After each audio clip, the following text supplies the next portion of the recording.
Good morning and welcome to the New York City Council Preliminary Finance Budget. At this time, can everybody please silence your cell phones? At this time and going forward, no one is to approach the dais. I repeat, no one is to approach the dais. Chair, we are ready to begin. Thank you, Sergeant. Okay, happy Monday. Welcome to today's hearing on the Committee of Finance on the Fiscal 25 Preliminary Budget. I'm Councilman Justin Brannan. I chair the committee. We got a very full day today, as we'll hear from OMB, the Controller, IBO, the Department of Finance, and the public. A reminder for members of the public who wish to testify in person, you must fill out a witness slip with the Sergeant at Arms. We've been joined this morning by Council members Joseph, Brewer, Narcisse, Schulman, Ong, Dinowitz, Lewis, Sylvana Powers, Hudson, Ayala, and of course our speaker. And we have Councilmember Caban joining us on Zoom.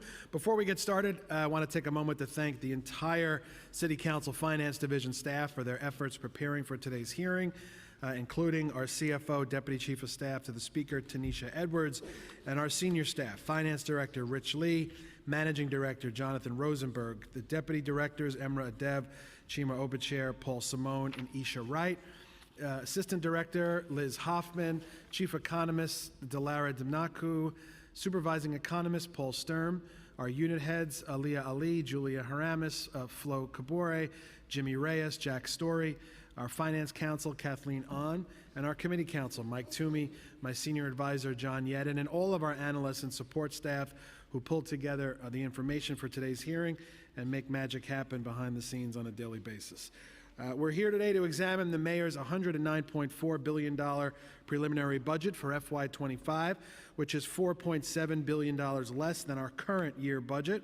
Before I go any further, I'm going to ask our speaker, Adrienne Adams, to give her opening remarks.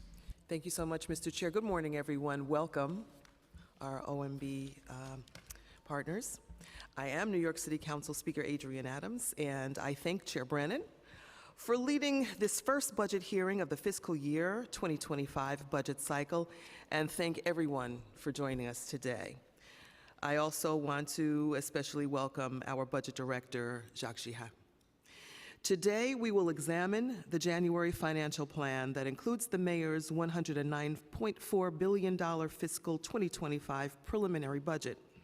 The preliminary budget is balanced after closing the previously projected $7.1 billion gap from the November financial plan and covering additional spending in fiscal years 2024 and 2025 through updated revenue projections and expense changes.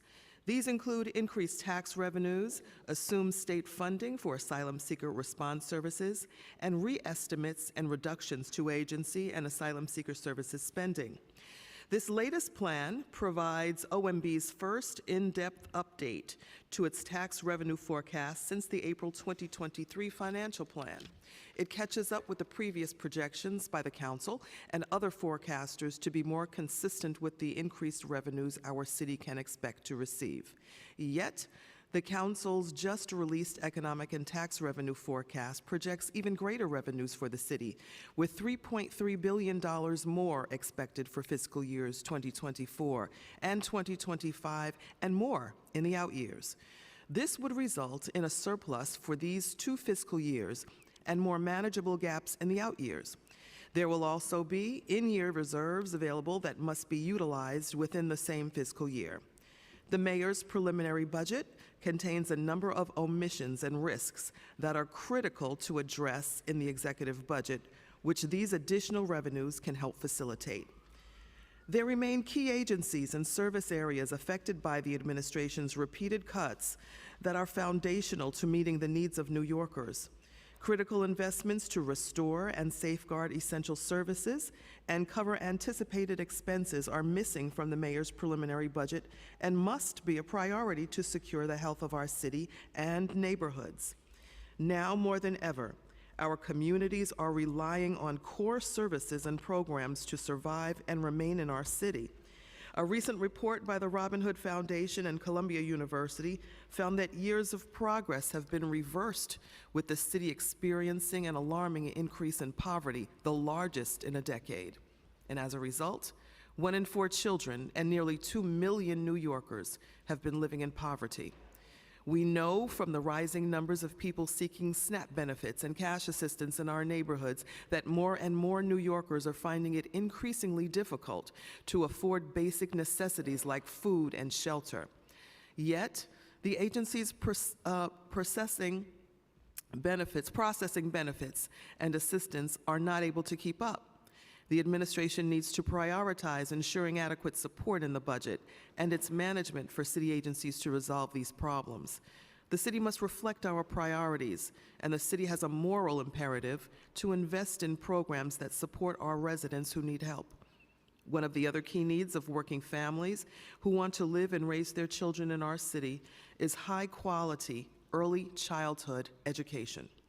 The lack of affordable options fuels our affordability crisis that is pushing New Yorkers to leave for other localities and states, weakening our school system, tax base, and economy. Solidifying and strengthening our city's 3K program must be a priority to stem the increases in poverty and hollowing out of the city's middle class. The administration has been cutting funds from 3K programming rather than fixing its management challenges within the DOE that have been destabilizing and left families disconnected. The city budget must advance the promise of a seat for every child who needs it, increasing utilization and returning our city to be a national leader in early childhood education. The city must ensure its public education system is a priority, from our K through 12 schools to our institutions of higher education in CUNY. These are undeniably a key driver of not only the health and safety of our communities, but also our economic success. Our primary and secondary school students, like those across the country, are recovering from historic levels of learning loss as a result of the pandemic. The city budget, along with state and federal budgets, must reflect this reality by ensuring investments in essential programs for our students. Community schools, preschool special education, school mental health services, restorative justice programs, and services for English language learners and homeless students are pivotal for the city to support. CUNY plays a key role in the city's success as our strongest engine of economic mobility that unlocks opportunity for working-class New Yorkers and communities of color. Its graduates also fuel our city and state economy with their contributions of billions of dollars in tax revenue. CUNY has faced budgetary challenges over the past several years, and we must protect and do right by CUNY to maintain the staffing and support programs students need in seeking their degrees. The cuts to library services across the city, from the administration's reduction to the city's funding of neighborhood branches, has impacted the lives of New Yorkers across generations. Our libraries are community hubs that offer programs to New Yorkers of all ages in support of their success. Our communities have already felt the impact of losing Sunday service, and it is imperative that our budget funds libraries to reflect their essential roles in our neighborhoods. Additionally, it is critical that our budget adequately supports New York City's cultural organizations and sector.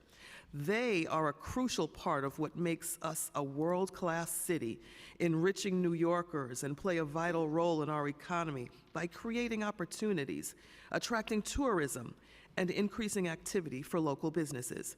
The city must not waver in its support of our renowned cultural institutions and provide the essential funding required to support them. While it was welcome news that there will not be forthcoming pegs for the executive budget, many key programs are being restored, and the blanket hiring freeze is being partially lifted. There remains significant work ahead to ensure a sound budget that meets the needs of our city. Above all, the basic goal of any city budget is ensuring our city agencies have the resources needed to deliver essential services to New Yorkers. With higher than expected revenues in this fiscal year and a durable, resilient economy, I believe our city has the flexibility to reverse many cuts that have been made, strengthen our city's workforce, and address our future fiscal challenges, all while being fiscally responsible. I look forward to hearing from you, Director Jiha, about the administration's fiscal year 25 preliminary budget and how it aims to support all New Yorkers. Before closing, I also want to thank the Council's finance staff for their hard work in preparation for today's crucial hearing. And now I turn it back over to Chair Brannan for his opening remarks. Thank you, Speaker Adams. 3 months ago in these chambers, the Finance Committee held a hearing on the mayor's November financial plan. At the time, we questioned the administration on yet another proposed round of PEGs, and we challenged the need for an across-the-board hiring freeze that we said was too blunt and crude for what was in front of us. A scythe was used when the moment called for a scalpel. At the time, we noted the administration was operating on outdated information, and we forecast that city revenues would be significantly higher than what the administration was pointing to as the reason for the proposed cuts. In the months since, bit by bit, the administration has indeed reversed course on both their PEGs and the hiring freeze, and has updated their forecast of revenues to largely match the outlook the council had projected about 3 months ago, back when we were told that council economists were being too liberal with our forecast. Since then, we've seen the economic outlook brighten even further. In its December meeting, the Fed signaled that policy rates would start declining in 2024. January unemployment was up over 350,000 jobs, and December's job gains were revised up by another 100,000 jobs. Based on this improving outlook, the council has increased its forecast, and we now expect the remainder of FY24 into FY25 to generate approximately $3.3 billion more in tax revenue than in OMB's current projections today. Despite this improved outlook, the council's forecast expects tax revenue growth to average a moderate 3.3% through the financial plan, staying below the robust 5.5 rates we saw in the last decade. This expected revenue addresses some of the out-year gaps, but there's still work to be done to resolve them fully. That is to say, the council is not blind to the economic uncertainty ahead. Further potential costs imposed by the state budget, like the intercept of the hospital fund sales tax and imposing a rate increase of state FEPS housing vouchers without the equivalent state funding, are on the table right now. Last month, the Speaker and I testified before the state legislature about the burdens these costs would add to the city, along with the policy recommendations to increase affordable housing, which would also thereby boost growth in the city's construction sector. We know you share our goal of ensuring the city receives the funding we deserve from Albany, and we must work together to reverse these unfair cost shifts. It's important that we recognize not only how much tax revenue New York City sends to Albany each year, but that our city and our state's successes are inextricably linked. As we move forward in examining and shaping the budget to come, everybody at the negotiating table must walk in the room and work off the same accurate and shared set of data and facts. New York City's working families cannot afford the whiplash of unnecessary cuts and reversals to essential services. As the co-equal branch of our government, City Council urges the administration to put forward an objective assessment of the city's economy, and we look forward to continued dialogue and negotiations in good faith. I'll now turn it over to my committee counsel, Mike Toomey, to swear in OMB for their testimony. First, I'll acknowledge we've also been joined by Council Members Carr, Osei, and Powers. Mike? And Riley as well. Councilmember Riley. Good morning. You raise your right hands, please. Do you affirm to tell the truth, the whole truth, and nothing but the truth, and to respond honestly to councilmember questions? Jacques Jiha? Is your mic on? Yes. Thank you. Latanya McKinney? Yes. Ken Godner? Yes. Thank you. You may begin. Good morning, Speaker Adams, Chair Brennan, and members of the Finance Committee and City Council. Thank you for the opportunity to testify here today about the fiscal year 2025 preliminary budget. I am Jacques Jiha, Director of the New York City Mayor's Office of Management and Budget. I'm joined today by OMB First Deputy Director, Ken Gardner, and Senior Deputy Director for Intergovernmental Relations and Education, Latanya McKinney. Late last summer, we were caring for nearly 60,000 asylum seekers, and more than 95,000 had passed through our shelter systems. Our forecast of the cost of caring for the migrants is based in part on the number of households in our care and an estimate of the number that will arrive in upcoming years. In late summer, we updated our cost forecast, because we saw growth in household arrivals escalating faster than previously expected. At the time, we were clear that this was our reality unless circumstances changed. The cost of the crisis was staggering, and along with the cost of settling labor agreements with our workforce and sunsetting of stimulus funds, pushed fiscal year 2024 far out of balance and drove the fiscal year 25 gap to a very high level. On top of these concerns, the national economy was fragile because of the Federal Reserve restrictive monetary stance. The question for most economists was not whether we would be in recession, but when. Given these budget stresses and fiscal uncertainties, the mayor asked us to take immediate action to stabilize the city's finances. He gave me clear directions. First, do not expect the federal cavalry to ride to the rescue. Following his many trips to Washington, D.C. to advocate for assistance, he realized we will not receive timely and meaningful federal assistance to help deal with the migrant crisis by the November plan. Second, we could not impose an undue burden on New Yorkers by raising property taxes. Homeowners were already struggling to make ends meet because of high inflation, and commercial property owners were facing record vacancy rate and therefore could not absorb a tax increase. Third, we had to minimize service disruptions because the city must stay safe and clean and a welcoming place to work, live, and raise a family. Fourth, no layoffs of city workers. As we had promised in August, because the federal government had not changed the circumstances, we did. We had to do everything within our power to remain balanced in fiscal year 24 and ultimately balance fiscal year 25 without harming New Yorkers. This meant making tough, smart, and creative decisions to achieve substantial levels of saving and moderate new spending. We did not have the luxury of time, so we drafted and implemented a plan immediately, because making the tough but necessary adjustments early would stabilize the city's finances more quickly.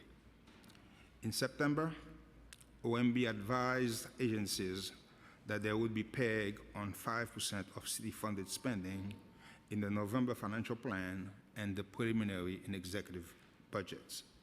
We also imposed a hiring freeze with exceptions for critical positions that generate revenue or support public health and public safety. Further, the mayor also issued a directive that froze OTPS spending. These measures could be reevaluated later if the economy improves substantially or the federal and or state governments meaningfully increase aid. Because we are partners in the city's budget process and share the twin goals of caring for asylum seekers and protecting the city's fiscal integrity, I shared the plan with the Speaker, Finance Chair, and other Council leadership on September 9, 4 days before city agencies were notified. At the time, I stated that we would begin implementing solutions in November, because front-loading them early in the budget cycle would increase the likelihood of stabilizing the financial plan quickly which would allow us to relax measures that might be painful for New Yorkers before we release the executive budget. Our strategy was prudent and effective and ultimately succeeded. The November Plan PEG generated $3.7 billion in savings over fiscal years 24 and 25. Despite these savings, we still faced a historically large $7.1 billion budget gap in fiscal year 25. And after the November plan was released, we recognized nearly $3 billion in unfunded needs, including support for cash and rental assistance programs. This meant that by law, we had less than 60 days to cover $10 billion hole in the preliminary budget. This was a serious challenge, but we had a plan, and we executed that plan. The preliminary budget PEG generated $3.1 billion in savings over fiscal year 24 and 25. This included $1.7 billion in asylum seeker cost reduction savings that was achieved by lowering household per diem costs and reducing the rate of growth in the asylum seekers census. In total, our November and January PEGs generated $6.6 billion in gap closing savings across fiscal year 24 and 25 after restoration, a record level. Pursuant to the mayor's directive, 95% of the agency savings over the 2 years had no impact on service delivery to New Yorkers. As a result of these decisive and timely actions, along with better than anticipated economic performance in late 2023 that drove our tax revenue forecast upward by $1.3 billion in fiscal year 24 and $1.6 billion in fiscal year 25, we balanced fiscal year 24 and the $109.4 billion fiscal year 25 preliminary budget. Now, let me be very clear. Tax revenue growth of nearly $2.9 billion over fiscal year 24 and 25 could not have closed the $10 billion hole. This was not simply a revenue problem. Indeed, the general plan savings, combined with the new tax revenue, were not enough to close the $10 billion hole. So we had to tap into other resources to close the fiscal year 25 gap. We applied $1.4 billion in current year reserves and recognized non-tax revenues of $650 million. We assumed $1.5 billion in state aid for migrants, of which we are promised $1.1 billion, and about $270 million in pension funds savings, among other things. By taking these steps, we balance fiscal year 24 and 25 as required by law and reduce out year gaps meaningfully by an average of nearly 20%. Also, we are going to fiscal year 25 with near record reserves of $8.2 billion, which is more than 10% of city revenue. We also reduced the risks in the financial plan and increased transparency by addressing long-ignored fiscal cliffs, invested more than $440 million in additional resources for city FEPS vouchers in fiscal year 24, and added resources for asylum seekers in the out years. Because we stabilized the city's budget and its outlook, we were able to restore several savings initiatives that support mayoral priorities. This includes funding for the upcoming police academy class, community schools, a parks job training program, and full litter basket collections for 23,000 bins across the city. Our fiscal management approach was validated last week by the State Comptroller in his review of the preliminary budget. And 2 weeks ago, the 4 leading credit rating agencies, namely Moody's, S&P, Fitch, and KBRA, cited our strong management in the face of many challenges as a reason to uphold the city's high credit ratings and stable outlook. More importantly, they emphasize the success of the measures we took to help close budget gaps in fiscal year 24 and 25, and praise our strong management of the city's finances, with Moody's crediting, quote, our robust financial management in support of their affirmation. Because of our successful pegs and better than expected economy, we have, as promised, reassessed the need for additional savings measures. Accordingly, the mayor canceled the fiscal year 25 executive budget agency pay. Further, we are moving from a full hiring freeze to a 2-for-1 attrition hiring model, meaning agencies will be permitted to hire 1 employee for every 2 that depart, so long as they remain within the budgeted headcount. Positions that are directly related to public health and safety, generate revenue, or advance critical services like administering public assistance benefits will be permitted to hire on a 1-for-1 basis. We are also easing the OTPS freeze restrictions with the exceptions of city-funded travel, consultants, IT expenditures, and advertising. But let me emphasize, stabilizing the budget does not mean we are out of the woods. We still have a long way to go.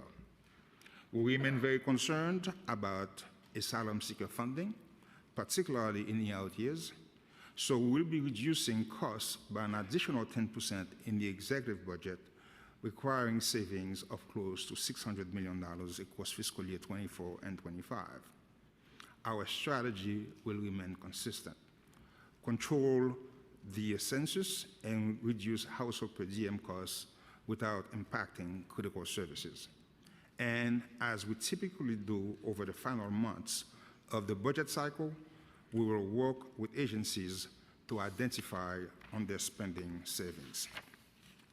Though we are taking action to reduce the cost of caring for the migrants, as of the end of February, we have just spent over $4 billion to care for more than 170,000 asylum seekers who have passed through our care since the spring of 2022. We need more help from the state and federal government to cover these expenses and what we will spend in the future. To conclude, by executing the plan we presented to you last fall and taking swift actions, our fiscal position has stabilized, and we avoided additional budget cuts that would have impacted each and every New Yorker. Nonetheless, we will remain vigilant because there are uncertainties and risks related to the local and global economies, and we face headwinds from the state, including $200 million of cost shifts next fiscal year. As we get closer to budget adoption, I look forward to working with the Council on our many joint priorities in order to support our recovery, promote public health and safety, expand opportunity, and invest in the lives of everyday New Yorkers. Thank you, and I look forward to taking your questions. Thank you, Director. We've also been joined by Council Members Krishnan, Sanchez, and Moya on Zoom. And now I'm going to hand it over to our speaker for the first round of questions. Thank you very much, Mr. Chair. Greetings again to our OMB team. Just want to back up and talk a little bit about PEGs and the exemptions regarding PEGs. In the November plan, all agencies were required to provide PEGs equal to 5% of their city-funded adopted budgets. In the January plan, agencies were again required to provide 5% PEGs, but this time, certain agencies were exempted while others were allowed to provide PEGs that were below the 5% requirement. What was the decision-making process for determining those agencies that weren't included in the preliminary plan PEG, and for those that did not have to meet the 5% preliminary plan? Madam Speaker, it's basically, these were the, what we did at the beginning of the process was the mayor decided that public safety and cleanliness and to some extent and education were the priorities of his administration. And as a result, make the decision to basically exempt NYPD, sanitation, and FDNY. And as we go through the process, all agencies submitted the PEG, and the mayor reviewed all of them and made the decision that certain agencies, given the resources that they have and are critical some of the services that they provide, make the decision to exempt partially some of these agencies from the full PEG that they submitted. Basically, it comes down to decision about priorities of the administration and also how much of an impact, okay, given their budget, given the resources that they have at their disposal, that they could not meet the PEG target without impacting critical services. So you're saying the mayor's priorities were primarily NYPD, FDNY, and I think another one. In looking at the overall needs of the city, though, there were significant agencies that were not exempted or provided with reduced PEGs, particularly those for which the PEG directly impacted on service provision for New Yorkers, like the Department of Cultural Affairs and others. So any idea, or did you have any input in the decision-making process about impact on pertinent city agencies that would impact New Yorkers significantly? We agree that the cultural institutions and libraries are critical to the functioning of New York City, for New York City residents.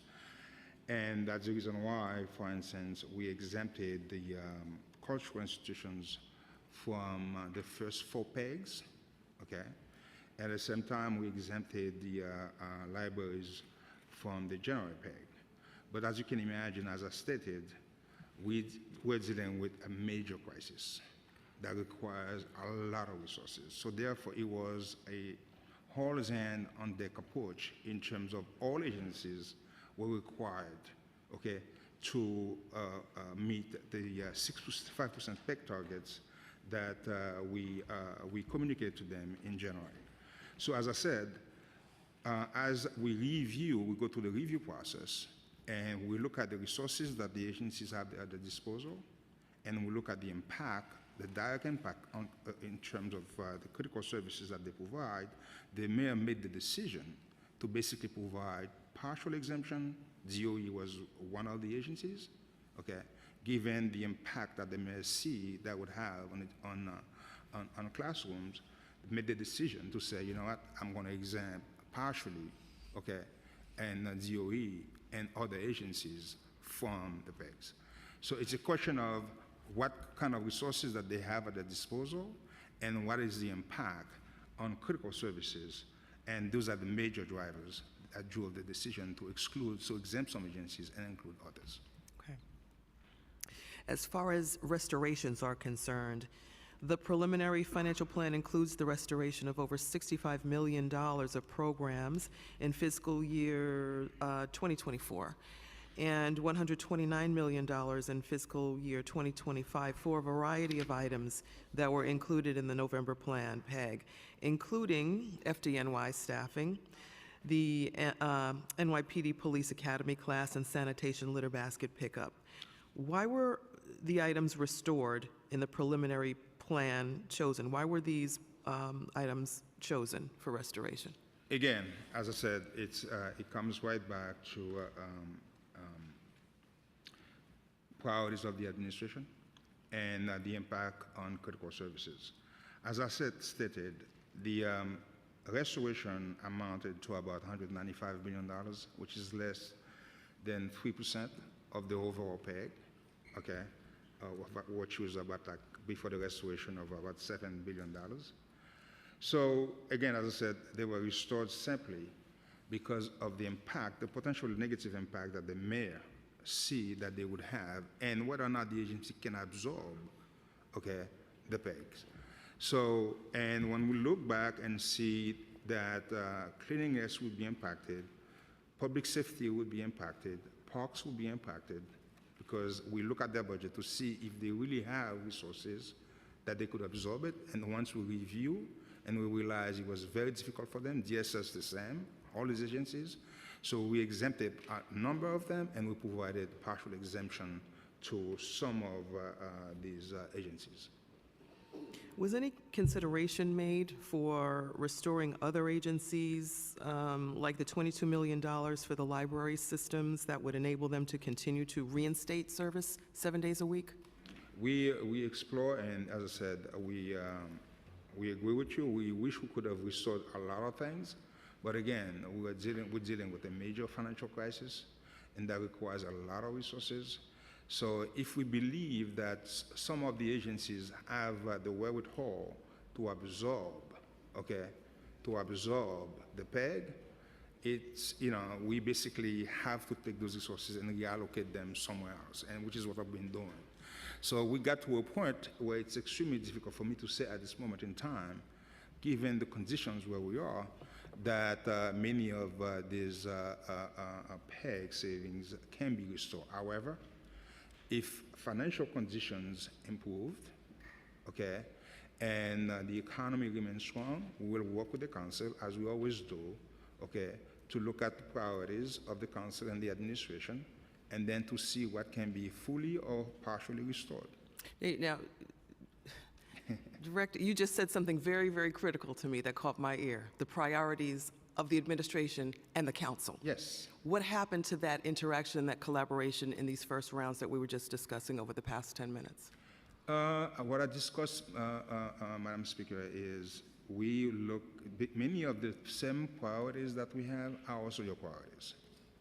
Okay, we restore community schools, we restore a bunch of things. I didn't hear that in the first part of your response. okay. I heard the mayor, they were the mayor's priorities. That's what I just heard. Okay.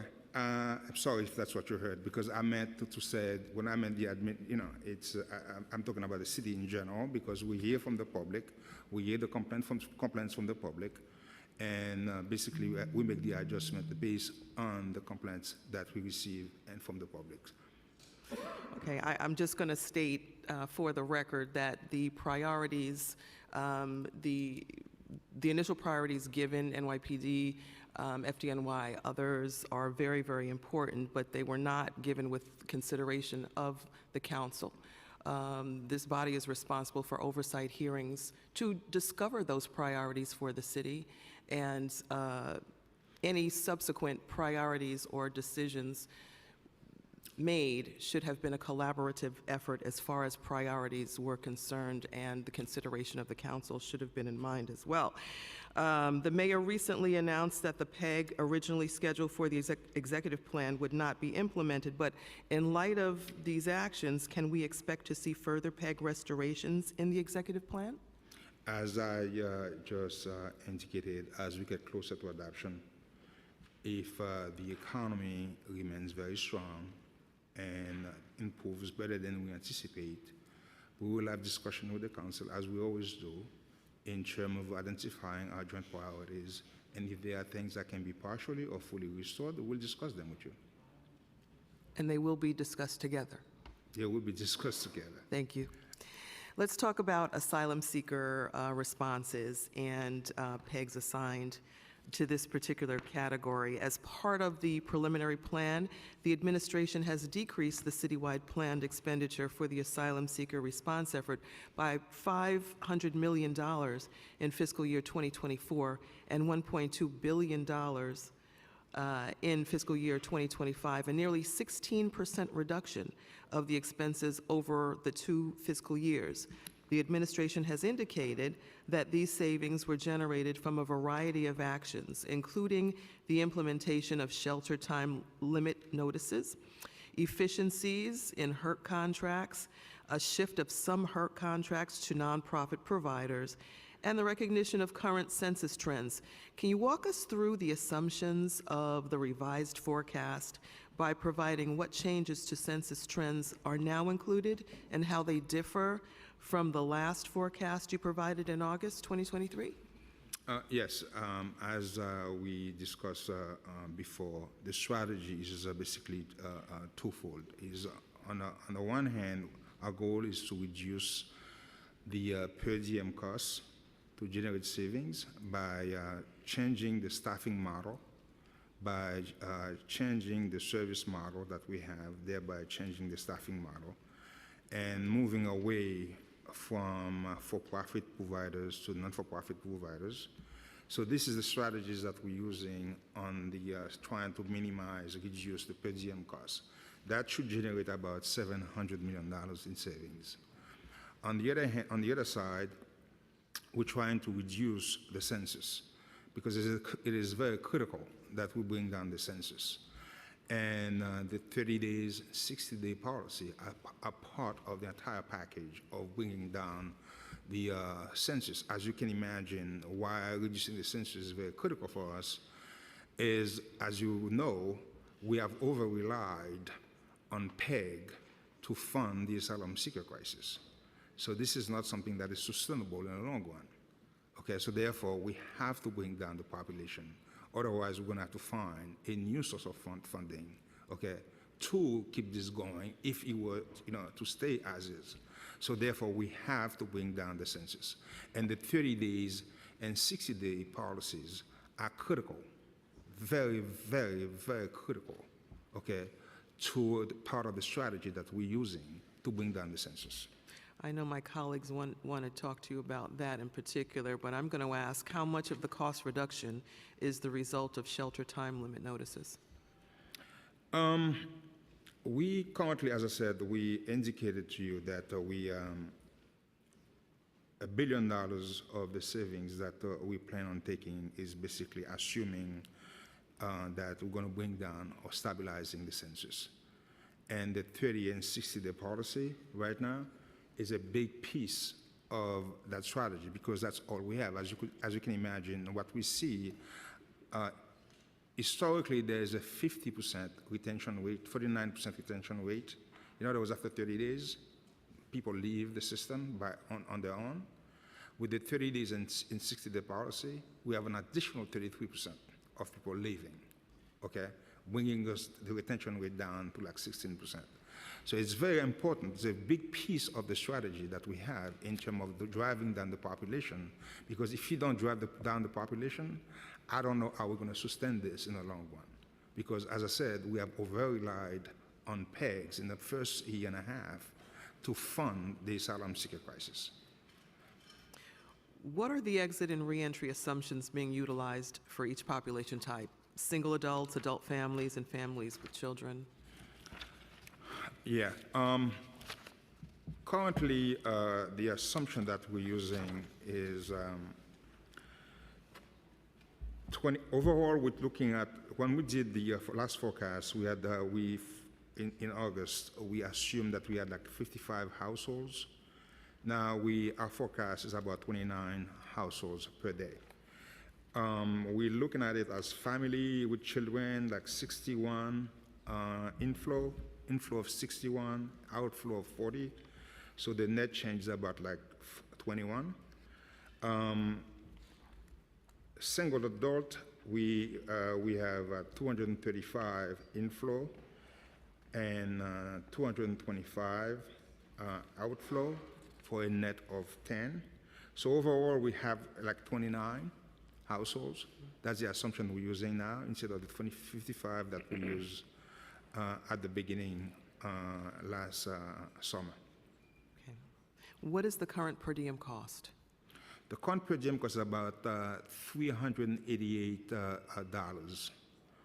It was up to 385.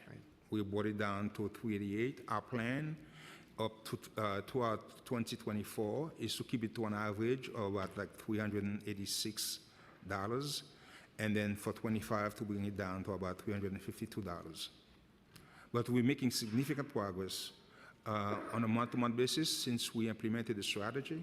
For instance, last month, the per diem for the month was about like 274, much below the 388 that we have on average for the year. Okay. Do you have a breakdown for us of the PEG savings by the type of savings and by agency? The savings, I don't have it by agencies, but I would provide you exactly, as I said, the way we're trying to come up with the savings is by bringing down the households in the aggregate, okay? Bringing down the cost per diem per day, and at the same time managing down, okay, the census. And most of the census exit we're seeing right now is basically driven by, in the HERC system. So, you know, and it's a combination of HPD and H&H, but we will try to provide you the breakdown as we move forward. Okay, thank you. On February 21st of this year, a few weeks ago, the mayor announced that there will be an additional 10% PEG on asylum seeker response costs in addition to the 20% PEG in the preliminary plan. How does the administration anticipate generating these additional savings? We are still working on a plan, and when the executive budget is released, we'll have more detail. But again, we're going to continue on the same path, which is bringing down the per diem cost. That is, we have contracts that are about to expire, okay, issue new RFPs for those contracts, move away as much as we can from private providers to non-for-profit providers. This is the same strategy we're going to continue to utilize, and continue to utilize the strategy of bringing down the population, the census. Because as I said, this is the key piece of this. We have seen a decrease in the census, okay, lately, because it was up to like 69,000. We're down to below 65,000 now. So it's significant progress. Our goal is to continue to bring down the census. Okay. We've spoken previous hearings about the difference with the HERC management, H&H, DHS, different responsibilities in the way that we're handling asylum seekers, shelter residents. So I just want to ask this final question for this round. Does the administration have any plan to transition HERCs operated by H&H to DHS to reduce costs? Yes, we do. Actually, we are in the process of transitioning 3 of them to DHS. Okay, and that should save us about like $69 million. Do you know which 3? I could provide you the names, yes.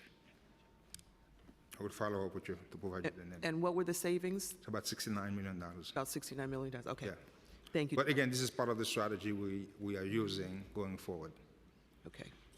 It's just a question of, you know, we have to find a small one, because the big one, we just don't find. We issue RFPs, we have not received any response from many of the not-for-profit in the city, okay, to participate.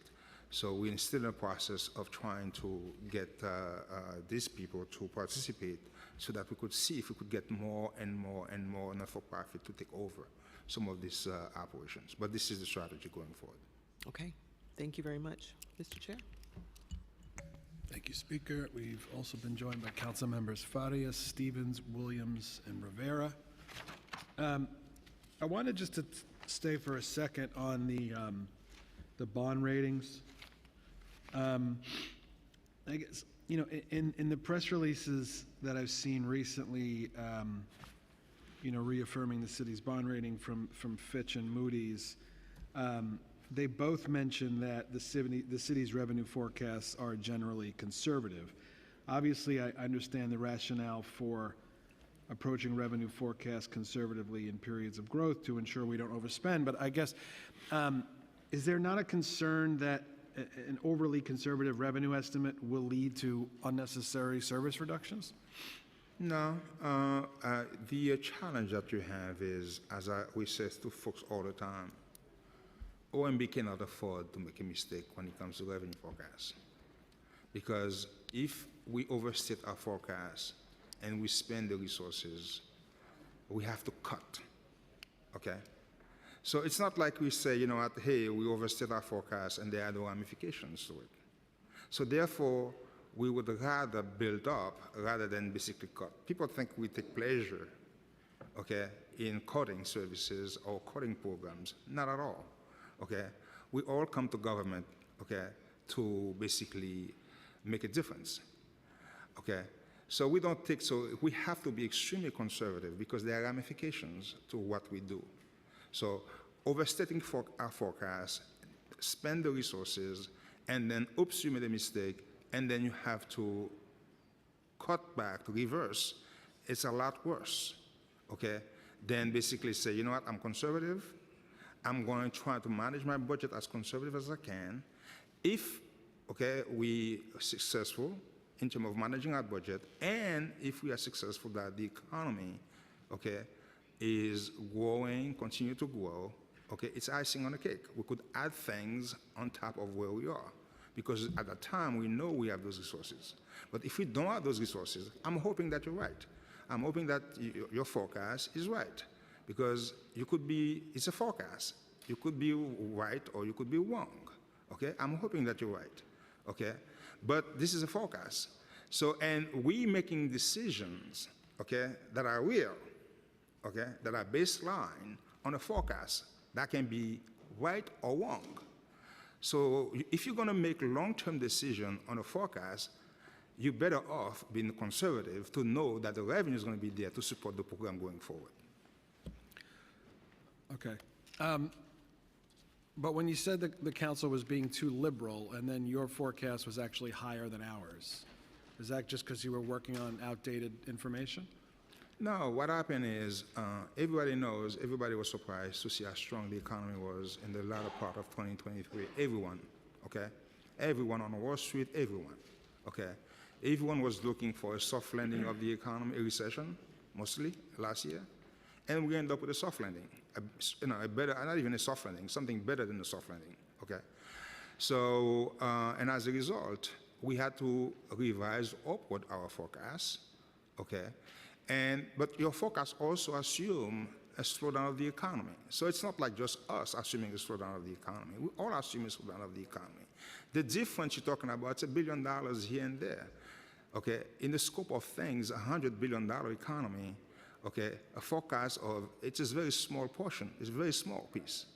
So again, as I said, you are always better off being conservative because you are making long-term decisions, okay, all right, based on a forecast. So you're better off, okay, being very conservative, and if, okay, the economy is stronger than you anticipate, it's icing on a cake. So, what extent do you think your current forecast, with this continued strength that we're talking about, can we expect to see an adjustment in the executive budget? We will review, as we always do, our forecast in the executive budget.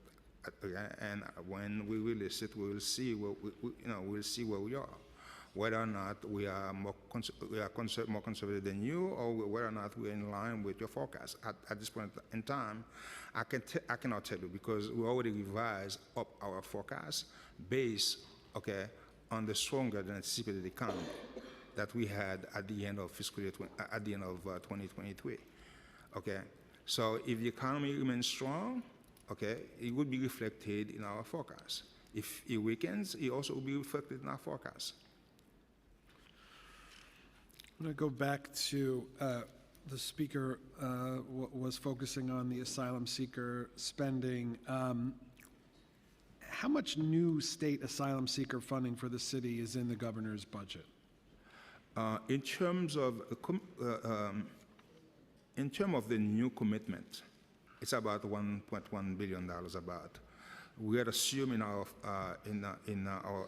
plan that we would be getting $1.5 billion from the state, and in reality we got 1.1. So therefore we have a shortfall of about $400 million right now that we have to backfill.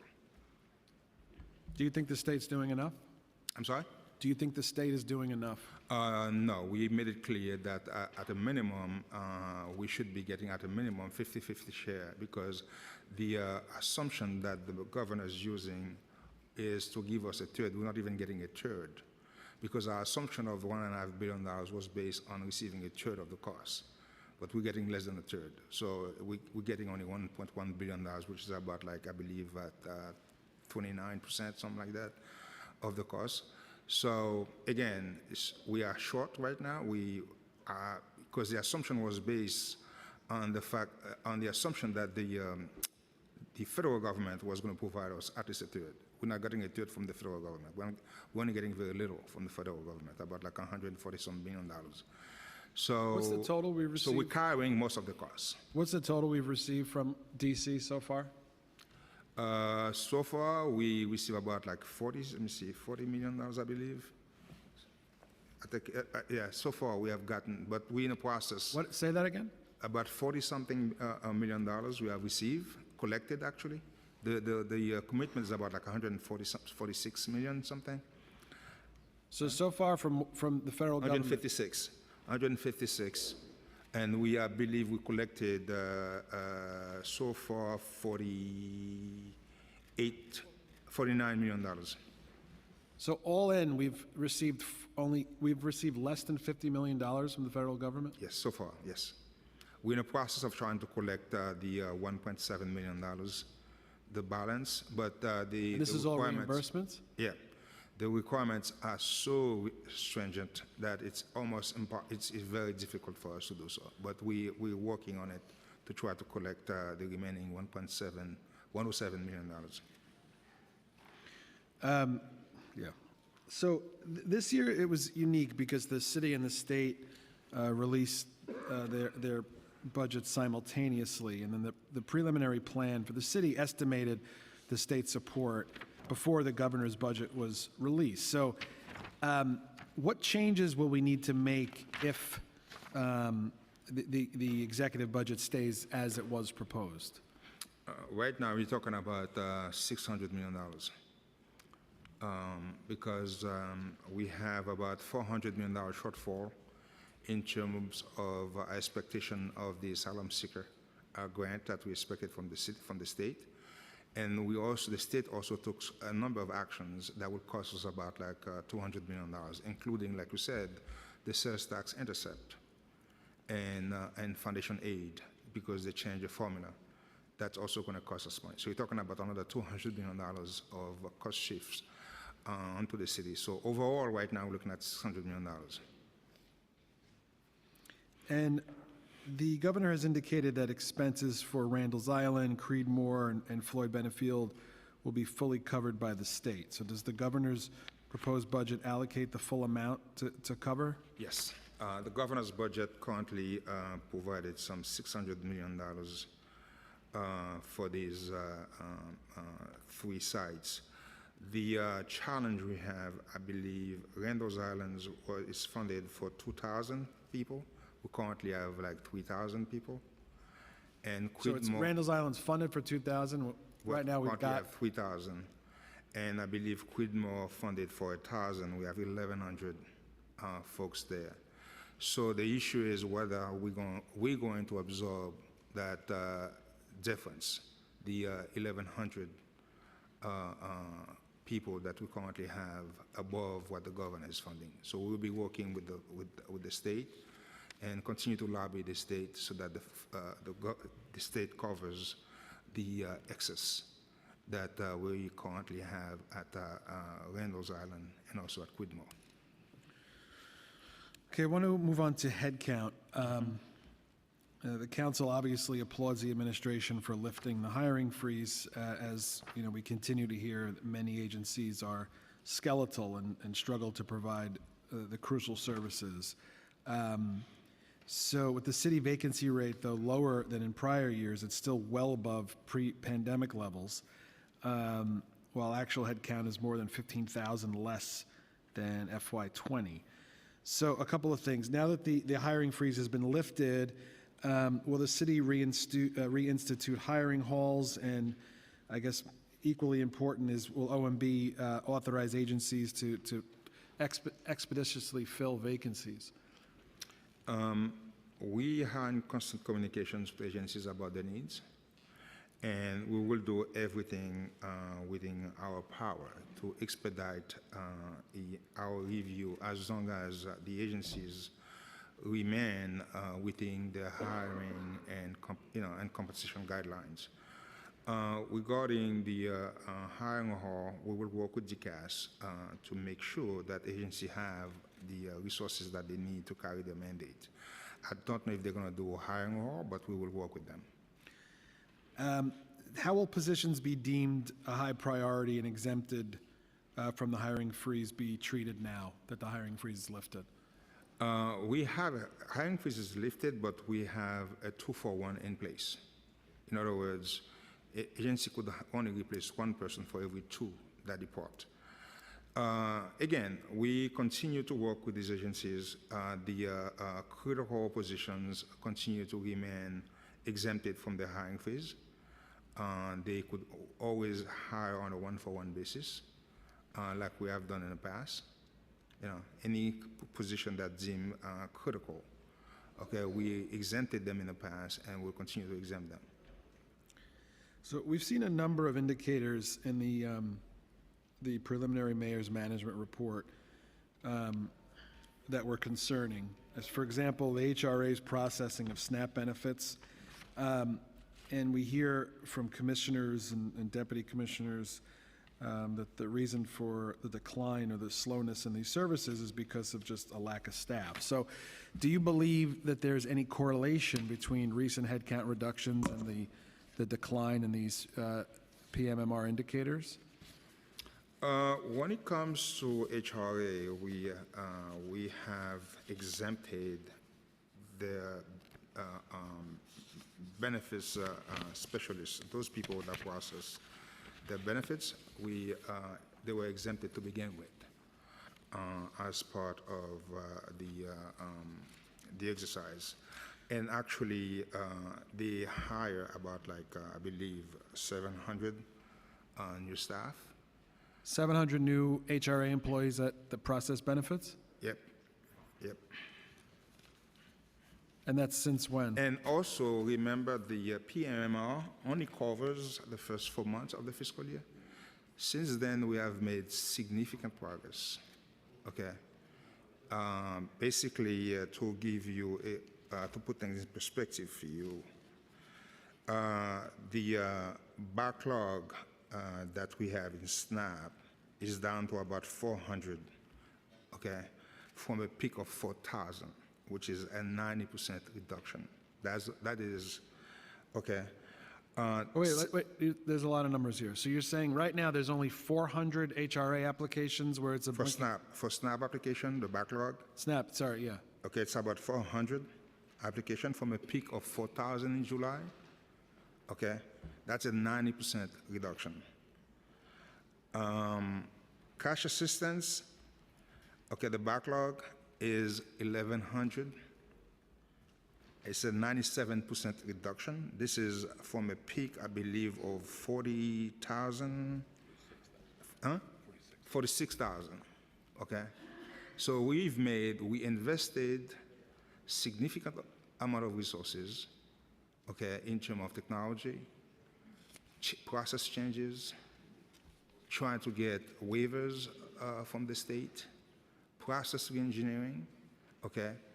I mean, I believe there's an announcement this morning about all the progress that has been made, okay, on the cash assistance and basically on the staff front. We work with the agencies, provided all the headcounts that they needed. And again, we have a lot of poor people, okay, in the city, okay? That's the reason why we have a lot of people applied, okay, for the programs, and that's one of the reasons why is you had a long backlog. But since then, we have made significant progress in terms of reducing the backlog. Okay, I have a couple more, and I want to turn it to my colleagues. Talk about the capital budget. The preliminary capital commitment plan is $5.9 billion less than the adopted commitment plans for FY '24 through '28.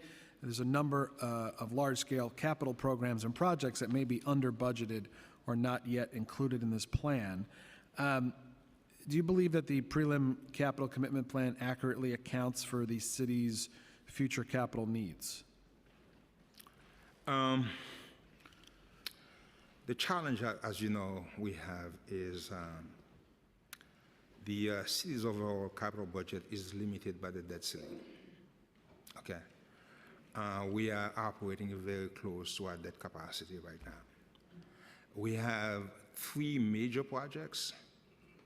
Okay, if we don't get the expansion that we're looking from the state in terms of TFA expansion, 3 big projects would consume every single thing that we have left in terms of debt capacity. That is School Construction Authority, okay, in terms of their own needs, the Bow-based jail, additional resources that we need, and for the BQE, okay? So therefore, that's the reason why we're lobbying the state and the governor included in the budget about like $12 billion in terms of additional debt capacity to see if we could meet some of the needs that we have. So as you stated, we have a lot of needs, but we are very, very constrained, okay, by our debt capacity. So therefore, like you said, there is the capital plan. Okay, I would not say reflect fully, okay, the true challenges that we're facing in terms of our infrastructure in New York City. So the governor, including the TFA debt limit increase as part of her executive budget proposal, is not giving you the confidence to recommit or restore those projects? This is a proposal. Okay, we have to wait until the executive budget in April to know if it is included. If it is included, we will make an assessment and see what can be moved back to where they were before. And we will do a reassessment as part of the executive budget. Okay. The real property tax forecasts and property assessments. So the administration published its preliminary tax forecast prior to the release of the FY25 tentative roll, the assessment roll. Based on the new info, do you have a different outlook on your levy assumptions? Yes, we will. Our assumption was a bit more conservative than the tentative roll, so we will adjust as part of the executive budget our billable as we go forward in the executive budget. So you expect a change in the executive? We expect a change in the Okay. Okay, last 1 or 2 things from me. In previous hearings, we've asked about the city's effort to find savings and efficiencies in the city's suite of tax expenditures, particularly the over $3 billion in annual tax breaks that are focused on economic development. In the past, your response has been that those savings accrue to out years and are of little use in the addressing budget concerns of the current and upcoming fiscal year. However, as we see economic and tax revenue outlooks improving, I think it's becoming clear that the out years is where the real stress on the budget is, and perhaps we need to start thinking now about how we balance the budget several years down the road. Do you believe that there are savings that could be found in the city's tax expenditures? Of course, we are not saying that they should not be reviewed and reevaluated. We are simply saying that they cannot be used for gap closures this year or next because they are often awarded for like 20 years or more. So we always review tax expenditures when they come up for renewal or for expansion.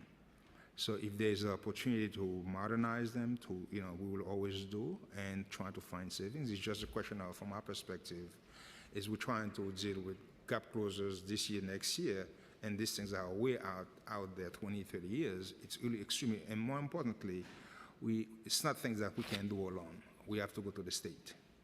Okay? Well, it's something we'd love to work with you on. Yeah, we will definitely want to work with you, but again, as I said, it's just the challenge as we did for gap closing, but we will be more than happy to work with you to modernize many of them. Okay, last thing for me, the federal SALT, the state and local tax cap, is set to expire next year, 2025, which is expected to impact the timing New York State tax collections from PIT, personal income tax components, and the pass-through entity tax. Does OMB expect any shifts in the New York City tax collection timing between the fiscal years due to SALT expiring? In terms of the timing, we have not yet analyzed this to see if that would have an impact on the city.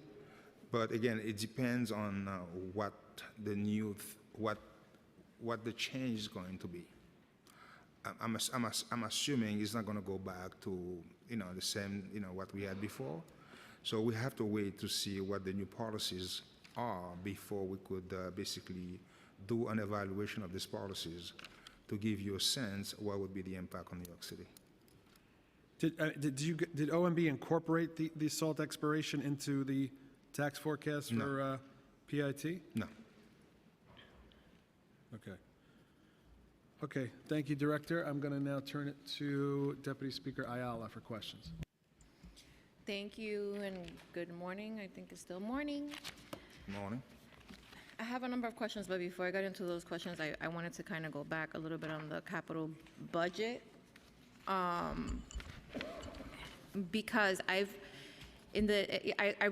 trying to get a sense of like where we are in regards to, our debt capacity and what we should be expecting in the next few months. I know that I've received, and I'm sure a couple of other members have as well, calls from different city agencies alerting us that projects that have been funded for a number of years will now be put on pause because of budget cuts.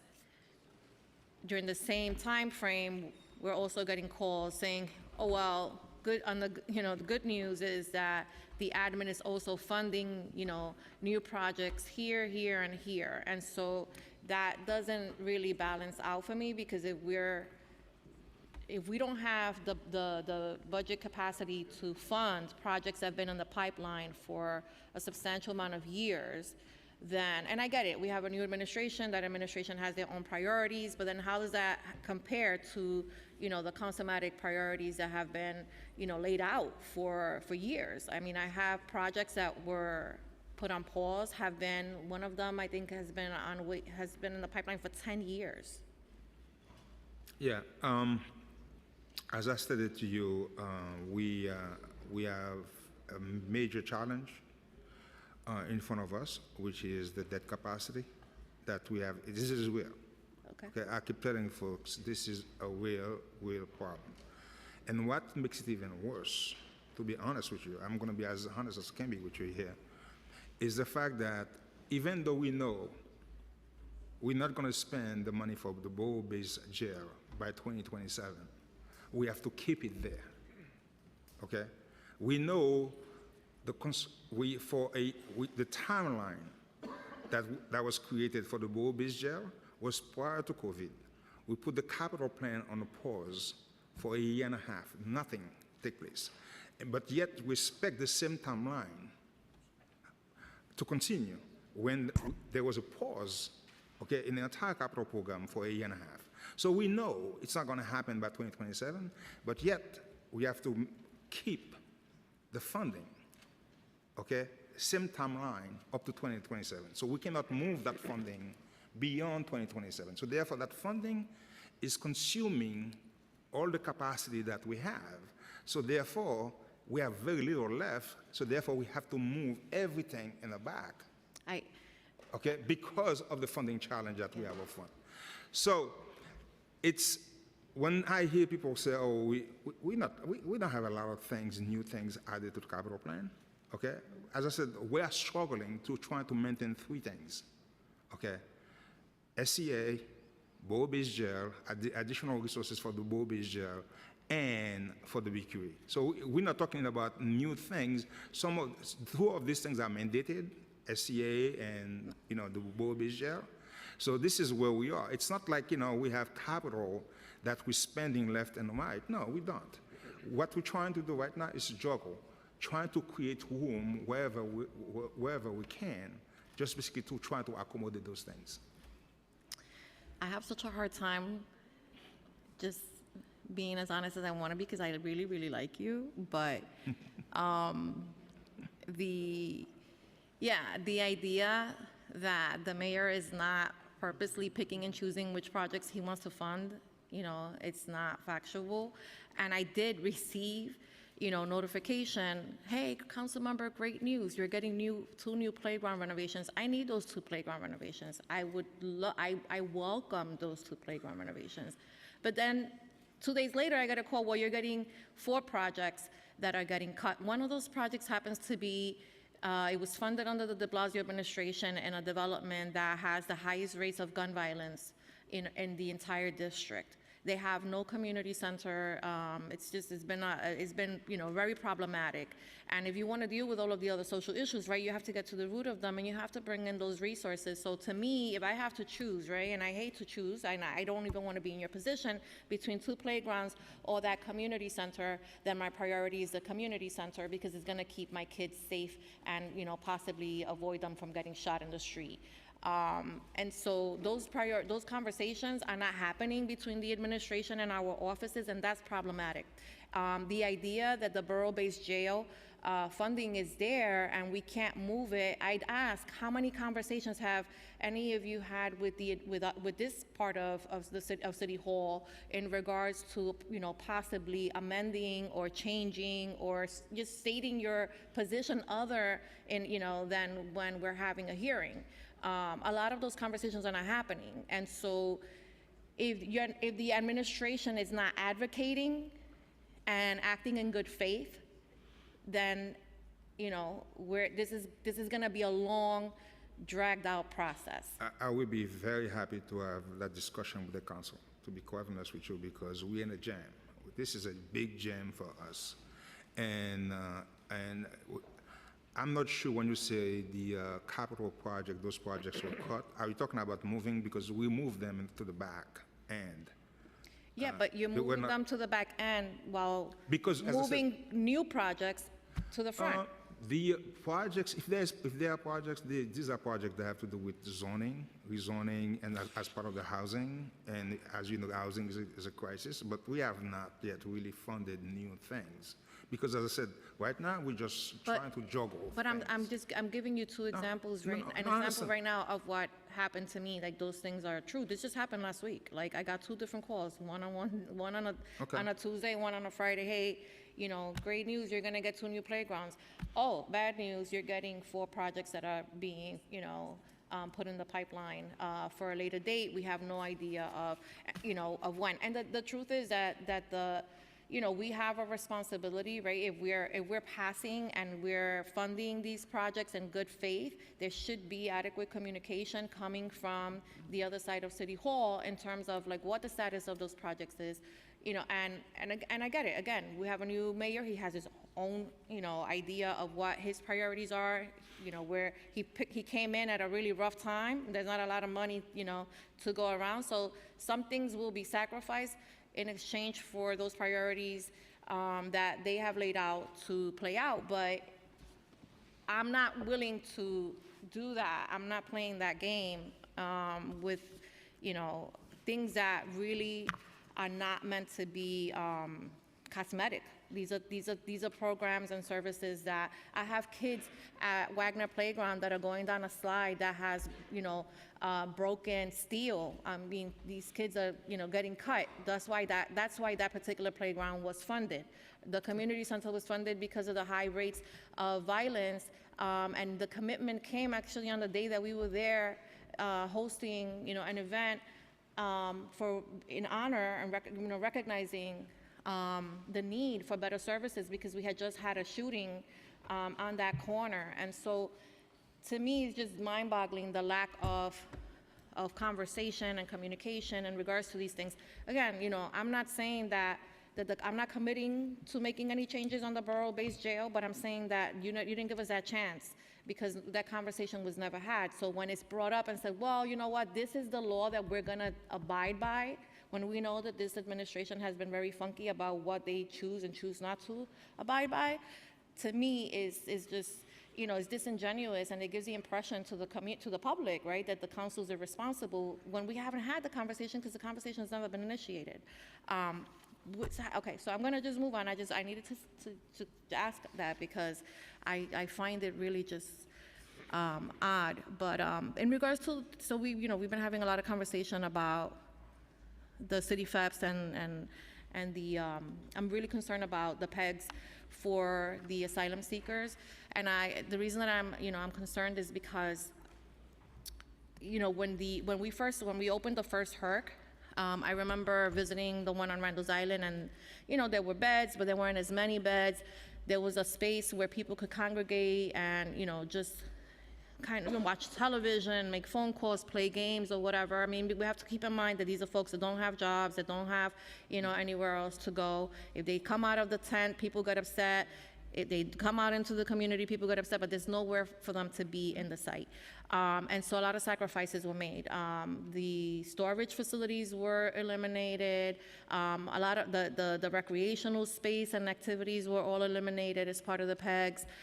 But the other day we had a hearing, and a gentleman came here, and he had a little cup, and in that cup he had a pack of raisins, and that was breakfast. It was a pack of raisins and yogurt that they received that morning.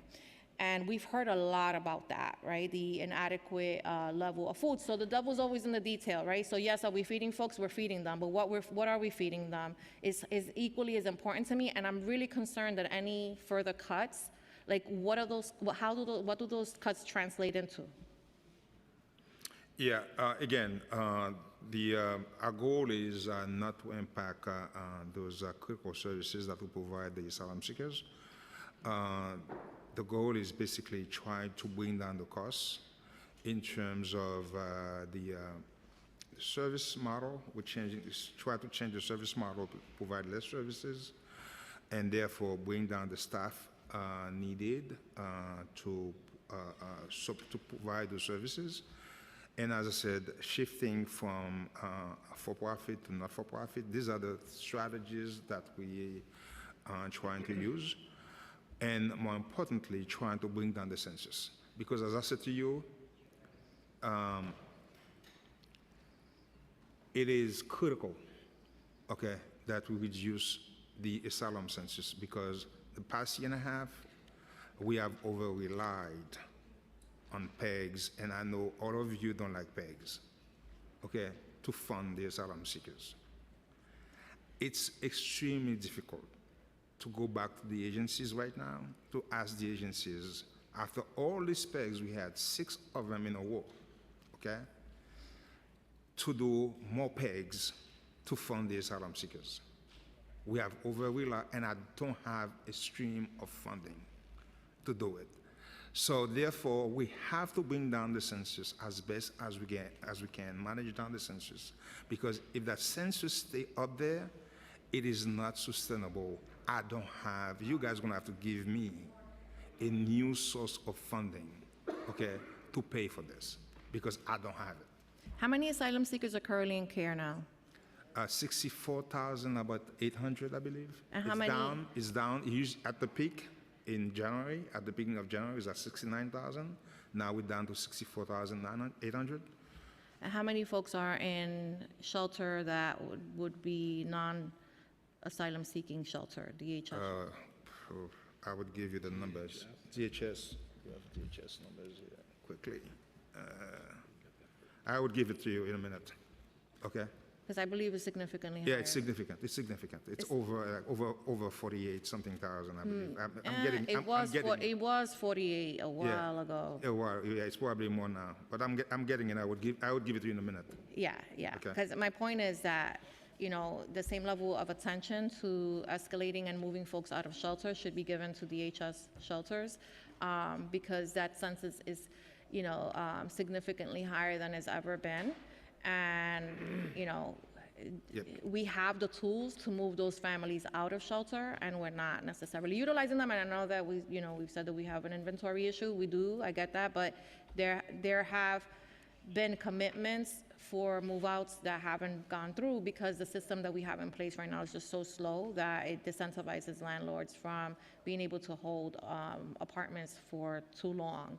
And again, we also agree that the census count, right, is important and that it should come down. However, it's how we do that that's important. We saw last week there were 2 incidents where we had, close to 70-something, individuals living in really unsafe situations, and I think that more of that will be encouraged if we're not necessarily doing our due process and ensuring that folks have somewhere to go. And I'm optimistic, because if we're saying, hey, we had X amount of folks and this number was able to successfully move out, and we know that that's true, then we should continue to do whatever it was that we did.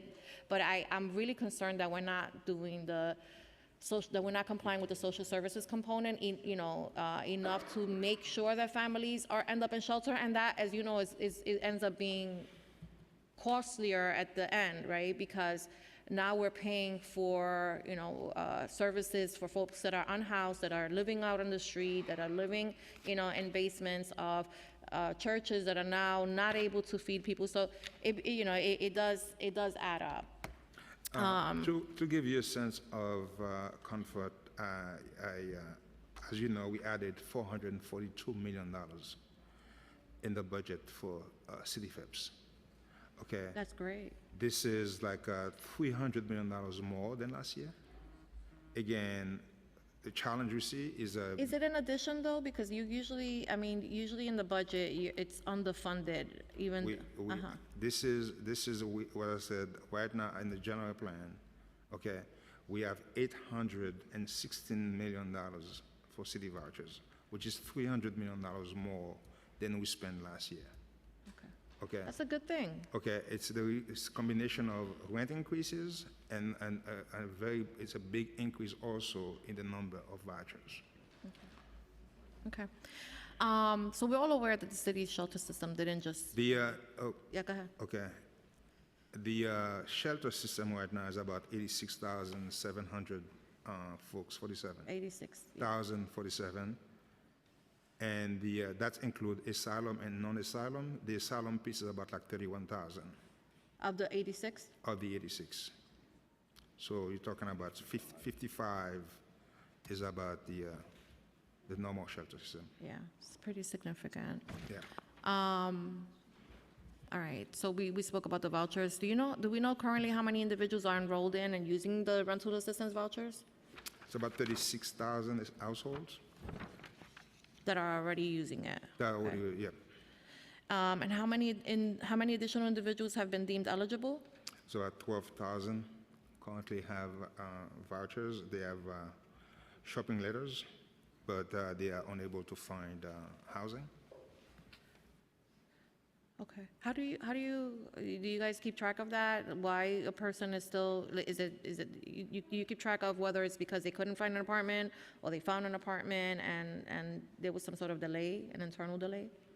Again, as I said, it's what we know. We have a major housing shortage in New York City. And this is, at the end of the day, this is what we have to address. And I get that, but I want you to listen to me sometimes. Yeah, okay. There is a problem with the administration of the processing of the vouchers. I'm not saying that that's 100% of the time, but I'm saying that there is a problem. I personally make, a number of calls just to try to get the process expedited for folks that already have had an apartment and have been waiting for months. So that should be looked at minimum. Yeah, I mean, listen, I hear you, and we added a lot of staff, okay, to this. Again, as I said, this is something that we've been doing, and in terms of adding resources to DHS, so that DHS could deal with this issue. Right now, we have they have 236 staff currently working. How much? 236 folks working on the system. And in addition, we have all the providers also currently work on this as part of the process, because we're trying as best as we can. And that's the reason why we have such a big increase, okay, is because there is a big increase in the number of shelters placement. And so we're making progress. But again, as I said, it's the challenge is on the other side of the ledger, which is housing supply. Do we have any vacancies? Yes, we do. It's about 77. 77 vacancies. Are those subject to the PEG, the freeze? No, they could hire. They exempted. Okay.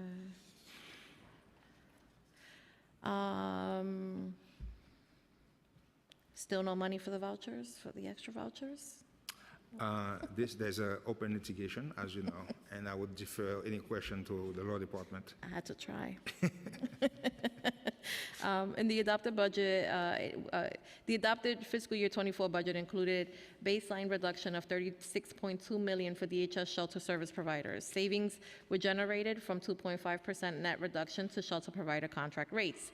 Providers were required to identify 5% in savings of their contracts and were permitted to reinvest half of that, or 2.5%, towards staff retention costs. At that time, DHS stated that many shelter providers were not spending down all of the PS costs allowed in their contracts, and therefore the reduction would not affect providers. Providers, though, have stated that the only reason that they could not spend the entirety of their contract was because of the restrictions placed on what they could spend on funding on. Where is DHS in the process of implementing this change? There are no necessary step needed because this is under spending savings that we're taking. Okay, I mean, there is a misunderstanding which I just want to clarify. Typically, what we do, these agencies, they spend 95%, okay, of their budget, and at the end, we usually take 5% of the savings every year. Okay. This year, we said instead of taking the money on the back end, we're going to take the money on the front end. What we did different is we're saying instead of taking the entire 5%, we're taking half, and we give them half. So I don't see how they could be worse off. You know what I'm saying to you? So we usually take 5% every year, okay, on the back end. Now we're taking on the front end. We only said, you know what, we're going to take that same 5% that we take from you every year because you never manage to spend all your resources. We're going to give you half of it, and we're only taking half. So this is the piece that I just want to clarify. This is a misunderstanding. And then we're also giving them all the flexibility and more latitude, okay, to spend. And they also have the ability, if they could spend above that 97.5%, okay, they could do so. Okay. Well, we've been hearing from providers that the cut has been quite painful for them. Again, as I said, this is not a cut. This is on the, usually every year they don't spend 100% of their thing. So they usually spend 95%, and we usually take that 5%. And this time, the only difference is this time we're giving them half. We're taking half. Okay? So I don't see how could that be a cut. Mm-hmm. I mean, I would imagine that the fact that, many of our nonprofit groups have had such a hard time even getting paid, those contracts are really slow, and the processing of contracts is a challenge. That's a challenge, yes. Our nonprofits just don't have, right, the net income to sustain services without the capital investment. So we have to do better. Yes. Yeah. Okay. I have two more questions. During the November plan hearing, Director Jiha, you told us that the SNAP program had addressed all the backlogs. Now, I saw this morning that the mayor coincidentally put out, I told you so. I know, it's nice to pat ourselves in the back, but it doesn't negate the fact that these applications were taking forever to be processed. And so there's a distinction between, merely going through exhausting the entire list and, making changes to ensure that whatever delays were in place that were getting in the way of folks getting their services have been remediated. And so I'm more concerned about what has been done that is sustainable moving forward to ensure that we're not continuing to see delays in SNAP and cash application processing. As I said, we have re-engineered the entire process, including getting waivers from the state, invested in technology, provided staff. But we also have to admit we have a challenge. Yeah. Okay? It is we have a growing number of poor people in this city. And we just added a ton of resources to the cash assistance program. Yeah. Okay, and they're growing so fast is because you have a growing number of poor people in the city. Yeah. So, and as you get more application, that's one of the things that was driving the backlog. But as I said, we are addressing the backlog, but there's an underlying problem. Yeah, yeah. Okay.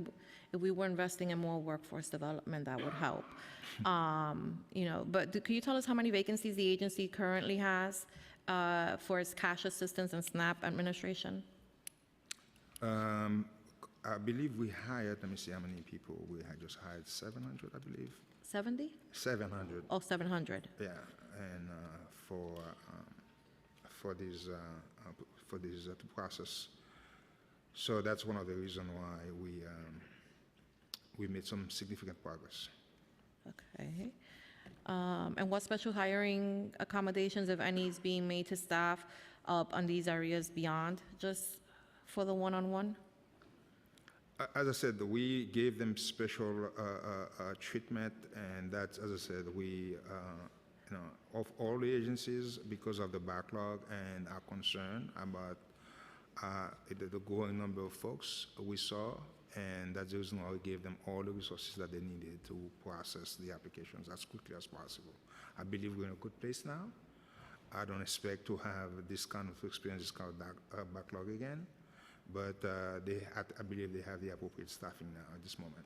Yeah, I think And we the have, technology and the process change. that's right. The We changed technology the was entire- also yeah, important. We changed the entire process. Yeah, it was when we spoke to the state, I personally reached out to the state to try to get some of those waivers Yep. reinstated. And, one of the concerns that they had was that the number of applications that have been processed and approved during the pandemic was actually higher than when staff came back to the office. And so some of the concerns were that, obviously staffing issues were impacting, but also the system that they were using, which was fairly new, was also, a little bit problematic, a bit problematic. Yep. Okay, and my final question is regarding the syringe buyback program. Local Law 2022 124 would require DOHMH to establish a needle syringe and sharp buyback program in 5 high-need council districts. DOHMH would determine eligibility for participation as well as the buyback incentive for up to 20 cents per needle and a cap of $10 a day. What is the current status of the buyback program? I believe they identified a provider, Okay. and they're working with that provider. But as you know, this is a very it was a very painful process because they couldn't find a provider that provided services. So they're in the process of working with the providers, and very soon they would roll out the program. Okay, I wasn't aware there was an issue with the provider. I thought Yeah, that it was they had an a issue. funding issue. Okay. They had an issue. They had an issue with the provider. Has there been any, okay, so the pilot that was a question pilot of, has not started. Do you have any idea of when we can anticipate that the pilot will begin? I would have to get back to DOHMH and find out exactly. But the funding has been identified. We will work with you and as we go forward in terms of It was funding. $2 million. It's not a lot of money. Okay, and do you anticipate any eligibility criteria to change? At this point in time, no. No? Okay. Thank you so much. Thank you. Director, I just want to get a bit of clarity on one thing I forgot to ask. I have a note here. The 700 hires that have been made, since when? When did those hires, from when to when? I believe in the last David. January? Since January. I'm sorry, January 2023. 2023. Since January 2023. And those are all in the HRA benefits processing unit? Okay. Thank you. Now we have questions from council members Powers, followed by Brooks Powers. Thank you. Thanks. Nice to see you guys, and thanks for your testimony. I'll just jump into a few questions quick. You mentioned that we have $49 million that we've received from the federal government, and another, sounds like 100 plus that we're still waiting for. I think all of us agree far too few dollars coming from the federal government, and we are all, I think, disappointed with that reaction to this crisis. However, it's a little concerning to me that we're talking about $100 million that's tied up in what sounds like paperwork and requirements that we, or perhaps the federal government is making too stringent for us or we can't fulfill. Could you just give us more specificity on exactly what we're talking about that's locking up that $100 million? Because obviously that money could go to good use right now. Yeah,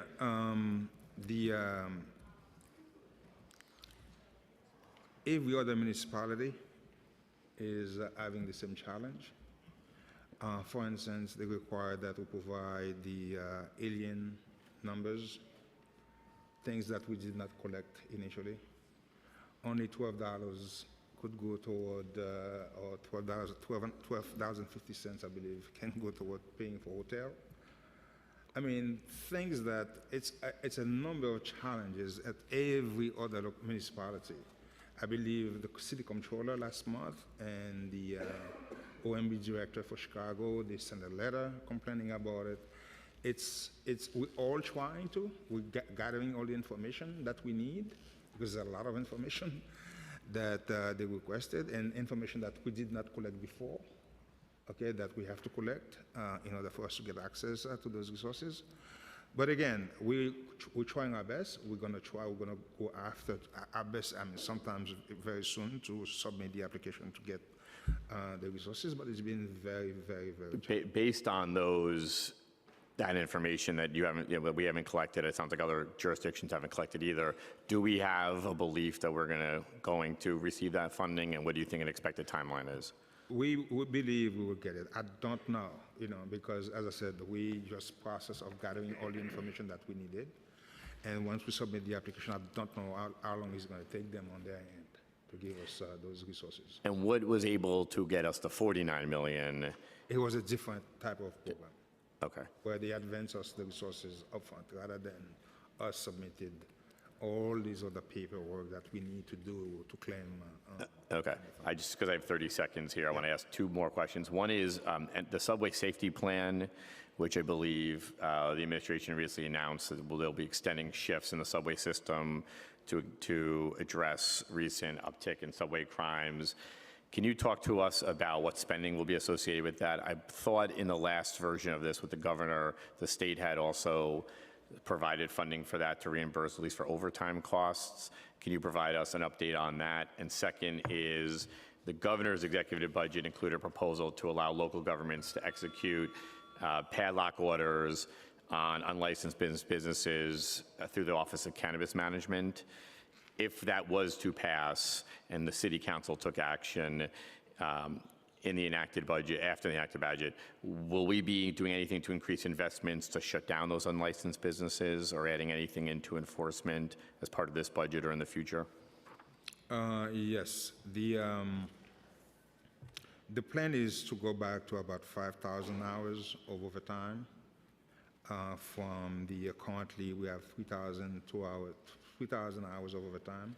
That's what the deployment is supposed to be. Ultimately, the goal is to get to, because we've been working with the state to see if we could get 10,000 hours of overtime, okay, being added to this plan. Last time, the state covers it about 3.5 months for about $62 million. We're working with them to see, because we're trying to get that expansion to be done through the end of this year. Okay, so I don't know where we're going to end with the state, but that's part of a negotiation. We're talking to them to see if we will get to the 10,000, because that's what they truly believe that we really need. But what they announced last week was just an expansion of like 55,000 hours, which was like, compromise things from their perspective, but what they truly need is about 10,000 hours. Regarding the cannabis, we definitely will make an assessment, okay? And as we go through this, and as I said, the mayor wants to have the authority, okay, to jail, to manage, to close down these shops. And once we do the assessment, if we get the authority, we would provide work with the council and provide the appropriate funding, okay, to make sure that we have the necessary enforcement. And I'll just end on this. Do you have any sense of what that investment would look like in order to do proper enforcement? Again, we're waiting to find out exactly what kind of delegation of authority. What does it mean? That's what, we need a lot more before we could give you an assessment of how much that would cost us. Okay. Thank you. Thank you, the chair. Okay, we've also been joined by Council Members Lee, Ressler, Nurse, Abreu, and Council Member Juan on Zoom. Now we have questions from Council Member Brooks Powers. Thank you. Wanting to first start off with the streets plan. In the latest streets plan update from DOT, the agency wrote, quote unquote, given fiscal challenges that hit New York City in 2023, serious actions were taken citywide, including a hiring freeze and a 5% program to eliminate the gap in multiple financial plans. New York City DOT did our best to protect services, but unfortunately, many programs, including supporting the streets plan, had to be reduced. DOT fell well short of streets plan's legal mandates, particularly with respect to investments in bus infrastructure. Considering that the Department of Transportation has not met its mandated targets in the streets plan, does OMB believe that the current level of funding for DOT is sufficient? And does the administration plan to make further investments in DOT in the executive budget? DOT made significant progress toward the street plan goals in 2023. They have met the goal of installing 1 million square feet of new pedestrian space. They exceeded their goal for redesign intersections and accessible pedestrian signals. They also continue to make progress with installing more protected bike lane and improving bus transit. But as you know, they face some serious challenges in meeting the streets plan goals, such as they have a challenge with the facility constraints, supply chain issues, and to some extent, opposition from the community. Just staying on this topic for a moment, because again, by DOT's own admission, the PEG and the hiring freeze played a role in that. So to my question, do you feel that the funding level is sufficient? We believe so. So the budget level right now, DOT, in your summation, should be able to achieve the goal set forth in the streets plan law. Yes. Next, DOT capital plan. The DOT's capital program and the preliminary capital commitment plan has decreased from the adopted capital commitment plan across many key transportation project areas over the plan period. This includes a $655.9 million reduction in capital projects for the city's bridges, $949.6 million reduction for highway projects, and a $153.6 million reduction in capital projects related to traffic. Can OMB explain why this funding was rolled out of the plan period? And do you believe that the capital needs for these critical infrastructure areas are currently underfunded in the preliminary capital commitment plan? Again, this has to do with the city debt capacity. As I indicated to you before, this is a real challenge. We are very close to our debt limit, and as a result, we had to roll back many of the projects to the out years of the financial plan, of the capital plan, because we couldn't fund them. So again, this is the same issue. We're working with the state to secure the expansion of the TFA. The governor included $12 billion in their budget to deal with this issue. But again, this is the same issue like we discussed before, the challenge of the capital debt limit. If we do not move resources that we currently have allocated for the Borough-based jail that we know we're not spending because the timeline is not real, okay, we would not have resources to fund critical projects.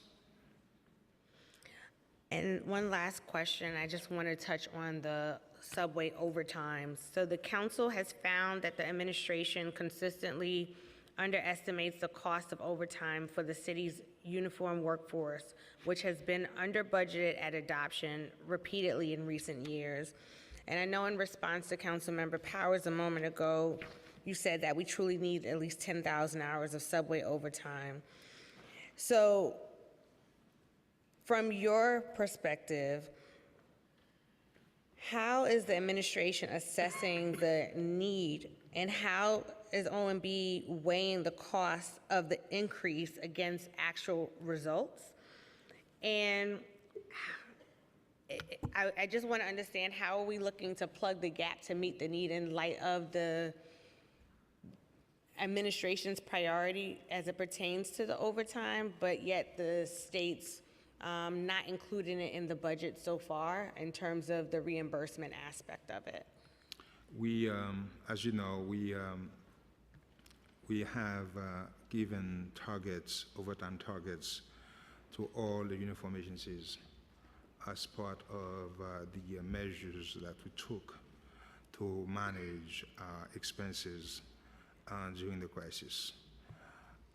But for some agencies, it's a lot easier than others, particularly for NYPD with the demonstrations we have since October 7th, and they have to redeploy force. You have issue with crime in the subway system, so therefore they have to respond to those things.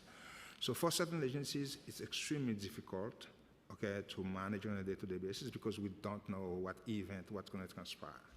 So we are managing them as best as we can, okay? And if needed, we will make the appropriate adjustment to the budget, okay, in future plans to reflect what we're seeing taking place down in the streets. Mr. Jihad, how does this budget ensure we are making the requisite investments to complete capital projects on time? For example, does DDC have what it needs to keep projects on tracks, and our agencies equipped with the resources to coordinate effectively on capital projects in the coming years? And I use the Far Rockaway Library as an example of that. Yeah, DDC has, from our perspective, all the resources that they need to do their work. They were exempted as part of the freeze, okay, from the freeze, so that they could, have all the resources that they need because they are funded through IFAs, and also they met their plan their entire targets, okay, with the first PEG they submitted. So therefore, we removed them, okay, from the freeze from the get-go. So from our perspective, they have all the resources that they need. Thank you. We have questions from Councilmember Farias, followed by Rivera. Thank you, Chair. Good morning. I'd like to ask some questions around the adult literacy program. In 2023, DBCD rolled out a concept paper for adult literacy. Earlier this year, the agency released an RFP for fiscal year 2025 through fiscal year 2027. This RFP will allocate funding based on neighborhood tabulation areas, better known as NTAs. Only programs physically located in one or more of the 41 designated NTAs will be eligible to apply for contracts. DYCD's budget for adult literacy has decreased by 50% from $43.4 million in the fiscal year of 2024 adopted budget to $21.7 million in fiscal year 2025 prelim. What was the rationale behind these reductions? There was no reduction. It's basically, as you know, city council and the mayor, as we get closer to adoption, add like one-time discretionary funding, and the discretionary funding are just for 1 year. Okay, it's not baseline. Okay, that's the only thing that is missing. Okay, so it was a one-shot That's a one shot. only, and any rationale behind not wanting to keep it at that amount versus? We will see as we get closer to adoption, and see what can be done. Great, thank you. And then considering the growing number of asylum seekers, how are adult literacy providers expected to meet the needs of this population, especially with the variety of languages that we're now having to manage? I believe DYCD currently offers adult literacy at Herx currently, and also this program is also open to all New Yorkers, but they're currently providing services at the Herx.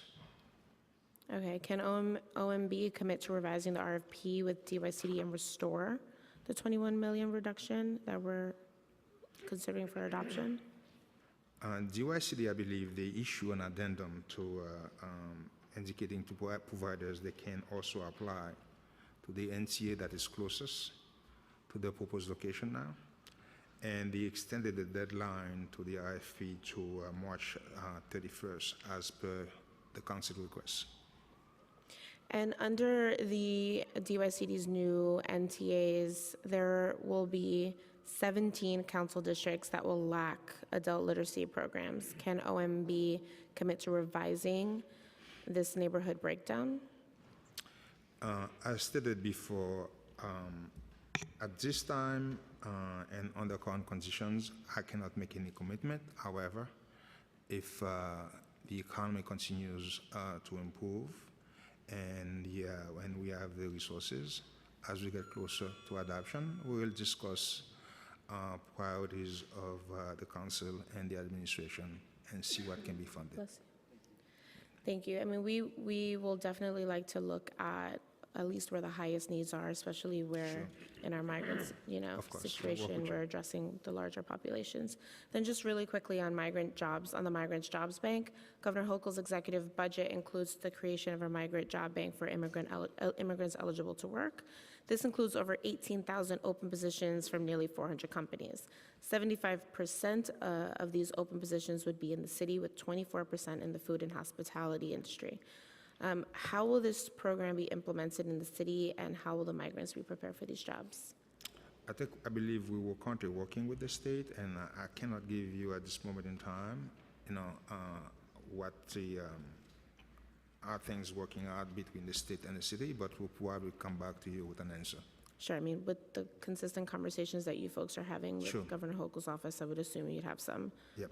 idea. And, I mean, we're hoping that community-based programs will be involved in this initiative as we move forward. I won't ask the last two questions, since you're saying you're in conversations. We will definitely follow up on it. Thank you Okay. so much. Thank you. Okay, we have Councilmember Rivera, followed by Brewer. I want to thank the chair and, of course, the speaker for their remarks and work to support cultural institutions and libraries. And I want to thank the panel for being here and answering all our questions. The Department of Cultural Affairs pegs totals $11.6 million in fiscal year 2024 and $7.6 million in 25. The fiscal 25 preliminary plan includes a reduction of $4.2 million in 24, 2.2 in 25, and $2.1 million in the out years for Cultural Development Fund recipients. Can you explain the decision-making process? Why is the administration implementing pegs on an agency which distributes 95% of its funding to nonprofit organizations? And with that late announcement, over 6 months into the fiscal year, what changes will you make so these unacceptable delays don't happen again? As I said before, we value the work that the cultural institutions do in the city. And it's not by accident that they were exempted from the 4 pegs, okay, that this administration did, okay, the first 2 years. So it's because we value what they do, and we see the importance of what they do for the city. However, the size of the budget gap that we have to deal with requires that an all hands on deck approach in terms of asking everyone, every agency, to make a contribution. That's the reason why they were pegged. And as I stated before, if economic conditions improve and we have resources, when we get more than we anticipated currently, we will work with the council, okay, in terms of identifying, reviewing joint priorities, okay, that can be partially or fully funded, restored. Well, I would say that they were exempted because the council fought very hard for those restorations as well. And if you're looking at, the economic outlook and should things improve, as you've mentioned quite a few times, let's talk about cultural institutions and groups. I mean, they're a huge revenue driver. This is $22 billion in economic activity with an ecosystem that includes small businesses and major tourism. So the preliminary plan includes $7.4 million in '24, $5.4 million in fiscal year '25, and $5.5 million in the out years for the SIGs. DCLA funds a portion of the operating costs for the 34 city-owned institutions. Can you explain to us how the PEGs were calculated and implemented for the SIGs in both November and January plans? Is council discretionary funding impacted by these PEGs? Were individual member item funding and citywide initiatives part of the operating budget? And is the percentage of cuts the same for all 34 SIGs in the November and January plan? And just, if I could add to that, the libraries, since the administration announced the cancellation of the fiscal year 2025 executive budget program to eliminate the gap for city agencies due to continued strong fiscal management, are there plans to restore the November plan baseline cut to the library's budget of $23.6 million in '24 and $22 million in the out years so the systems can bring back the much-needed Sunday services? Let's start with the first question. Thank you. For the November plan, DCLA applied a 3.5% cut across the board to all SIG for fiscal year '24, but tiered the cut in fiscal year '25 and up. It's like 7.4% for large SIG with a budget of $20 million or more, and 3.5% for the small ones. For the general plan, the DCLA also tiered the cuts in fiscal year '24. It's 11.3% for large SIG and 3.5% for small SIGs, and an 8.3% across the board to all SIG for fiscal year '25 and out. Regarding the council discretionary funding, they are not impacted by the PEG. And as I stated earlier, if financial conditions improve beyond what we currently anticipate, okay, we will work with the council to identify joint priorities that can be fully or partially restored, including the libraries, including the cultural institutions. Again, as I said, we have to make sure, okay, we have the resources to basically start this conversation, start the conversation about restoring. Until we do, I cannot commit at this point in time, okay, that we're going to restore X, Y, and Z or Z. Okay, if resources are there as we get through closer to adoption, we will discuss with the council and identify joint priorities that can be fully or partially restored. Well, thank you for that. I would say, as I mentioned, major drive to city revenue. I hope that's analyzed when cuts are made. And as you can imagine, these smaller institutions and groups and the libraries, they're critical to just our survival here in the city. Sure. So thank you for the time to the chair and to my colleagues for their questions as well.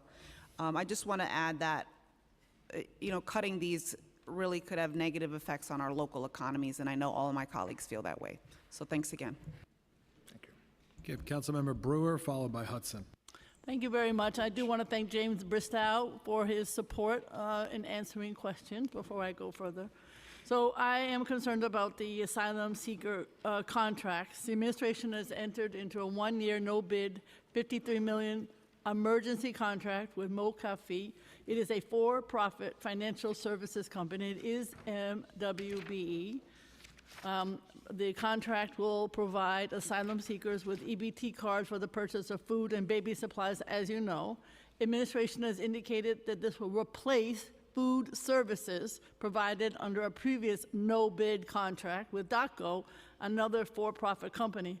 it's a little strange to me to have this new no bid contract, because as you said in your introduction, and as we have been told, we are going to go with more nonprofits. So when did the new food EBT card program begin? How many cards will be issued, and how many families are expected to receive this benefit? I had understood a pilot of 500. We wanted to know the criteria to select the families. I understand originally from some media reports that they were in what I would call scatter site, meaning, 2 hotel rooms here, 2 hotel rooms there. But I also saw that they are also going to be in an entire shelter. So could you explain that to me? And also, got to stop this no bid contracts. We sat here during oversight and investigation stating from health and hospitals we're going to do RFPs, and we're not doing them. Thank you. Yeah, this is a program that is, it's a pilot program that will serve 500 households. The goal of the program basically is to save money, okay? But why no bid? I'm going to get there. The goal of the program is to save money. We expect to save about $7 million out of this program because we had a lot of waste in terms of food that was served to the asylum seekers. And the second goal is to make sure that some of the resources that is being spent on the migrant stays in the local economy, because these will be used at local supermarket and bodegas. And thirdly is because of we trying to basically do as best as we can to create opportunities for MWBEs as part of the resources that have been spent as part of this huge amount of money that the city is spending. So the program has not yet launched. It's expected to start in the next several weeks. The program is, as I said, is expected to start with 500 folks. And as we move forward, if the pilot is successful, okay, that will be launched to the entire city. I don't have to repeat what the mayor already made it clear, that he wanted to make sure that he create opportunities for MWBEs, and he's the one who referred to that the vendor, okay, to HPD. So this is news. This is not news. This is everybody already knows. He made it clear that's what he did.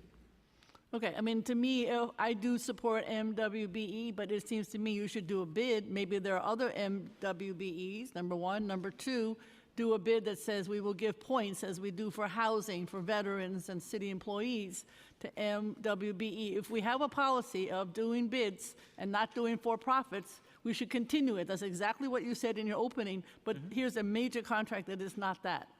Okay, second, does the $53 million maximum contract value include the funding that will be added to EBT cards, or is it solely relating to the fees paid to Mo-Cal-Fee?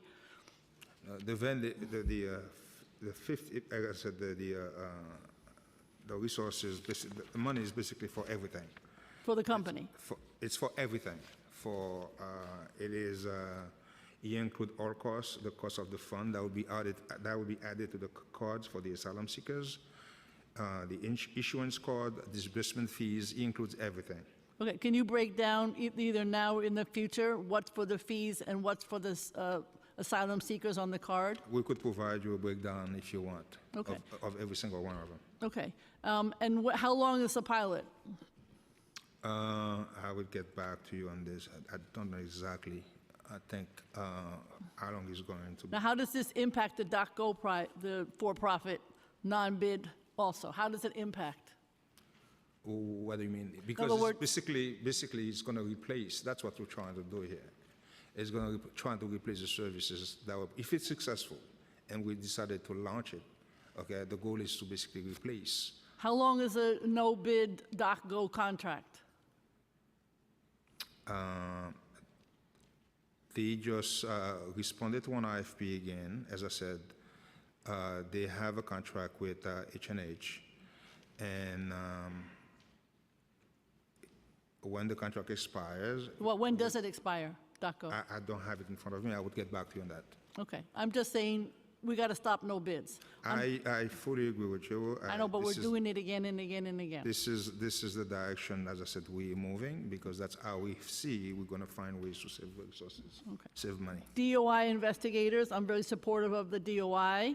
I think that this investigation department, as you know, provides necessary oversight to ensure that agencies are functioning properly. It seems that oversight isn't a priority fund by this administration in some cases. And this is also, I want to make sure that Department of Correction also has a Board of Correction fully funded. Both of these agencies need to be fully funded. So why hasn't the administration prioritized funding oversight agencies with adequate staff and salaries?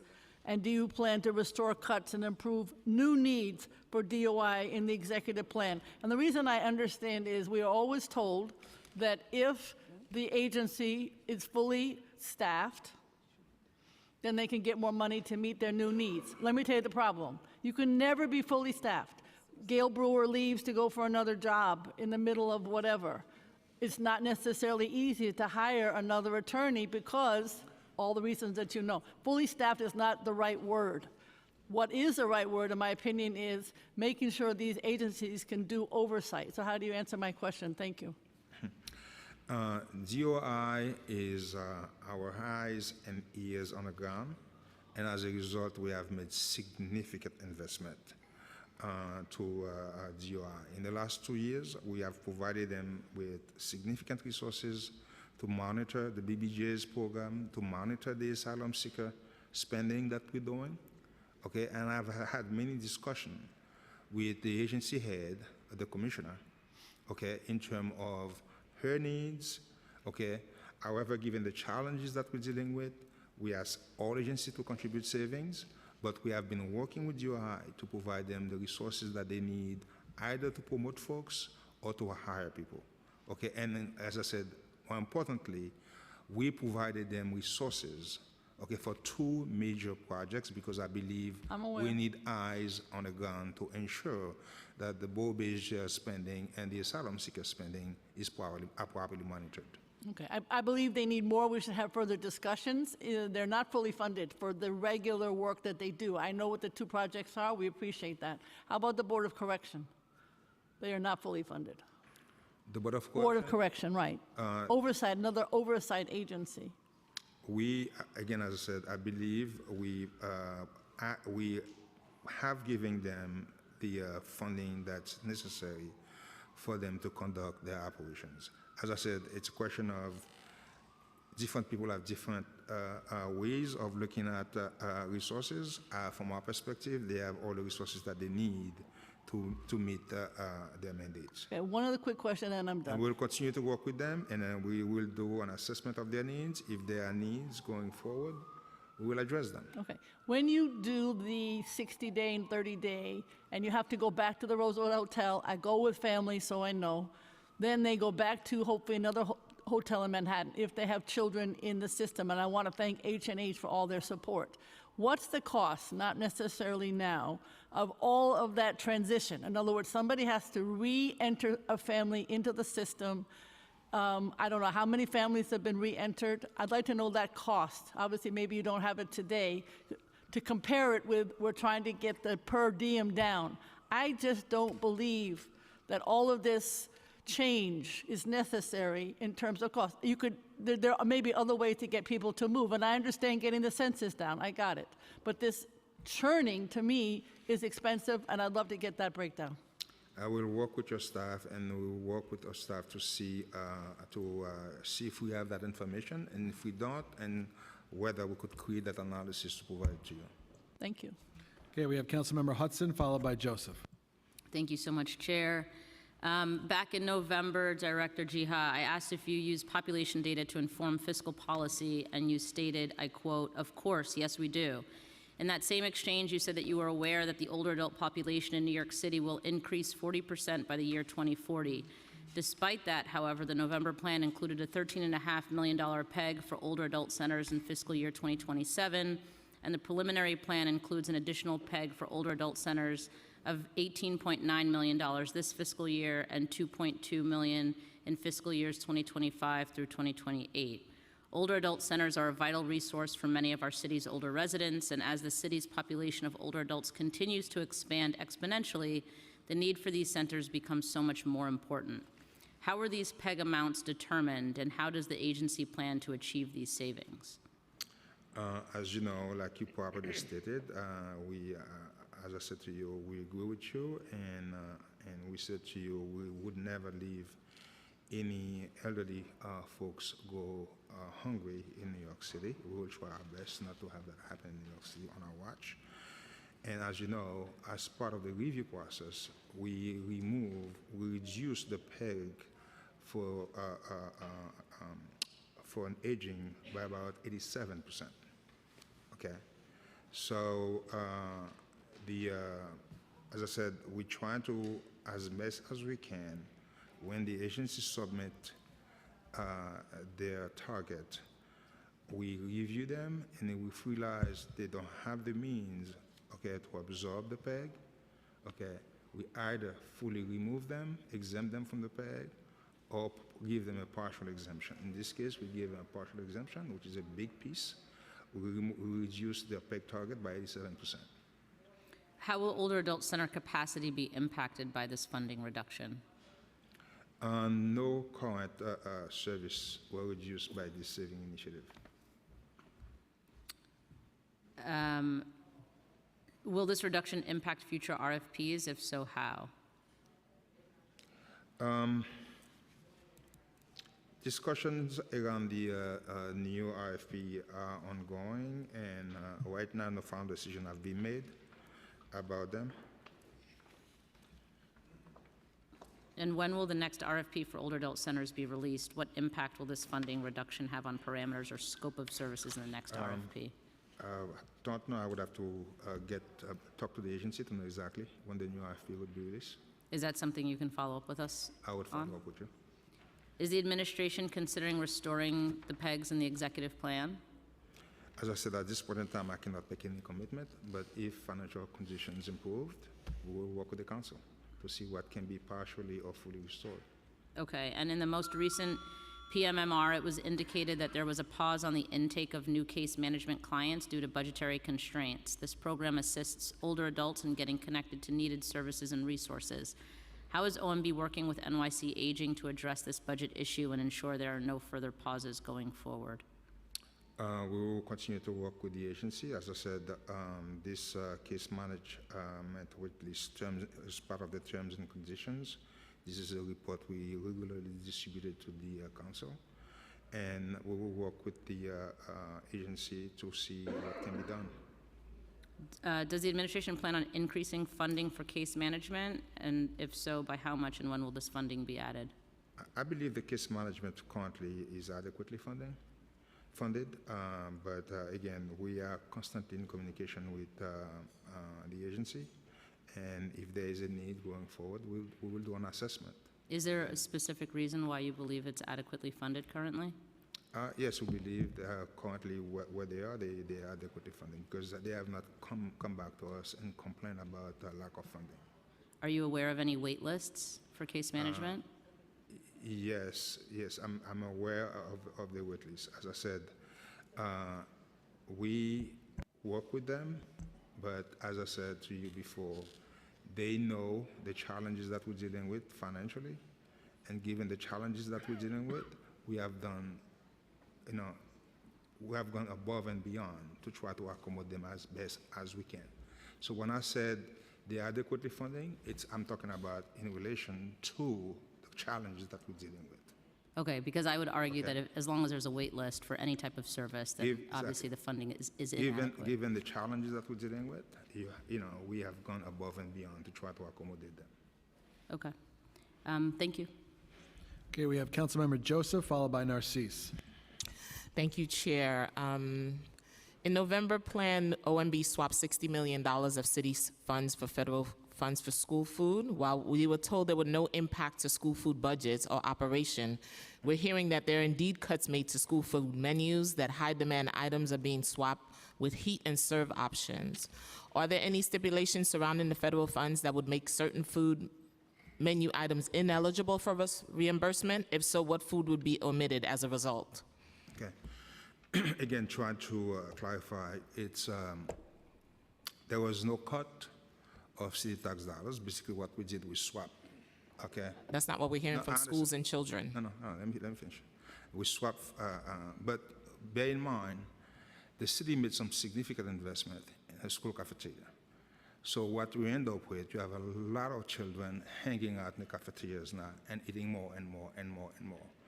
So therefore, what they did was, hey, they basically cut some of the items from the menu. So you heard the word cut. Yeah, they cut because more kids are eating, okay, not because there was a cut to the budget itself. There So it what we're doing right now, we're modifying their budget and adding federal resources for them. That's not what we got from the schools and the students and all the news reports, even the cooks in the kitchen. could And trust- council is part of the You could cafeteria you could enhancement trust- as well. You could trust what I'm saying to you, okay? We're modifying the budget to add federal resources. This is not even city dollars, okay? We're talking about federal tax dollars. So we're modifying the budget. You modify the budget. When would we see that in the budget? We'll see it, we already made the modification, so you will see it going forward, okay? Is there a timeline when we can We expect? already did it, we already did it. So if we go and look now, it's already been adjusted? It's already did, yes. Okay. If schools cannot maintain the same food item they were able to prior to this swap of federal dollars, can the DOE ask city funds to be reinstated for that same program? There is nothing for city tax dollars because, as I said, we will get reimbursed from USDA for this. So there is no need to add city tax dollars. You know, we already added the But you federal tax dollars for this. You said it was a swap, and Yes. we will see We it. already added more. So when we reach out to superintendents and schools, we should be able to see that. You should Okay. be able to see that. We're going to talk about my favorite subject, class size. Oh, boy. There's currently 4.1 billion capital budget for new capacity class size compliance with the SCA's new fiscal 25-29 capital plan. SCA has stated that it's not enough funding to comply with the state class size law. The city required to be fully compliant with the law by 2027 to 2028. This year, does OMB intend to authorize increasing funds for SCA in the next amendment to the plan? Yeah, as I said to you again before, this is a challenge with debt capacity. Debt capacity is a real challenge.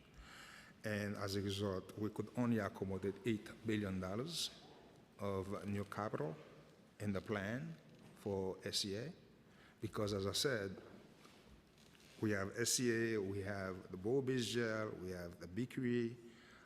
All these things have to be accommodated within the constraints that we have, which is a very small amount of debt capacity left.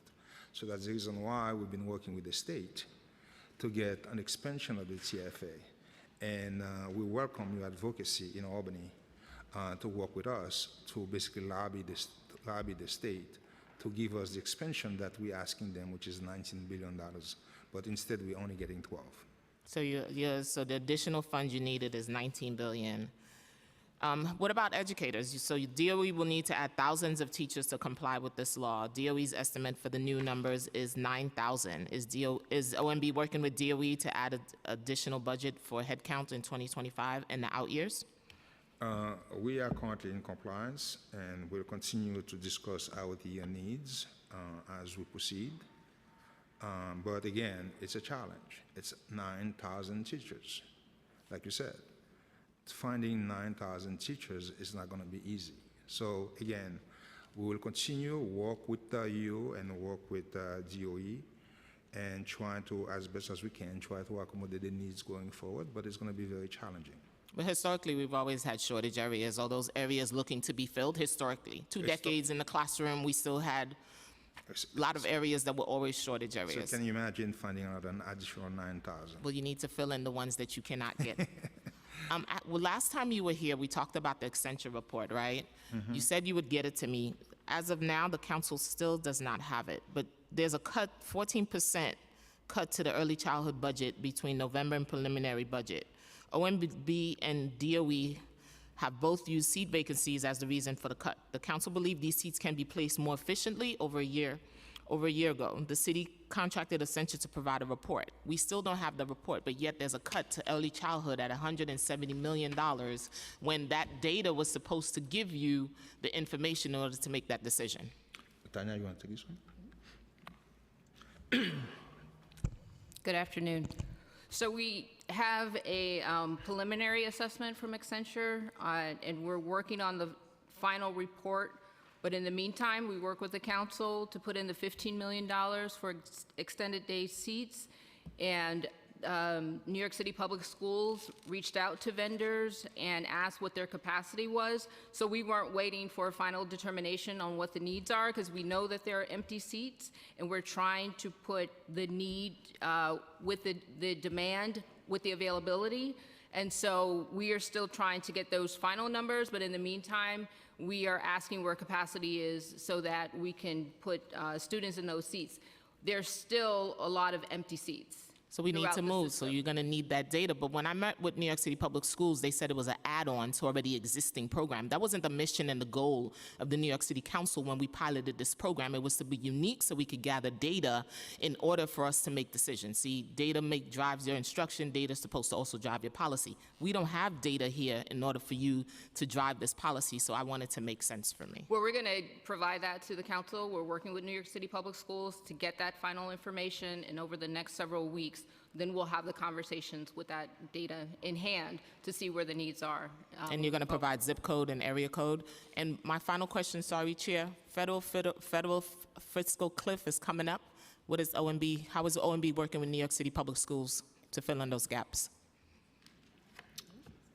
Yeah, this is something that we're in process of. We're doing a review because, as you know, the funding expires at the end of this year. So we're in the process of reviewing every single one of these programs to see what's critical and All of them are critical. and how we're going to fund them. Because as you can imagine, we just funded the DOE portion of the summarizing that was funded with federal stimulus, but because it expires, we couldn't go forward with that program, but we just made a decision to replace the federal funds with city tax levy. So we'll go through the same process, okay, with all the other programs to see what can be done for each one of them. Thank you, Chair. Councilmember Narcisse, followed by Schulman. Thank you, Madam Speaker. Thank you, Chair. Jusqu'avant de commencer, j'aimerais te dire merci. On a fait des bonnes choses ici, malgré les temps difficiles. Merci beaucoup, madame. Tu es mon histoire. H&H current budget for asylum seeker is $1.8 billion in fiscal 2025, which make up nearly 60% of H&H budget. In the November plan, an additional $2.6 billion was added in fiscal 2025 for asylum seeker services. However, in the preliminary plan, H&H received a peg of over $1 billion in fiscal 2025. What is the reason for H&H having such a large budget for asylum seekers? As you know, we couldn't, when the city faced the challenge of the asylum seeker crisis, we didn't have the capacity to manage this crisis. The only place that has this kind of close to that kind of expertise was H&H. So therefore, we had to rely on H&H. And by relying on H&H, we had to provide them the resources, those kind of resources, basically to manage for the city the asylum seeker crisis. When the $2.6 billion was added to H&H budget in November, did you anticipate reducing it by $1 billion 2 months later? No, we didn't know that, but as I said, we had to find the savings, and this is as part of finding the savings, and it means we're going to have to bring down H&H budget. How is the preliminary PEG amount determined?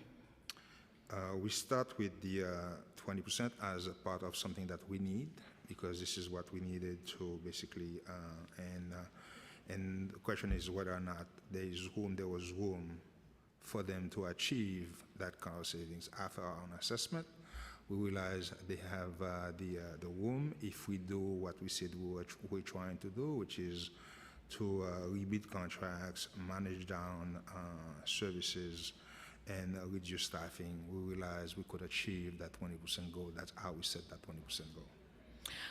Do you anticipate any additional pegs to asylum seeker services under H&H? Yes, as we indicated as part of the letter that we sent to agencies last month, we anticipate another 10% peg for the asylum seeker budget. Okay. Distress Hospital Fund, that's my line. The state created the Distress Hospital Fund to support safety net hospitals that disproportionately treat Medicaid patients and populations. H&H is not statutorily excluded from receiving funding due to their work with Medicaid populations. But funding is also pursuant to criteria determined by the State Commissioner of Health and subject to approval of the State Budget Director. As a result, based on determination made by the state, H&H has not received any distress hospital funding. Did the state provide a specific reason for why H&H hospitals are excluded? No, they did not. We do not believe that the city should have his sales tax intercepted without any say from the city. We continue to advocate to the state to remove the intercept. As you know, the intercept is costing the city $150 million a year, and none of that money is going to any one of the city hospitals. Wow. So it's a challenge, but we continue to work with the state to make sure that every time we think that's going to expire, it's going to sunset, they find another way of intercepting that $150 million of our resources without anything from us, without saying anything to us. Since my time is going, but part of the city's sales tax is captured by the state to fund this fund. How much city funding taking annually for the Distress Hospital Fund? And second, how much funding would H&H Hospital receive if they met the criteria? It's, as I said, it's about $150 million 150. A year, and they have not given us any indication that they would basically provide resources to H&H. We have been advocating on behalf of H&H for the longest, but H&H has not received a penny from that $150 million that they took from the city. So even if they met the criteria? So thank you for your time. Thank you, Chair. And don't forget sickle cell bill. If you want to add anything? Yes. You done? I'm sorry? Did you answer the question? How much funding would H&H Hospital receive if they met the criteria? 1/5? No, they have not included H&H at all. At all? At all. They took $150 million from the city. Okay. But they have not included H&H as part of any distress hospital. And don't forget the sickle cell bill. It needs to be funded too. Thank you. Councilmember Schulman, followed by Dinowitz. Thank you. I want to thank the Speaker and the Chair for today's important hearing, and thank you, Dr. Jaha, for being here and answering all of our questions today. So DOH-MH's headcount was reduced by 18 positions in the preliminary plan on top of a reduction of 29 positions in the November plan for fiscal 2025, resulting from PEGs. Overall, the department's fiscal 2025 budgeted headcount is 6% less than its current fiscal 2024 budgeted headcount. The department's headcount within the disease prevention and treatment program area for fiscal 2025 is 217 less than it currently is in fiscal 2024, a 17% difference. So I have 3 questions. One is, was this headcount reduction proposed by DOH-MH? What discussions have you held with DOH-MH over the past 6 months to ensure that there won't be an impact on the city's disease prevention and treatment, and do you anticipate any additional headcount reductions? And I just want to say that the disease and prevention is the heart of the mayor's program, Healthy NYC, which was codified by legislation that I introduced and was passed unanimously by the City Council recently. Thank you. Yeah, these the PEGs, basically, these were long vacant positions, and that we discussed with DOH-MH, And that's what they submitted to us because these are vacant positions that they could not fill for the longest. So these are the positions they submitted. With respect to the other needs, as I said, I believe they are appropriately funded, but as we go forward, if there is a need, because we always exempted this from the because this is critical public health. They always have the authority to hire, but if there is an increased need based on our own assessment, when we discuss with them, with the agencies, we will address them in coming plans. Okay, thank you. That was my question. Thank you. Okay, we're going to take a 10-minute break, and we'll resume with Councilmember Dinowitz, followed by Krishna. Thank you.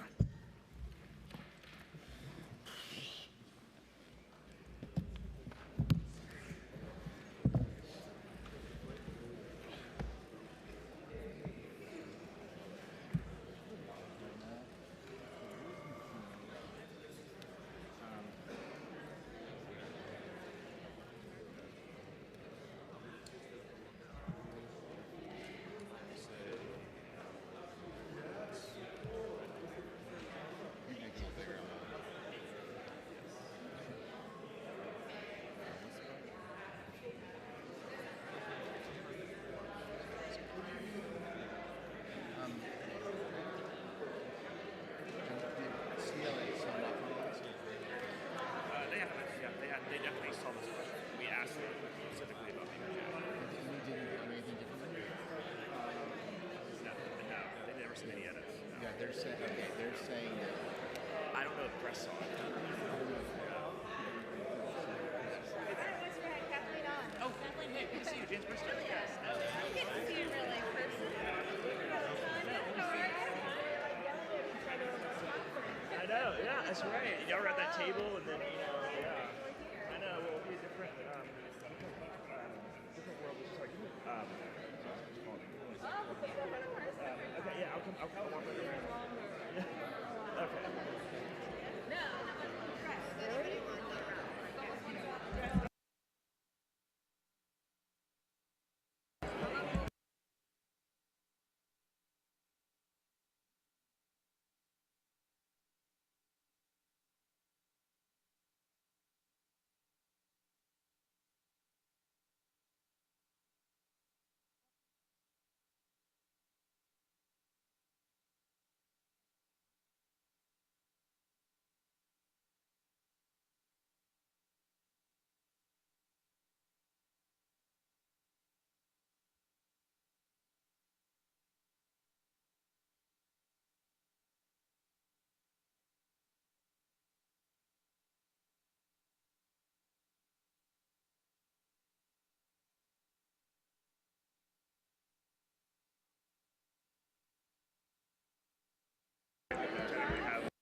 Okay, we're going to get started again. Councilmember Dinowitz, followed by Councilmember Krishna. CUNY. CUNY's what page?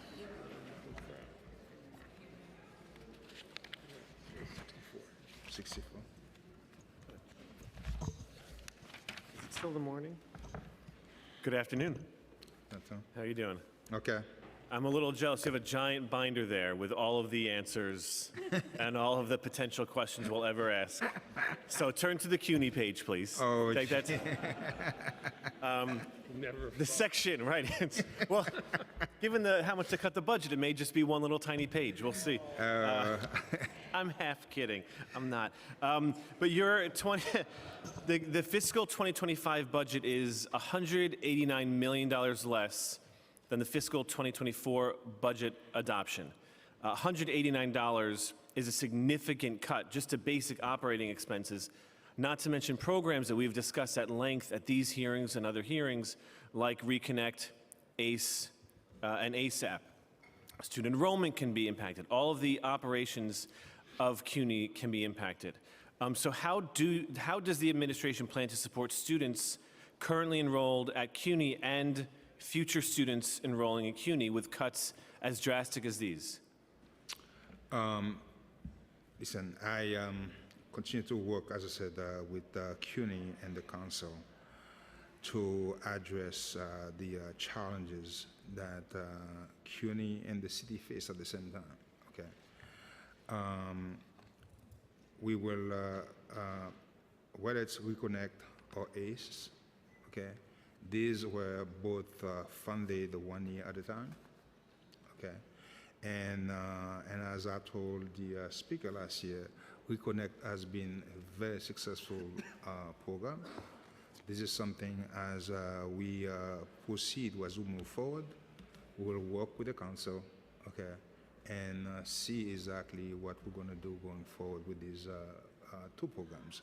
But with respect to CUNY in general, okay, the changes, we were very careful in terms of where we found the resources from CUNY's budget. And if you talk to them, they will tell you the same thing. Basically, what we did is look mostly in the area of fringe benefits and do re-estimates of some of the assumptions that were made in that area so that we try to avoid touching programs as best as we can.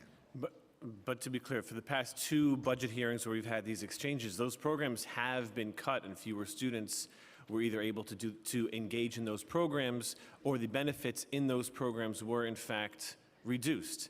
And with a $189 million cut is very significant.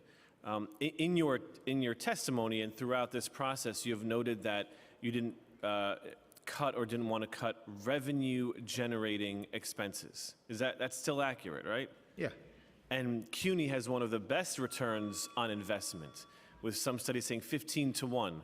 For every dollar invested, 15 comes back, and then ACE and ASAP alone, an additional between $3 and $4 per dollar invested. So I don't understand how cutting $189 million from programs that bring money back to New York City and put money in the pockets of New Yorkers aligns with that professed value of not cutting revenue-generating things in the budget. As I indicated to you, you could talk to them, and to our knowledge, I don't believe any programs were cut or eliminated from CUNY. As I said, most of the funding that the PEG savings that we've identified and found were in the areas of fringe benefits. And so, as I said, we will continue to work with CUNY to basically assess their needs going forward. And as we proceed, if they could identify, and particularly if we economy remains strong and stronger than we anticipate, we will work CUNY, we will work with the council, okay, to see if there was an area that they believe was impacted to either partially or fully restored, if there was an area. As far as we know, There was none because we were very careful in terms of where we took the PEG savings from CUNY. Basically, they were focused largely on the areas of fringe benefit, and we estimate those fringe benefits. So again, as I said, if from their perspective they believe there are areas, okay, we will work with them, we'll do an assessment, and if the economy remains strong or stays stronger than we anticipate, we will basically do a reassessment of their needs and then work with you to see what can be partially or fully restored. AJ, it sounds like from your testimony, it sounds like you are saying that CUNY is fine with these cuts and they have found the savings and no services As to far students. as we know, okay, as far as we know, the area where we took the savings from CUNY were mostly in the fringe benefit, category. We re-estimate because our estimate of fringe benefits were much higher than actual costs. So we realigned them. So as far as you know, so does that mean that if CUNY comes back and says, you know what, actually these cuts are in fact devastating to our students, you'll then reverse the cuts? I said to you, if economic conditions improve better than anticipated, okay, we will do a reassessment. If there are programming cuts, because as far as we know, we try not to have those. We will do a reassessment, and if conditions permit, we will work with the council to either partially or fully restore them. I think it's important to note that these expenditures, so-called expenditures on CUNY aren't expenditures, they're investments. And it appears that everyone sees the value in investing in CUNY, in our students. The return on investment is high. Our state sees the value in investing in CUNY. They just got a $75 million injection of private donation for the AI programs. So everyone sees it, but it seems that the city views this as a way to save money. And so I look forward to CUNY coming back and saying, you know what, $189 million is actually not manageable. It's going to hurt our programs because what you're telling me doesn't seem to align with what everyone else believes and what everyone else is saying. As an immigrant, you don't have to remind me of how critical CUNY is. I know it. I have friends, I have family members gone to CUNY, and I see the impact of CUNY on their lives. So I know exactly, okay, what CUNY is, what CUNY means, what they accomplish, what they do, okay, for the population, okay. So from my perspective, as I said, we try our best not to cut programs at CUNY. But if they believe there are some, okay, if conditions permit, we will do an assessment, okay, and we'll work with the council to restore partly or fully whatever they think that was cut. Because from our perspective, we have done our ultimate best. As I said, we basically play in the area of fringe benefits, okay? We assume we're spending 7, when in reality we're spending 3. We'll realign the estimate of our assumptions with the reality, and we took the savings. So again, as I said, if they believe there are some, we will sit down with them and do an assessment. Thank you. Thank you, Chair. Thank you, Speaker. Councilmember Krishnan, followed by Stevens and Lee. Thank you so much, Speaker Adams, Chair Brannan. Good afternoon, Mr. Budget Director and the OMB team. It's nice to see you all, and thank you for your testimony today.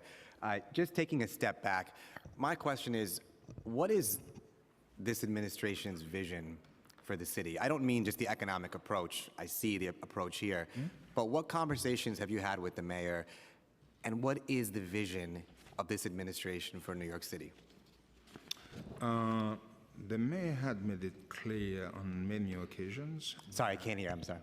The mayor has made it clear on many occasions about his vision for the city. He wants a safe, clean city where you could raise a family, work, and without any fear, and have a good education system where the kids could go to school. I mean, he has made it clear on many occasions about his vision for New York City, and his budget also reflect, okay, his visions. That's the reason why you hear people talk about we do cuts, generalized cuts. In reality, no. We review every single one of the submissions by agencies. We see where we are in terms of our needs for resources and adjust appropriately. If we realize an agency cannot meet the PEC target and they don't have the resources, we basically exempt them. So this is, we've been extremely careful, as I was talking about CUNY. We've been extremely careful, okay, in terms of the changes that we made. As I said in my testimony, 95% of the savings that we took had no impact whatsoever, okay, on services in New York City. You don't have to take my word for it, okay? You could go to any one of the independent monitors, okay? So there is a small portion that's impacted, and it's our job to work around them to see what can be done, to do assessment of these things, to see what can be partially or fully resourced, as I said, if the resources are there.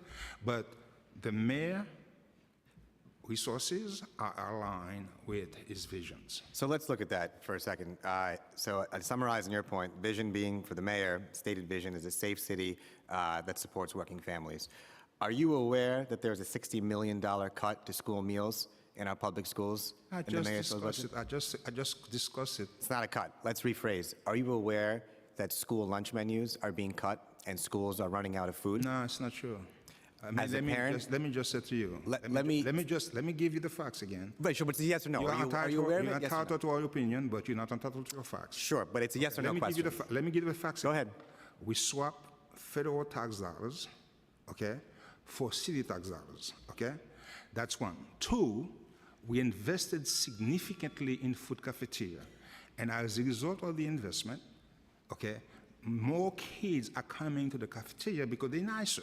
They're hanging out in the cafeteria. They're eating more. But let me tell you. Because they're eating more, okay, because they're eating more, the DOE, okay, requested Mr. Budget, funding. I'm on a clock, us. so I've Yes. got to jump in. I understand the math, but I'll tell you where the math isn't mathing.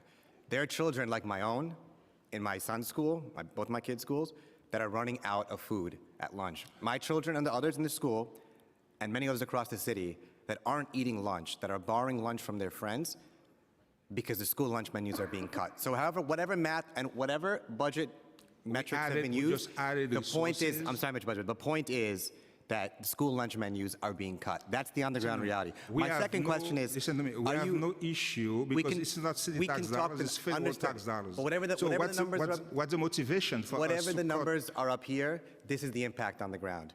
My second question is, are you aware there's a $170 million cut to early childhood education? Because we had 37,000 empty seats that we're paying for. 37,000 empty seats. Can you imagine? This is a program that is funded by federal tax dollars. I'm going to jump into the other point. And we So I have think 36,000 empty seats that the city I'm sorry, Mr. Budget Director. I've got to keep moving. I'm going to look at the numbers, and I'm going to show you the impact. $170 million cut for early childhood education. Finally, you're also aware there's a $20 million cut to our Parks Department, right? Including 111 positions and $11 million for collectively swim programs, tree maintenance programs, and trail programs. You're aware of that cut to the Parks Department budget? Yes. Okay. So looking at all those, let me tell you the impact, put the dollar amounts aside. As I mentioned before, schools where lunch menus are being cut. No. And running out of food. No. Early childhood education, there are thousands of parents who desperately hoping to qualify for a 3K lottery, not having a seat. Anyone who wants a seat can get a seat. And finally, with these cuts, there are parks across the city that won't receive cleaning services. That's just a fact.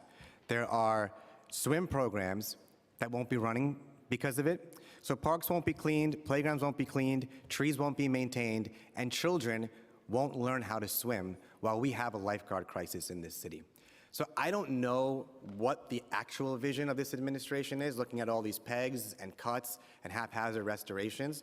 But what I will say is the way the administration's approach and the impact of its budget approach is that this city is getting unaffordable for working families, that the support pillars that working families, older adults, and immigrants depend on are being cut, and working families are being pushed out of this city. And so I think the real question the administration should ask itself is, what is the vision for this city? What is their vision for this city? And quite frankly, right now, what we're looking at is one that, the numbers aside, the on-the-ground reality, the stories that we all hear from constituents day in, day out, whatever the vision may be, it is one that is, in fact, in reality, leaving out working families. Thank you. Councilmember Stevens, followed by Lee, and then Osei. Well, good afternoon. Good afternoon. It's been a long day. Thank you for staying in there with us. Just really quickly, I just want to start with Summer Rising because I know there was a big announcement regarding Summer Rising, and I have some feelings about it. And just thinking about going into the summer and understanding when Summer Rising did come to pass, it was like after COVID and really around like how do we get our young people to get their learning loss. But I feel like there's this constant battle when I'm talking to parents and providers where they're like, could we go back to camp? And like, why is that not an option? And I think that, you know, even looking at this budget and we're looking at cost savings and saying we're in a crisis, then we should save money where it makes sense. And I think this is a place where we could save some money at. And so I'm gonna jump right into it. In November plan, DYCD's Summer Rising budget was reduced by $19.7 million each year from FY25 through FY27 due to the low attendance for middle school students. The preliminary budget plan included a new need of $80 million in fiscal 2025 in DOEs for Summer Rising programs. I guess my first question is to think about what is the current funding for both DOE and DYCD budget for 24 and 25 for the Summer Rising program, and what services are being provided by each of the agencies? Why is the increase in DOE budget for the program but a decrease in DYCD program? Yeah, currently we're talking about $239 million in fiscal year 24. And we have 129 in fiscal year 25. And DYCD is $149 million for 24 and 129 for 25. DOE is $80 million in 24 and $80 million in 25. So this is the breakdown of the budget for each one of these. Again, we hear your concerns regarding Summer Rising. I think we're going to have to talk to the Chancellor to see if they could do an assessment of, because from our perspective, we're going on the assumption, the premise that the program has been oversubscribed. Okay. So far. What do you mean when you say oversubscribed? Meaning we have more parents registering for their kids for this program. If we Well, we have to be careful when we say it's oversubscribed. It was actually more seats, so it was more available, so more parents were able to apply. Whereas when it was just in the camp model, we had less seats, and so the oversubscription, I think we have to make sure we're careful about that. No, we would have to see, talking to parents, do an analysis of which one of the model is better. Yeah, and here's the thing: I'm not saying that we don't want some version of it, but I think when we're thinking about cost savings and when I'm speaking to parents and providers, it is much more cost effective. And to see that DOE is getting an increase and DYCD is getting a decrease is a problem for me in the sense of like, that means it's also not respecting the providers and the work that they're doing. And even when we're rolling out the program, what that looks like, right? Providers are doing this for a number of years, but I have a whole bunch of other questions, so I'm just gonna jump really quickly into ACS, because that's new to my portfolio.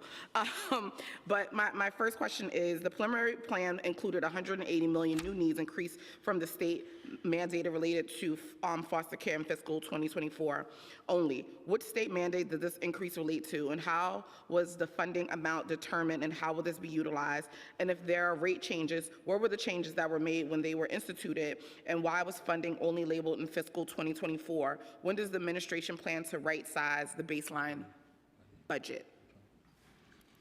Again, as I said, we will continue to work with the agency. Continue to work with the agency to do an assessment.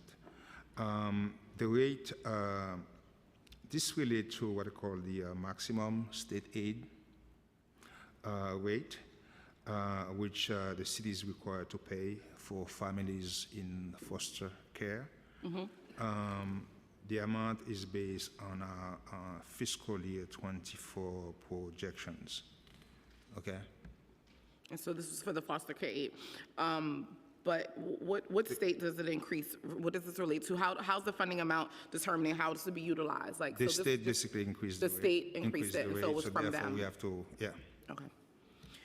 I have a number of questions, but I just feel like you guys have been here long enough, and I'll just reach out to you guys separately. Okay. Thank you. Thank you. Councilmember Lee, followed by Osei and Williams. Which page? Hello, sorry. Oy. All right. Good afternoon. Thank you, Chair. Thank you, Speaker. Just wanted to quickly dive in. MOPD, Mayor's of Office for People with Disabilities. So as you know, it's been underfunded in recent years, and the office's fiscal 2025 budget is $477,000, which is 33% less than fiscal year 24's budget at adoption. And so just wanted to know, and this was, I think, an additional reduction that was included in FY24's executive plan. And just wanted to know, because as you know, people with disabilities in New York City equates to over 1 million people in this city. And so just wanted to know, given the critical services that the office provides to those with disabilities, why was the MOPD subject to such major cuts? I understand that there's headcount and pegs and all of that, but I would argue also that because the budget was only recently ramped up, because it was pretty small before, and I would say that, the ramp-up period takes time to hire and look for qualified staffing. And so just wanting to know about the cuts there. Yeah, as you know, the MOPD is a policy coordinating entity. They don't actually engage in direct service programming. So they basically leverage other agencies, okay?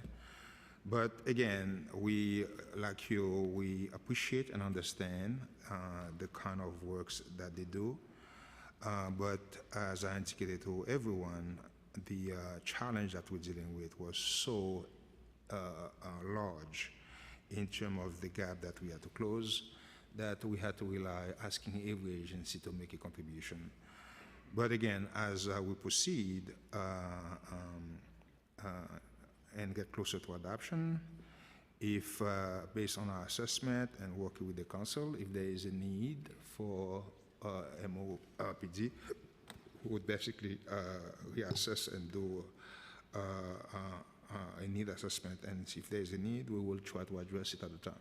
Yeah, I would say if we could take a look at that, because $477,000 in their budget to honestly, I can't even imagine how difficult it is to just rein in all these huge, large city agencies, because I think disability should be part of each of the work that all these agencies do and incorporated in it.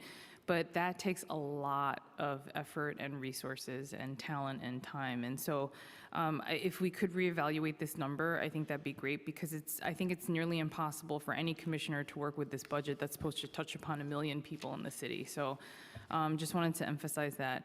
And then moving over to the next topic, which is on children and youth mental health services. There's a lack of focus on mental health of children and youth, and many parents are unaware of the mental health services that their children's schools provide. In addition, many critical mental health services in schools have been reduced with the results of the budget cuts, and there are not enough school social workers and clinicians available to deal with all the needs. And I've been hearing conflicting things from school principals as well as parents in terms of how the budget cuts have impacted, the school social workers. And so how much of the fiscal 2025 budget is for youth-specific mental health services, and how does that compare to the funding levels for FY24?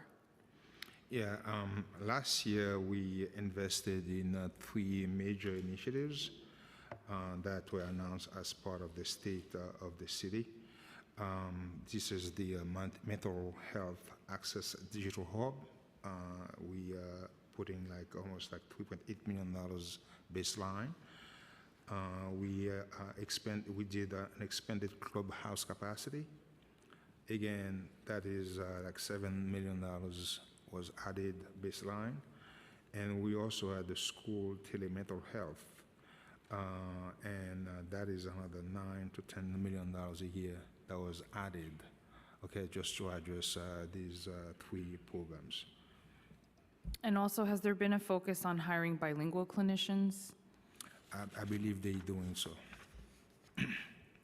Okay, and just really quickly, Chair, I know I'm over time, but just two more questions about, one is around the opioid settlement funds that the city was supposed to receive. Just wanting to know if, because last I checked, I believe we got 11 or 15 million, I believe it was, and just wanting to know how that money has been spent down, if at all, and if there is sort of underspending in that area, whether those could be used and go towards programs that support addiction services. We should definitely talk to you and put you in touch with our folks and work with the agencies to see what best can be done. Okay, great, thank you.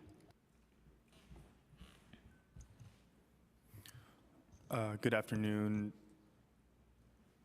Director Jiha. Good afternoon. Sorry. I know there's a lot of us over here.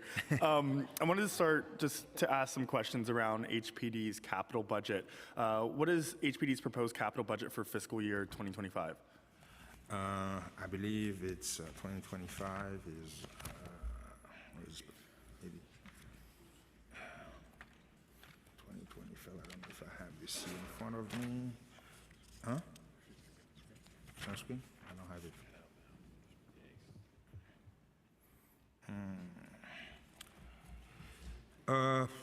2025. I don't have it here. I don't have it here in front of me, but I will give it back to you in a moment. Yeah? Oh, 12 billion? $2.12 billion. Well, can you say that one more time? $2.12 billion. $2.12 billion. And do you know the breakdown in terms of how much of that funding is going towards building affordable housing in New York City? I would have to provide you a breakdown of all this information, okay? That would be great, Okay. but, you know, Okay. $2.1 billion out of our over $100 This is billion. the city portion. Yes, out of our over $100 billion budget. Earlier in your testimony, you stated that there's a housing shortage in New York City. Do you think that amount shows how the admin is prioritizing that housing shortage, especially when it comes towards building affordable housing within New York City? Housing is a priority of this administration. To be honest with you, we have over like $20 billion in the next 10 years. The challenge that we have, as I stated earlier, is a debt capacity issue. Okay, we have about $10 billion left in debt capacity, and schools, Bow-Based Jail, BQ, these three projects way above that amount. That's the reason why we're lobbying Albany, and the governor included $12 billion in the budget, okay, for debt capacity expansion for the TFA. But even if you add that $12 billion, it's not going to be close to what we need here in New York City in terms of our infrastructure needs, housing needs, I mean, you name it. Okay, the debt capacity issue is real, okay? And I don't know how many times I have to say it. The fact that we have funding allocated for the Bow-Based Jail in a timeline that we know is not real, okay? Because we put the capital program on a pause as a result of COVID for a year and a half, and the timeline was created before COVID. So we know we're not gonna spend those resources by 2027. But yet, we have to keep those resources in the timeline that was created prior to COVID. So thereby, we have no room left. So it's not a question of priority, okay? It's not a question of wanting to put more money. We want to put more money. Sure. So $2.21 billion allocated in the capital budget for HPD. We don't know what the breakdown is going towards affordable housing. You know, I speak about this often, and I know that, you know, housing is a #1 priority for this council, the administration, and many New Yorkers who probably speak to the mayor about what their issues are. You know, last year, the Biden administration passed the Build Back Better Act, where $1 trillion was allocated to go towards infrastructure needs as well as housing. I believe $200 billion is supposed to go to New York State. How is this administration working on pulling some of that money down, especially to address our housing shortage within New York City? We have a team of folks constantly working, looking for grants. This is what we do every day. But again, I would defer to HPD to give you specifically what they're doing, okay, in terms of trying to tap into those resources. Sure. And I'm sure you're playing a role in terms of securing some of those contracts from We do, we Build Back provide them the Better, correct? resources, all the resources that they need, okay, basically to do, to do the applications, to look for the opportunities, we work with them. Has any money But, been pulled down? I can't give you, I don't know from the top of my head, no. I would get back to you to find out, I would work with HPG to find out exactly if they have gotten some resources from them. Great. I would love to get an answer back on that. You know, I think when there's a large sum of money that is allocated towards our state, You have to remember, the majority of the HPD's budget is funded by the federal government. Sure. So, but specific grants here and there, I have to go back to them and talk to them. give Of you a course, but you know, of course, hearing that the housing shortage and the crisis is a priority of this administration, would love to see that taken seriously. And I'm sure it has been, but would love some transparency in terms of the progress of pulling some of that money down, and how the council could aid in providing some assistance in the projects that come across all of our portfolios. Okay. All right, thank you, Director. Thank you. Councilmember Williams?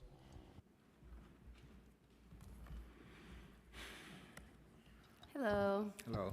How are you? I'm doing very well. Good. You know my issues, so I will start with the Commission on Human Rights. And similar to the November plan, the preliminary plan includes a PEG that will reduce the Commission on Human Rights Law Enforcement's budget by $676,000 in fiscal 2024, and a vacancy reduction of 8 positions beginning in fiscal 2027. The Commission on Human Rights, as you know, is such a small agency, and these reductions will impact the agency's work regarding enforcement, training, communications, and operations.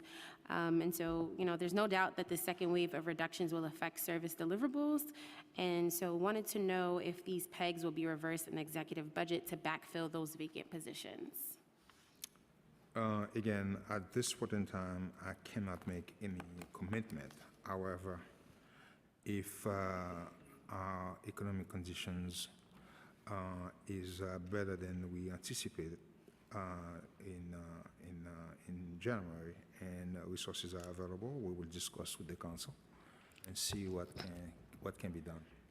Thank you. And just overall, I know you guys have a hard task, but if you could help me understand how the administration justifies imposing such cuts on much smaller agencies with a budget that makes up only a small fraction of the city's overall budget. Again, the challenge is the scope and the size of the challenge, the problems that we had, and as a result, as I said, it was a whole hands on deck approach where we asked every agency to make a contribution. And we understand that, as I said, some agencies have less capacity to handle the PEGs, and that's the reason why we review the budget. And if we realize they don't have the wherewithal to absorb the PEGs, we provide them some exemption. But again, this is the scope and the size of the challenge was so big that we had to make sure that every agency participate. Thank you. Similar with the Equal Employment Practices Commission's headcount, 2025 budget is $1.2 million with 12 full-time budget positions. And since last year, EEPC has requested an additional 17 headcount, yet the November plan included a PEG saving of $64,000. I know we like to say drop in the bucket about millions, but this is $64,000 to EEPC's budget, and the preliminary plan does not include increases to the agency's staffing level. So again, would love to know if there's any plan to increase EEPC headcount in the executive plan, and how many headcounts will be added. Again, I hear you. I know it's small, but every little thing contributes to the big picture, to the big challenge that we have to deal with. And as I said earlier, if conditions warrant, we will work with the council and see what can be done. Okay, yeah, a lot of these agencies, I would say EEPC specifically, unfortunately or fortunately, however you look at it, the council, we love to pass a lot of laws, and a lot of these laws create a burden for agencies, and the council has passed a ton of laws that require EEPC to do a ton of things, and historically, in the past, they have fell behind the charter mandates because they just don't have the proper funding for staff, economists. I think the $64,000 was to hire a part-time GC, so this is even smaller than the commission, and just really want to understand or even get from you how you anticipate the agency in fulfilling their charter mandates without proper staffing. Yeah, again, as I said, there was a rationale for it, but as I said, if condition warrants, as we proceed, we will work with you and see what can be done to address this particular issue. Okay, thank you. Then one off topic, because it's just a little interest of mine, and I know you and I spoke about it before, about Rikers. Can you just, I know you said it already in your testimony, but because the money has to be set aside to fulfill previous laws for us to have borough-based jails, can you just say it one more time, help us to understand how that impacts the current budget and your inability to have flexibility because you have to keep this money locked, even though there's really not a legitimate, viable plan to actually use this money anytime soon? Yeah, that's the challenge that we're dealing with on the capital plan side. Currently, as I said, we have a very limited capacity, which is about $10 billion. And $10 billion? about left. Okay. And to do everything that we need to do in terms of our capital plan. And now we have to do a redistribution of the funding because our capital plan is front-loaded. So, but one of the challenges that we have, we cannot move the funding that is allocated for Rikers, even though we know for sure that the resources are not going to be utilized. Okay, because the timeline that was created for Rikers was prior to COVID, okay, which is 2027, August 2027. Now, we have to keep the funding there, even though we know the timeline is not accurate. We will not spend those resources by 2027. So what we have to do is basically every capital program that is in the same time frame, we have to move them back because we don't have the room to accommodate them if we have to keep the funding for Rikers at, in the timeline where they currently are. So that's the challenge we're dealing with. And the other challenge that we also have with Rikers, because 2027 is the deadline, we cannot capitalize any expense right now on Rikers. In other words, if we have to make any changes, any improvement to Rikers, we cannot use capital tax dollars. We have to use expense dollars, which we don't have, okay, to make any improvement because we cannot capitalize, okay, those funding because the capital rules require that the funding, the asset has to be at least 5 years. Okay, we don't have 5 years left. Okay, so these are the timeline create a major challenge for us in terms of managing the capital program and at the same time making investment into Rikers as is to improve conditions. So just hypothetically, last question, hypothetically, like if the timeline was changed, would that give you more flexibility to manipulate the capital budget to, let's say, put more money into other projects? Exactly. Okay, thank you.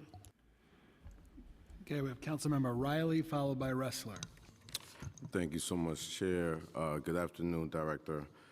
Just a quick couple of questions on housing. So Local Law 167 of 2023, the Speaker's Fair Housing Plan requires the city to create a fair housing assessment and plan every 5 years.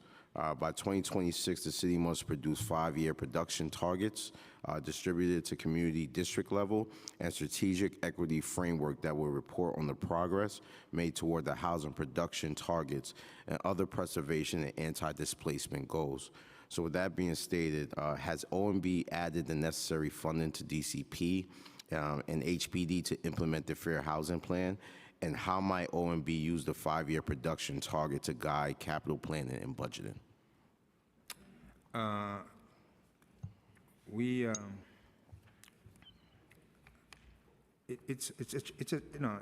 currently working right now. There is an existing housing team and HPD that is currently working on this planning for this But again, we would have to provide you, in terms of the guidelines, the federal guidelines, we would have to come back to you and tell you exactly what DCP, HPD, what their needs are, what the plans are in terms of going forward to address the 5-year reduction targets that you're talking about here. Okay, so you could get back to us. We're going to have to get back to you. Thank you so much, Director. And to piggyback, you mentioned that there's funding set aside for the borough-based jails. How much funding is set aside currently? Currently, we're at $8 billion already in the plan, and we have to add another $4 billion. Thank you. Wanted to touch on NYC Swims. The governor made her announcement that she wanted to renovate and construct swimming pools throughout New York State. Currently now, with that plan and the money that she allocated, how much of that is going to come to New York City? And did you guys project on how many swimming pools you're able to reconstruct and renovate from that funding? I think they have like a pilot. It's a pilot, and I think we're contributing toward that pilot as well. But again, I would come back to you, give you a sense of how much we're contributing and how much the city is contributing toward that pilot. Okay. And lastly, when it comes to housing, I know the Deputy Public Administrator's Office in each county, they're responsible for getting family members who passed away back their assets and estates. I know currently right now, just for true transparency, my wife is the Deputy Public Administrator for the Bronx County. I know currently right now within the Bronx, they're not currently on the city's server system, which prevents them from having access or even Wi-Fi access to get the funding out to these families as soon as possible. Is there any plan for OMB to work with the Public Administrator's Office to adequately fund them? Because I believe when we're dealing with housing currently right now, there's housing currently within our communities that could be accessible to families who are in need. We will definitely work with your office, okay, to see, what the needs are, what's the reason why they are not currently on the city server, and what can we do working with OTI to mitigate that problem. Thank you so much, Director. You're welcome. Thank you so much, Speaker Adams and Chair Brannan, and thank you to the panel for joining us today. I just wanted to start following up on a letter that Chair Brannan and I sent to OMB last month, and we just received a response yesterday, just to confirm the information that was shared from OMB to the Council relating to cost shifts and increased costs that the City of New York is contributing into Albany. Over the last 10 years, overall cuts and cost shifts, the aggregate impact to the New York City budget is approximately $22 billion. Is that right? Yes. And payments made to the state have increased from approximately $143 billion. Payments made by the city to the state have increased from approximately $143 billion a decade ago to $245 billion in FY24, and we're on pace to exceed that this year. Is that right? Yes. So that's a 71% increase over the last decade of the amount of money that the city is paying into Albany, and it's a 25% increase since the beginning of the Adams administration. That is an extraordinary burden that has been placed on the City of New York, on you and on us and on all of the taxpayers of New York City, and it's an unfair one. So I hope that we can work together to push Albany so that we get our fair share back in return. There were significant cost shifts during the previous mayor and governor. I thought things might be better in the dynamics between the mayor and the governor today. They have not gotten better. It has gotten worse. And this is a matter of the public record, and we need it to be a part of the conversation in Albany over the next 30 days. Looking forward to work with you, Councilmember, on this. And Thank you. As I indicated to you, in this current budget, we have about $200 million, an additional $200 million a year. Okay. That is cost shifted to New York City and resources they took over from us, the intercept. So be more than happy to work with you. We have a study being conducted for the city by CUNY in terms of the balance of payments between the city and the state, how much we contribute more to the state. And then we'll be more than happy to share that study with you once It certainly makes a real difference for us to have a more equitable cost share and responsibility with the city and the state. I am concerned about some of the mayor and your decisions and the impact that it's having on the budget. So I'd like to just touch on a few items of real concern. OMB exempted a number of titles from the prelim peg cuts. DOB was, and we had thought DOB was going to be among them, but DOB was in fact enforced to reduce inspector positions. Considering the PMMR found that DOB's average response times to priority B complaints increased 2 full days, almost 20% increase, why did OMB require reductions to the DOB inspector workforce, and are those going to be restored? We will work with you because our objective initially was to exclude or to exempt all the inspectors. But I will get back to you because I thought they were excluded. But if they are not That was our excluded, we will- understanding of what was to be Yeah, expected. I'm disappointed it didn't happen, so we appreciate you circling back with us. They were not part of the freeze, but I will get back to you if that's the case. We have set exceptionally ambitious standards for large private buildings across the city to reduce their environmental emissions, their carbon emissions with Local Law 97. I'm very concerned that the city is not setting an example and that we are telling our constituents that they need to decarbonize their buildings, but we're failing to take care of our own house. If you look at the budget cuts that you all have proposed for this year, we saw a $1 billion cut to the DCAS capital plan. And my understanding is that last year, the DCAS commissioner testified there were about $500 million in projects that were dedicated to energy conservation, green capital projects to reduce our emissions. We saw a cut in the capital plan of $294 million. So if those numbers are right, it's about a 60% cut that the city made to decarbonize our own buildings. Additionally, we saw a $15 million cut in this fiscal year on electric vehicle purchasing and $15 million more in the out years. These are deeply concerning cuts. The mayor signed Local Law 140 into law requiring us to have an all-electric fleet by 2038. We can't accomplish those goals with the cuts that you've made. So what am I supposed to tell my constituents? That they need to decarbonize, but that the city is failing to do the job? We are as concerned as you are, and I keep coming back to the same issue over and over. The reason we have those cuts is because we have a challenge with our debt limit. All right, well, let's talk about the debt limit, because you've been keep saying the same thing all day, and I have to say, I really don't, I don't think it's fair. And the reason I don't think it's fair, the reason I don't think it's fair is as follows. The administration has not engaged the council in any substantive way about updates or modifications to the closed Rikers plan. If you want to have a conversation about how we can make reasonable alterations and modifications, then let's have that conversation. But that hasn't happened at all. And so to say that your hands are tied, but you're refusing to engage at the same time is disingenuous. And furthermore, there was a viable plan on the table to preserve the structure of the BQE and the triple cantilever, which is in my district. The administration chose to take an alternative approach that's going to cost at least $5 billion and probably much more.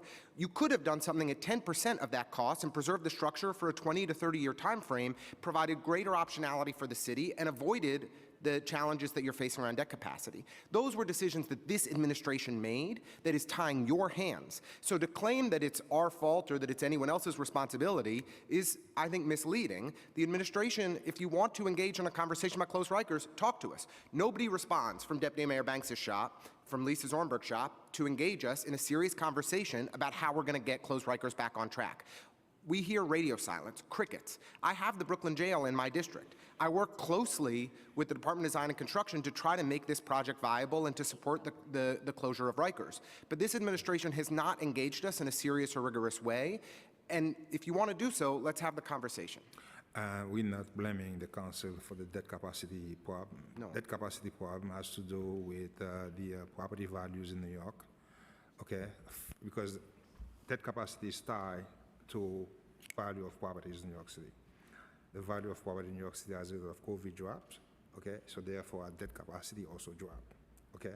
So he has not recouped as it should have been, as it should be, okay? So because we have all issues with the 20% vacancies that we have in commercial properties, so values have not recouped, have not come back. So therefore, our debt capacity remains more or less where it is. And we're trying to work with the state to get additional capacity from the state in terms of spending our TFA, so we could deal with this. What I said with respect to the Rikers, and I'm very happy to hear from many council members that you are open, okay? Because from our perspective, we all thought that the door was closed in terms of the timeline. If there is an appetite to discuss the timeline, and then so we could deal with that. We should talk about the timeline because we need to have a realistic conversation. But what's not going to work is to try and cram more people into jails like the mayor has done, increase the Brooklyn jail by 17%, to slash the number of therapeutic beds by half, despite us having a record number of people with serious mental illness on Rikers Island today. The mayor unilaterally making bad policy decisions and not engaging the council, that's what doesn't work. So I know that Justin's going to kick me, so one last question. I'm very concerned about the increase in PD response times. If you look in the PMMR, we saw a 2-minute increase in total response times to crimes in progress and a 2-minute increase for the most serious crimes for PD's response. That is a major concern. The police department's most important job is to respond to crimes in progress and to help keep us safe. Unfortunately, we're also seeing a 4-fold increase in minor summons. 4-fold increase since the mayor came into office for minor summons. At the same time, you all have approved, we're on pace for $1 billion in OT spending for the NYPD while cutting libraries, while cutting 3K and more. How do you justify giving $1 billion in overtime spending to the NYPD when they are clearly not doing anything about the increased response times that pose a real threat to safety in our communities? One of the things that the PMMR also indicated is that congestion is a major challenge in terms of response time. So response times are not down for FDNY. They're not down for ambulances. It's only the NYPD. No, every one of them is having the same challenge with respect to response time because of congestion. We should go on the data because that's not true. Definitely should. But this is what I'll say in closing.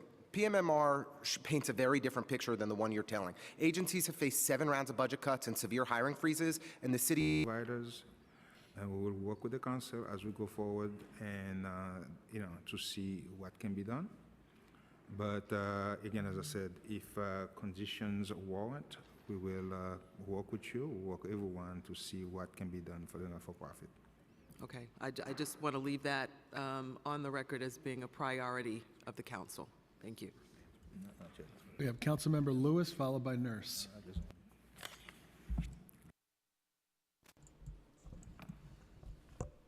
Thank you, Chair and Speaker. Good to see you. Director Jiha. All right, I have 3 quick questions, so I'm going to just say all of them so I don't lose too much time, and then we could go over them. So in January, the administration unveiled Women Forward, an action plan that includes a $43 million investment aimed at making New York City a national leader to become the most woman-forward city in the country. With the portion of investments for Women Forward NYC supported through city dollars to dismantle barriers in sexual, reproductive, and chronic health care, along with reducing domestic violence. How is the PEG affecting Women Forward? Also, second question, Women Forward is a cross-section partnership collaboration on health, tech, and business, particularly for DOH-MH. How does the hiring freeze reduction in DOH-MH from $11.6 million in FY24 to $5.2 million in FY25 impact the efficacy to sustain the mayor's commitment to gender equity? My last question is regarding asylum seekers. As reduction in asylum seekers population continues to grow in our city, we have a great need for legal services to provide these services to enable many asylum seekers to separate themselves from the city's shelter system, reducing their cost to the city.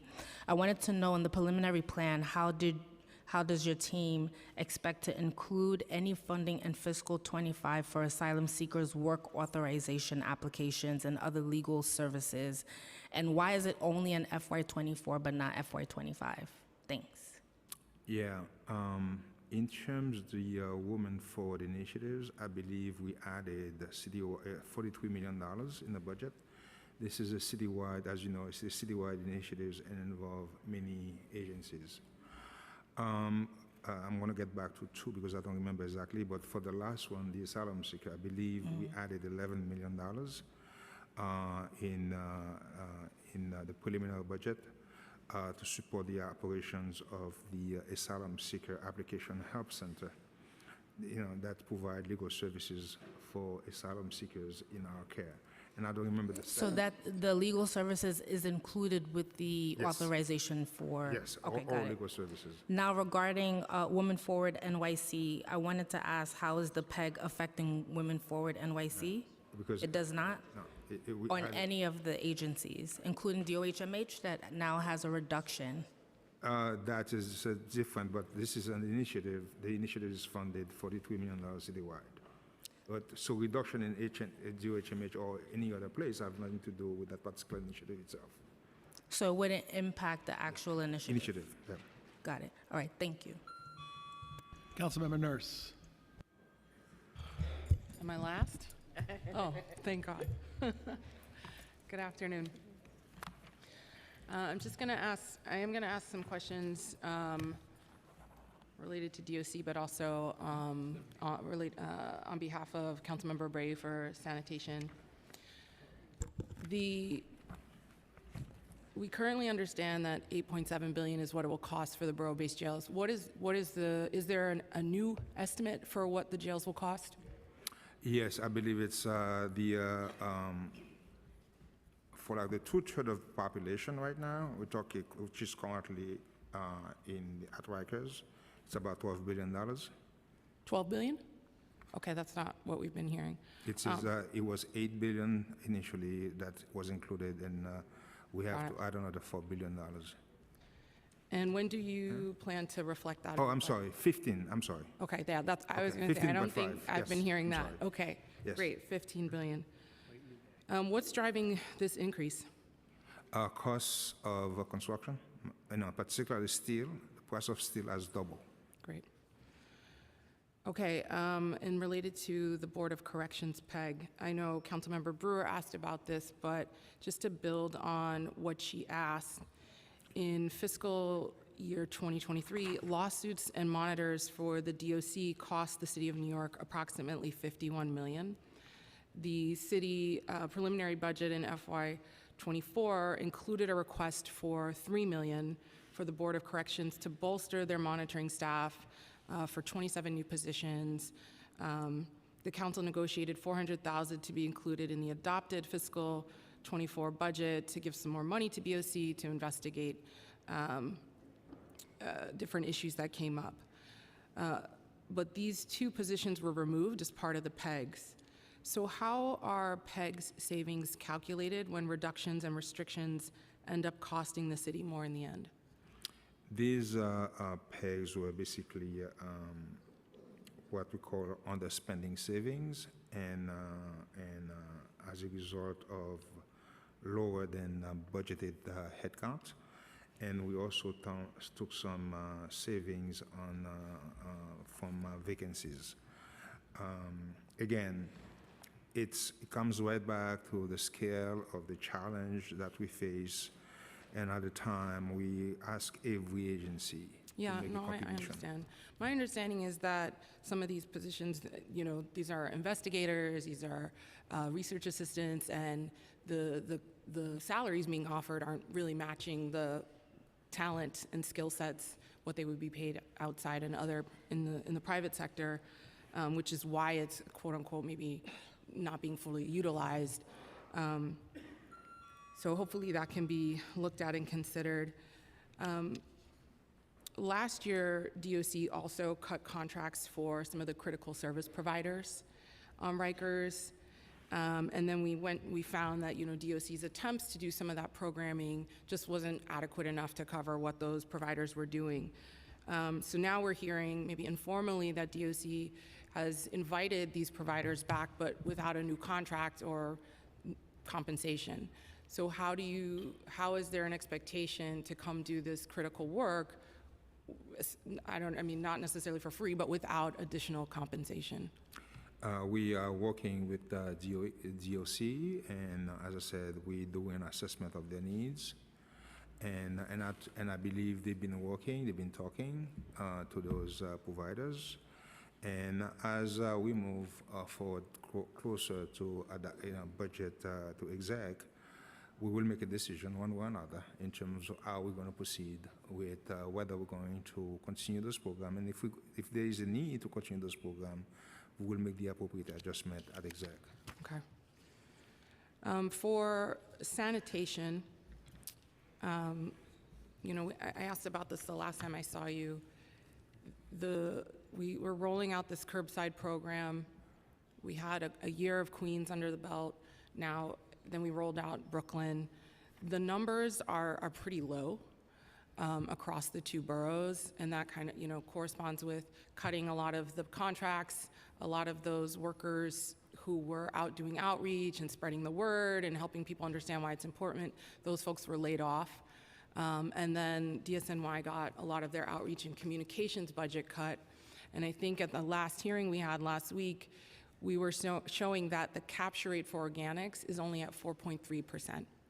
So basically 95% of what could be collected in these two boroughs is just going straight into the trash, basically making this program, you know, even though what we're collecting is more than what's being collected around the country in other municipalities, we're still, for what we could be doing, very low. So are you planning at all, or are you considering restoring the cuts to some of those compost workers and the community organizations that were doing that critical outreach work?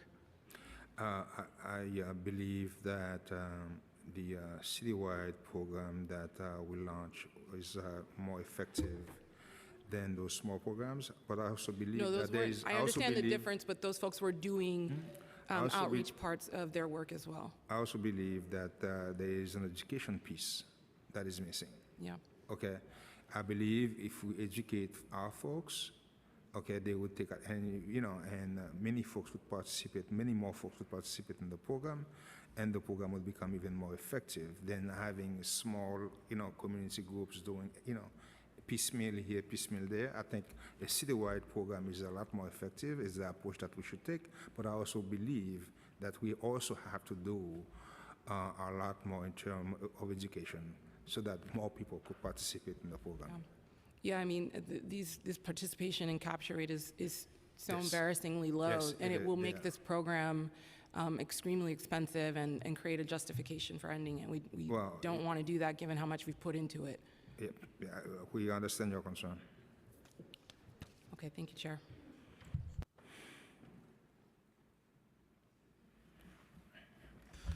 Okay, Director, thank you. Thank you. We look forward to negotiating with you as we head deeper into budget season. Yes. Thank you all very much. Thank you.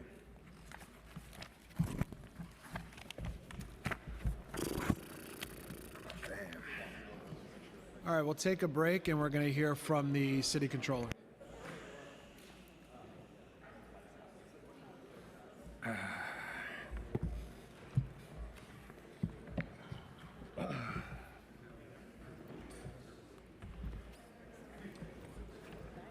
to make it as boring as I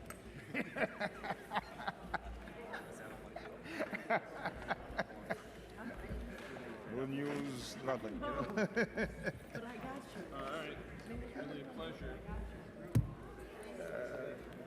Man.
Can everyone have a seat, please? We're going to start shortly. Can everyone please have a seat? Thank you.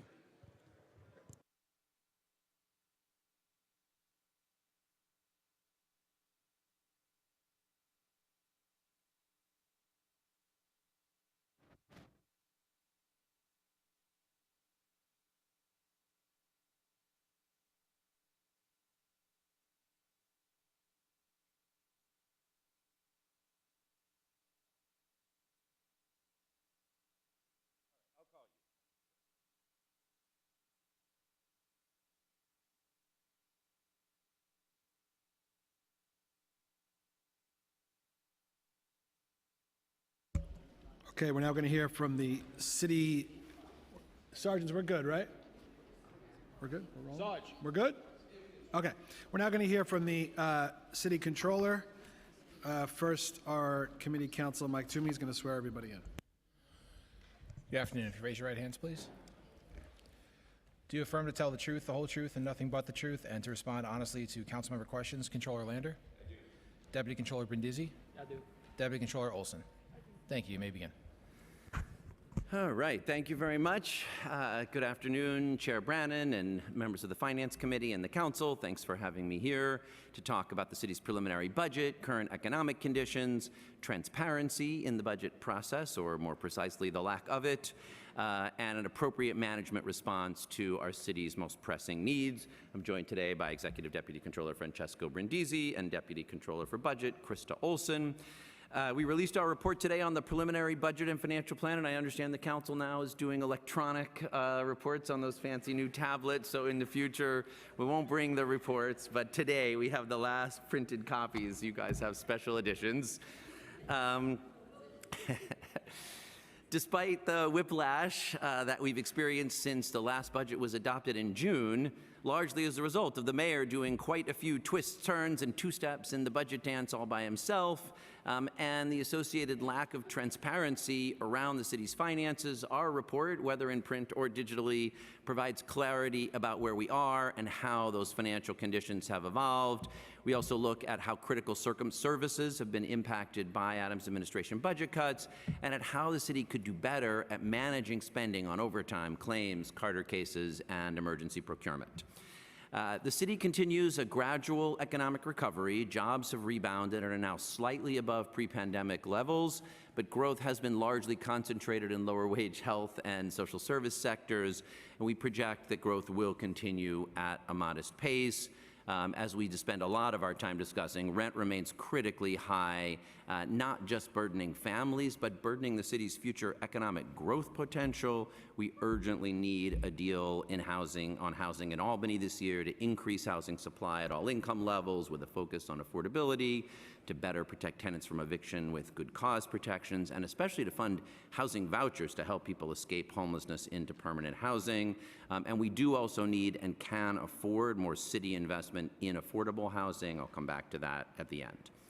Turning to the preliminary budget, I first want to identify two ways in which the Adams administration's approach to the process has really unhelpfully muddled budget conversation. First, last June, at the time of FY24 budget adoption, the administration presented the fiscal year 25 budget gap as being $5.1 billion. Then just a couple of months later, in November, they projected that to increase to $7.1 billion, even after a round of PEG savings. And then just a few weeks later in January, presented it as a balanced budget, that $7 billion gap disappearing entirely. Now, some of those changes are due to increases in revenues, although I'll note that both the council's projections and our projections were closer to reality than the administration's.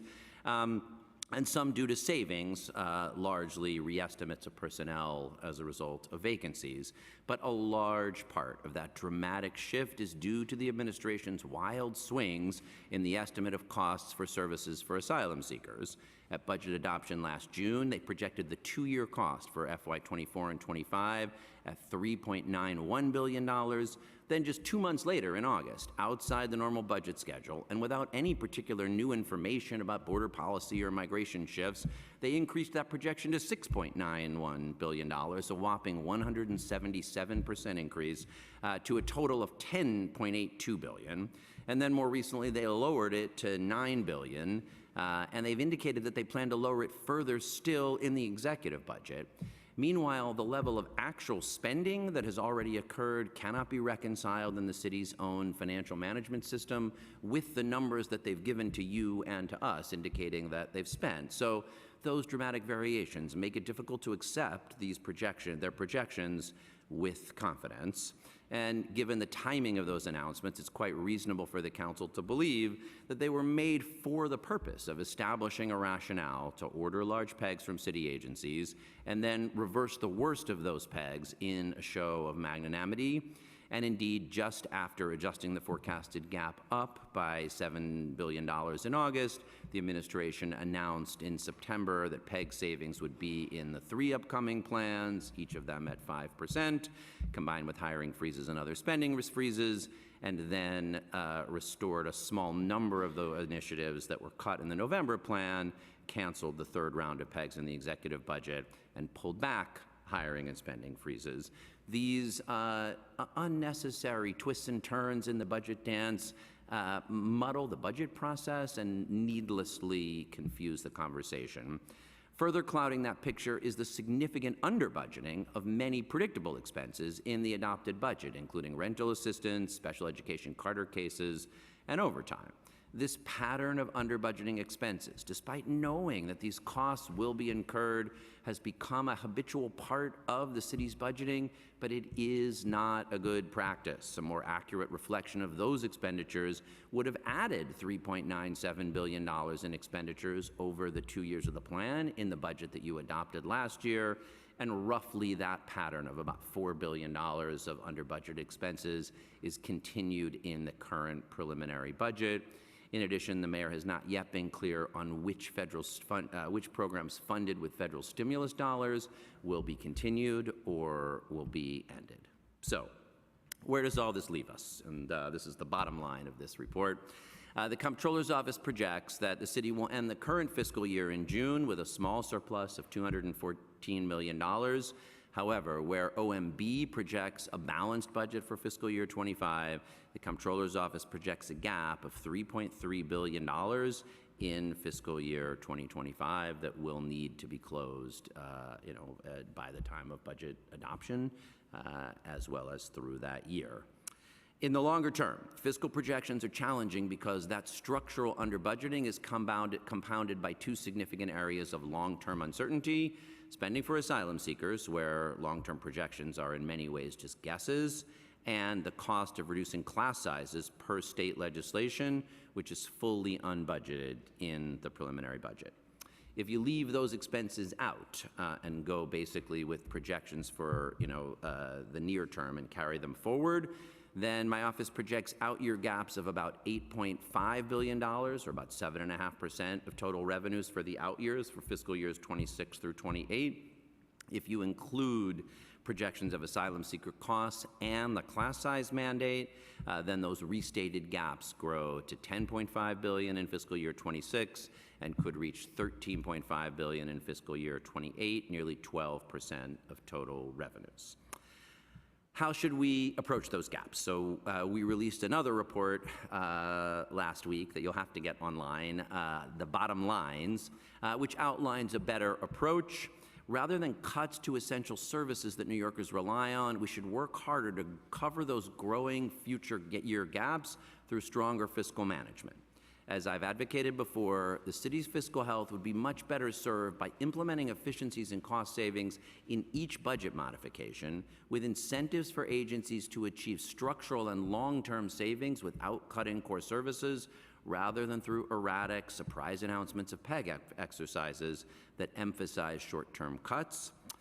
It continues to be imperative that we reserve our rainy day funds for true recessionary times. Despite current fiscal challenges, the New York City economy is projected to grow at a moderate pace, so I urge the council to adopt a target for the rainy day fund and rules for deposits and withdrawals that remove the fund from the back and forth budget dance, budget negotiation process. There are places, though, where long-term savings really can be achieved, and we've outlined several of them in this report and past reports. We've offered a plan to reduce Carter case settlements by providing better special education services in the public schools so people don't need to go outside them. We urge making agencies responsible for claims payments and settlement payouts, as we recommended in an analysis of collisions that we did earlier this year. Last year, the city paid out over $1.5 billion in settlements, but the agencies that are responsible for the harms that are being settled bear no responsibility on their budgets for those payments, so they don't have any incentive to reduce them. If you put the claims responsibility on the books of the agencies, then you'll get commissioners involved in saying, how could we have fewer crashes? How could we cause less harm and have fewer payouts? We think you could save hundreds of millions of dollars. We've also repeatedly identified significant opportunities for savings through better management of emergency procurement. Last week, our analysis found that 4 separate city agencies had entered into 4 separate emergency contracts for asylum seeker staffing services, for the folks who staff the various asylum seeker facilities, but for many of the exact same services. But 3 of those contracts were issued without competitive bidding, and the result is wide cost variation. In one particularly egregious instance, Slisco, an emergency contractor procured by New York City Emergency Management, charged hourly rates that were 237% more than a similar contract procured by DHS. Looking at just one facility in Midtown, we found that hiring new city employees instead of going with the contract that was in place could have delivered as much as $50 million in savings. And we also, in addition to claims, Carter cases, and emergency procurement, identify uniformed overtime, especially on planned events, as another area that we persistently under budget but could achieve real savings on. And those reductions would be far better than many of the short-sighted cuts that are included in the preliminary budget.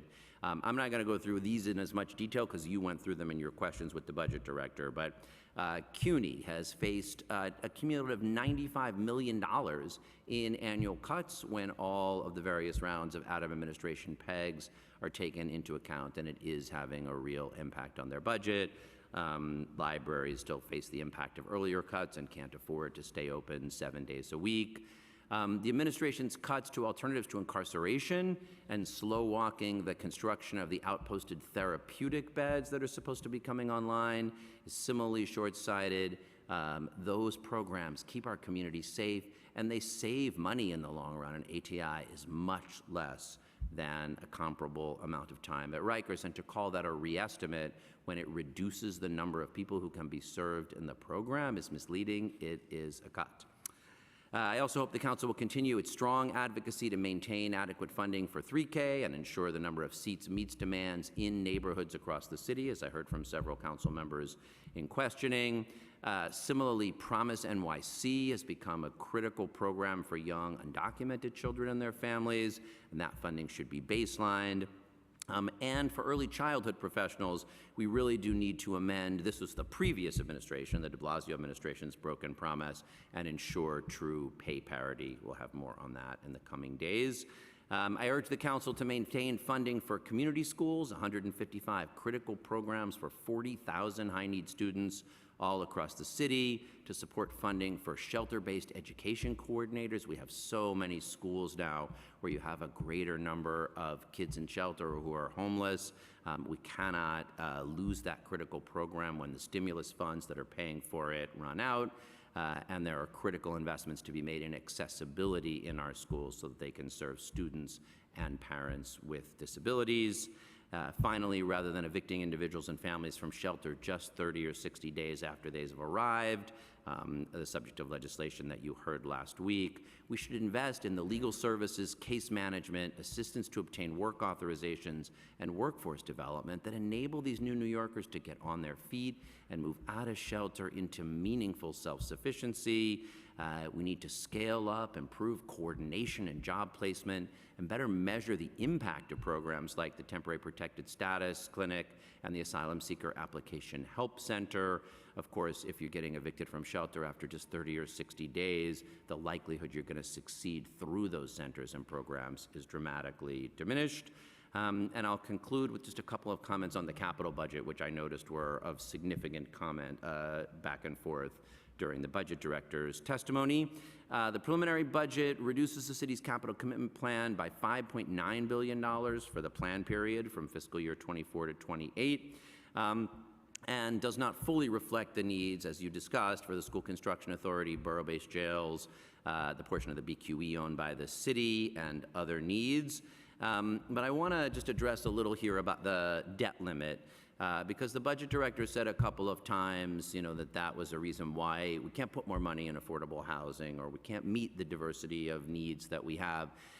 First, I will say that the remaining debt capacity as of fiscal year 2024 is not $10 billion, as I think I heard him say. It's $26.7 billion.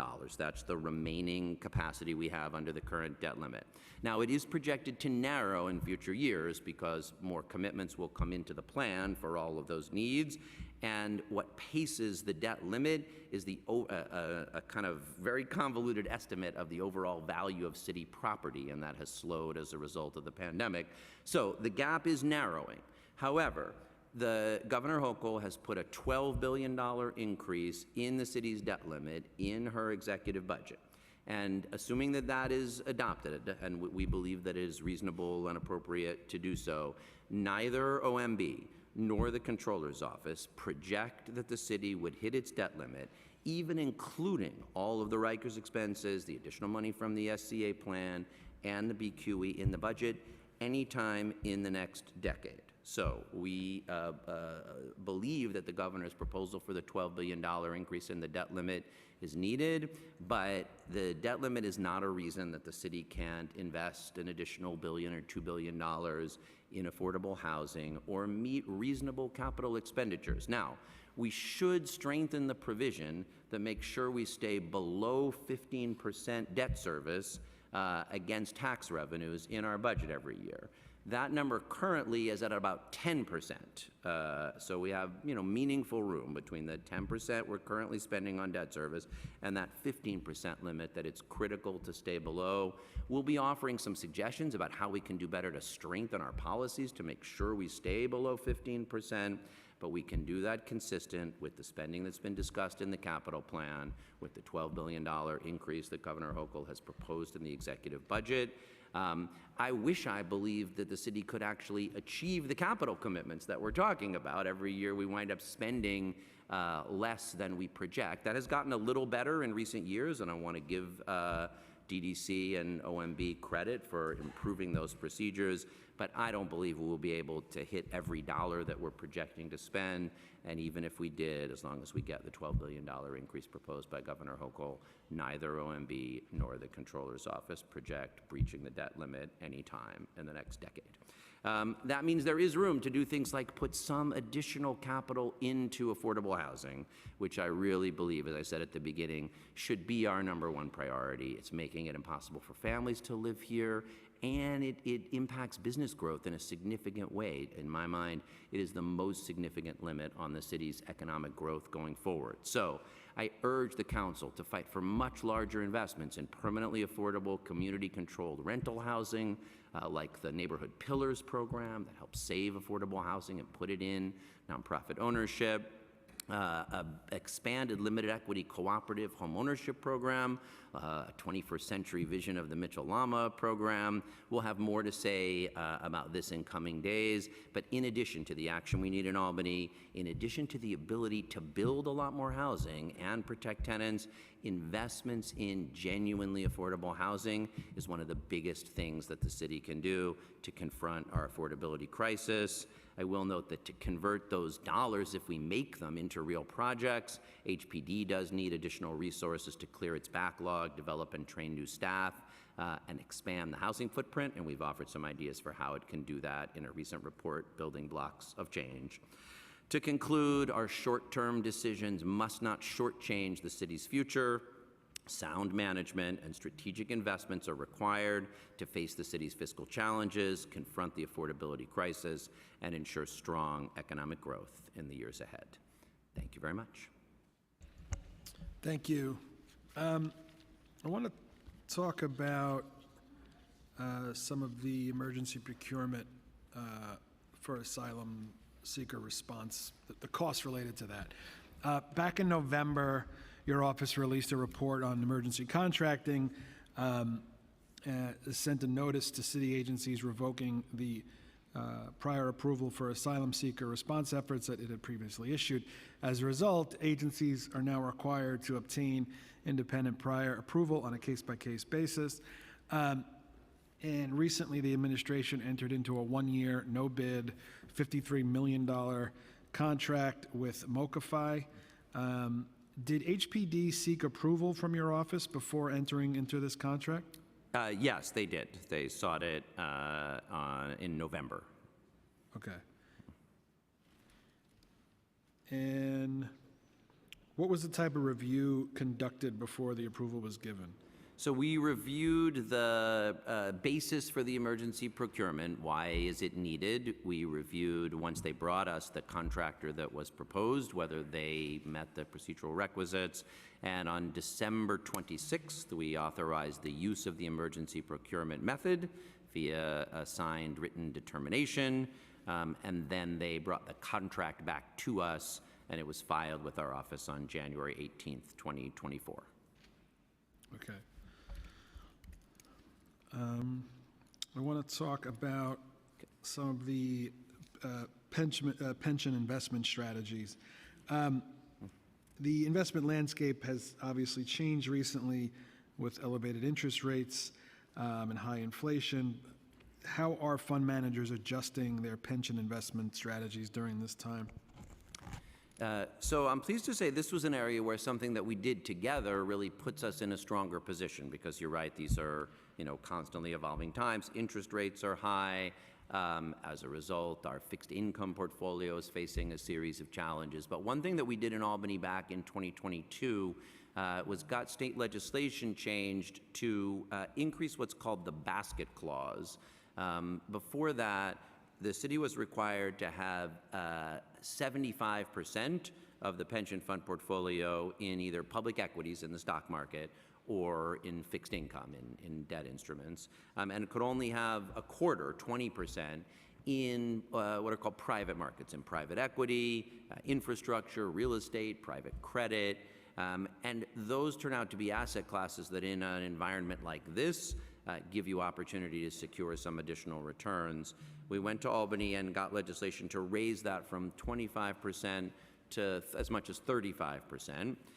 We then underwent this past summer what's called strategic asset allocation, where you look at how to put your assets across those various asset classes, and used a little bit of that. We didn't go all the way up to 35%, but we went from 25% to 30%, increasing our exposure in private equity, private credit, infrastructure, and real estate, which our investment managers believe will be good investments to have during a time like this.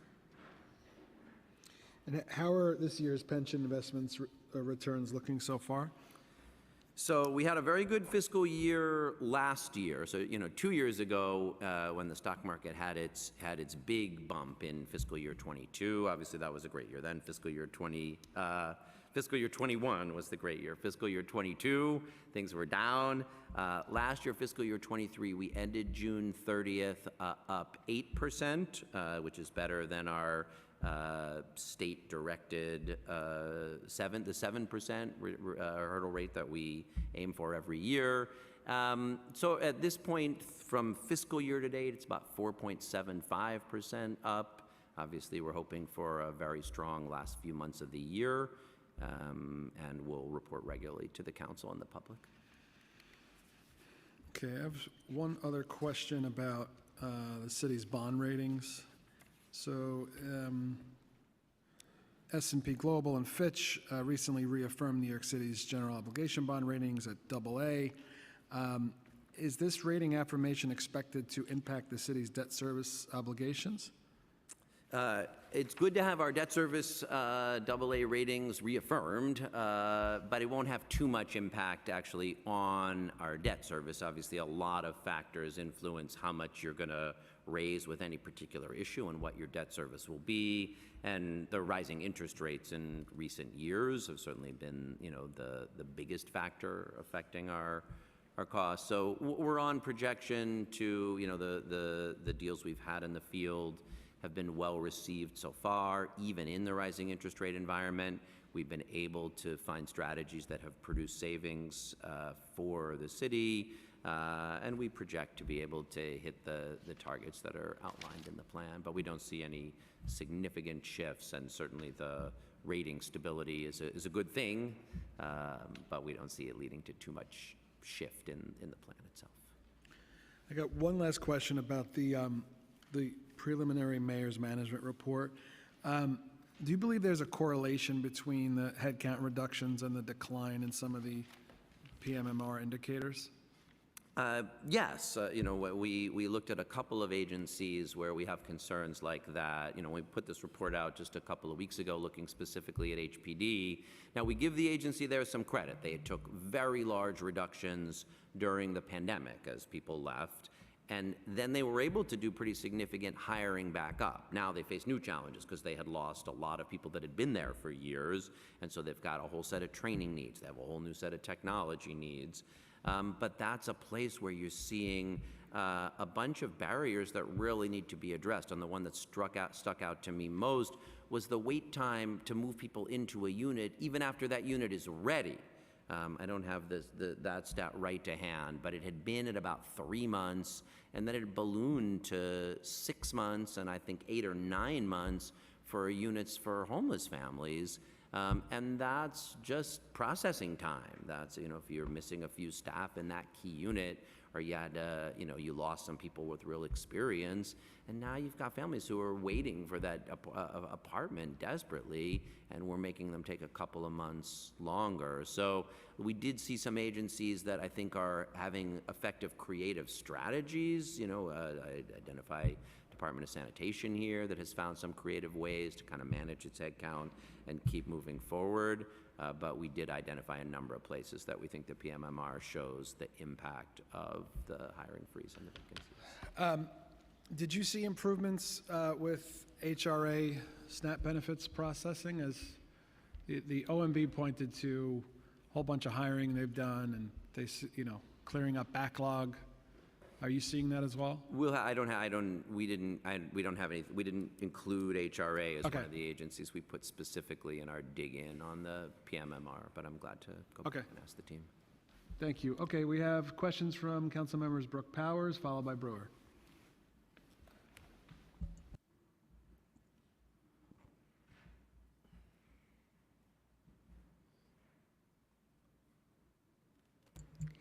Thank you. And I just wanted to ask a quick question. You wrote in a report last year that police overtime remains by far the largest overtime category and the most likely to far outstrip its budget. Yet there have not been serious efforts either to rein in this spending or to more honestly reflect expectations in the budget. Can you talk about what steps OMB could and should take to be more appropriately budgeting for overtime among uniformed officers? So the thing we looked at in that report that really stuck out to me the most was how much overtime there was on planned events. Obviously, one understands overtime for an unplanned event, something, there's a protest or a disaster, then of course you're going to assign people overtime. But a pretty substantial number of planned events, of parades and large-scale events that are known in advance, involved a significant amount of overtime, and that seemed to me to be one area where you could just say, look, we know this event is coming. We're going to staff it with folks who are on duty at that shift so that we don't have to pay overtime costs. So that would be one particular place that we would recommend. Thank you. Councilmember Brewer, followed by Ressler. Thank you. So on the contracts that the chair was asking about, the one that is for the cards for those who need to eat and get baby products, I understand that, I think one of the reasons that you signed off, which makes sense, is that they're backed by Citibank and other banks who have lots of experience with credit cards. So that makes sense. But my question is, under what circumstance can an emergency contract be allocated in the first place? This may be a good one in terms of background. But it seems to me like every time I turn around, we have another emergency contract. Is it just health and hospitals? Can everybody else do it? What's going on? Yeah, it's a great question, and I'll point to, in addition to the report we put out last week specifically on these asylum seeker contracts, we did a whole report called Rethinking Emergency Procurement that digs in on a bunch of these questions. Let me use an example because we approved one today from the same agency, Department of Correction, that we had rejected one from last week. So last week, Department of Correction brought us a contract for the digital services for tablets of detainees, and that contract we rejected because we concluded it should have been bid out, that they didn't have a good reason not to bid it out. Today, DOC came to us for exterminator services because they had a facility at which a rat had bit someone last week, and they identified the need to procure emergency services that seemed entirely reasonable. In that case, they had gone to 3 firms to get essentially informal bids. They didn't go through a whole RFP process, but they got 3 quick bids, and they brought the best of them to us, and we turned around that request for emergency procurement in an hour, I think, or a couple, within the day. So the charter gives some clarity on what are unforeseen circumstances, and when bidding or one of the other traditional procurement methods would be infeasible. But even when they are infeasible, you're still directed to use as much cost containment as you can to make sure that the firm you're bidding with is appropriate. In the case of Mokify, what they brought was, and this has been publicly reported, we're looking for ways of keeping food costs down, of improving we think trying that out in a pilot round of the 500 program families.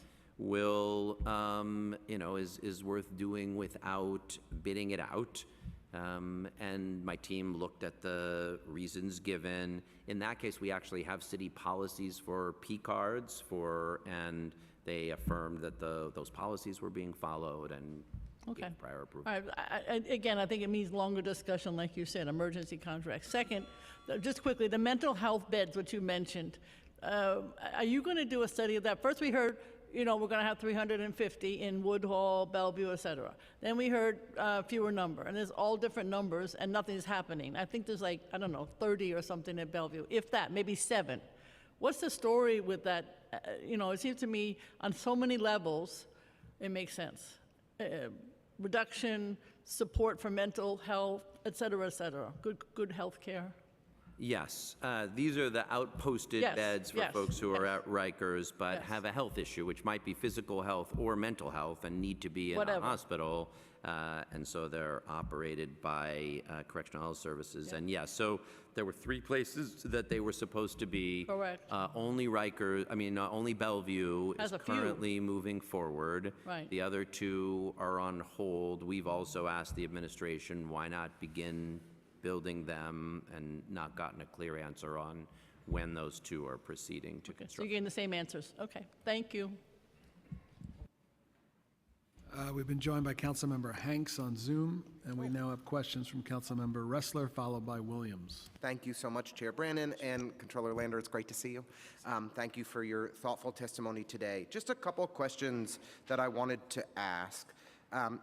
You noted that with the anticipated increase in the debt capacity as a result of Governor Hochul's plan, that there's no concern at this time about being able to accommodate the costs of the SCA capital plan and the borough-based jail plan, as well as the BQE, even if I might think the latter is misinformed. Do you think that the mayor's cuts of $5.88 billion in the current capital plan were appropriate?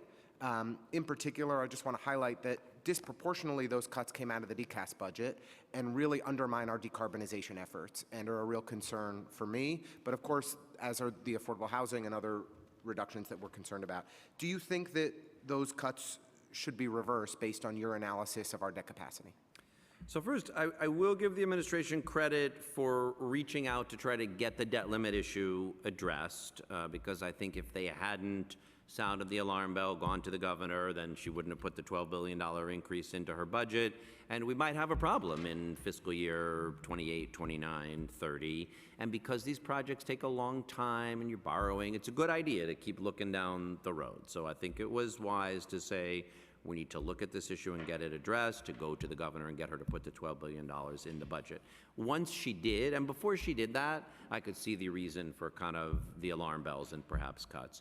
Once you knew and you saw in the executive budget that the governor was putting the $12 billion there, that you don't foresee a breach in the next 10 years, then I think it was a mistake to cut projects that you know are necessary, slow them down because of a problem that you are unlikely to have in the coming. That's very helpful. Thank you for clarifying that, and I hope that we'll be successful in pushing back on OMB over the course of the budget process. And then secondly, I just wanted to ask, and forgive me if you haven't had a chance to review what the council put out yesterday in terms of kind of our updated financial forecasting, but my understanding is that the council anticipated that we believe there's actually an additional $3 billion or so in revenue over this fiscal year and next fiscal year to support our needs. And your findings were almost in reverse, that you found approximately a $3 billion gap for next year, slightly small surplus for this year. Could you just help us, if you can, understand the differences in your projections versus the council's projections and what we're looking at? Fortunately, I asked this question of the team on last night, so I or think last they. 6 seconds. That's you can go. That's Lincoln's time is up, but Francesco's time. There we go. Ready for Francesco. Thank you. I'll be brief. It's good to see you, Francesco. Hi, how are you? A couple of things. We also have additional tax revenues relative to OMB, not to the extent that Council Finance economists have estimated or IBO has estimated, and I think our view there is that we have seen not as very strong growth in high-paying jobs in the city and a lot of growth in low-paying jobs, as a matter of fact, and not a very evident return to the pre-pandemic trend when we were actually, adding 80,000 jobs a year. So both of the Council Finance and IBO's forecasts are predicated on returning to that pre-pandemic trend, and that's not entirely clear to us, given that the high-paying jobs, finance and tech, have headwinds. So that's one reason why we have a different outlook. The other one is that in order to have jobs and residents, the city is a very unaffordable place, right? So that sort of like gives a constraint over the longer term, right? So that's the reason for the outlook being more moderate. So, that's, what our tax revenues are consistent with that economic view.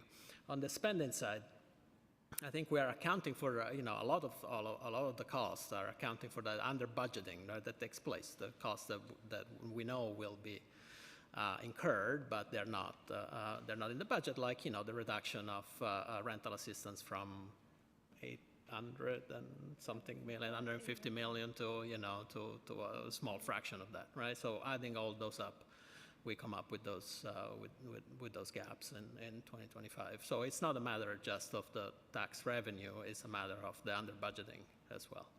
That's very helpful. I just to echo an element of the controller's testimony. I think we are failing New Yorkers by our disinvestment in CUNY and community colleges. And if we want to shift and better connect New Yorkers to better paying jobs that allow them to sustain and support a family, then cutting 16% of the operating expenses that the city gives to CUNY over the course of Mayor Adams' tenure is the wrong way to do it and has the opposite effect. So thank you for the clarification and look forward to continuing the conversation. Councilmember Williams, followed by Stevens. We're over here corroborating. Quick question about the claims and settlements. You mentioned better managing spending on claims and settlements. Are there specific strategies that you would suggest? Very fascinated by how much money the city spends, especially around like NYPD lawsuits, and et cetera. And so just wondering if you have any strategies on how we could do better there. We did a deep dive on crash claims. We're actually going to be looking at NYPD settlements in more detail going forward, but we did a deep dive on crash claims because those two areas are actually the biggest most years.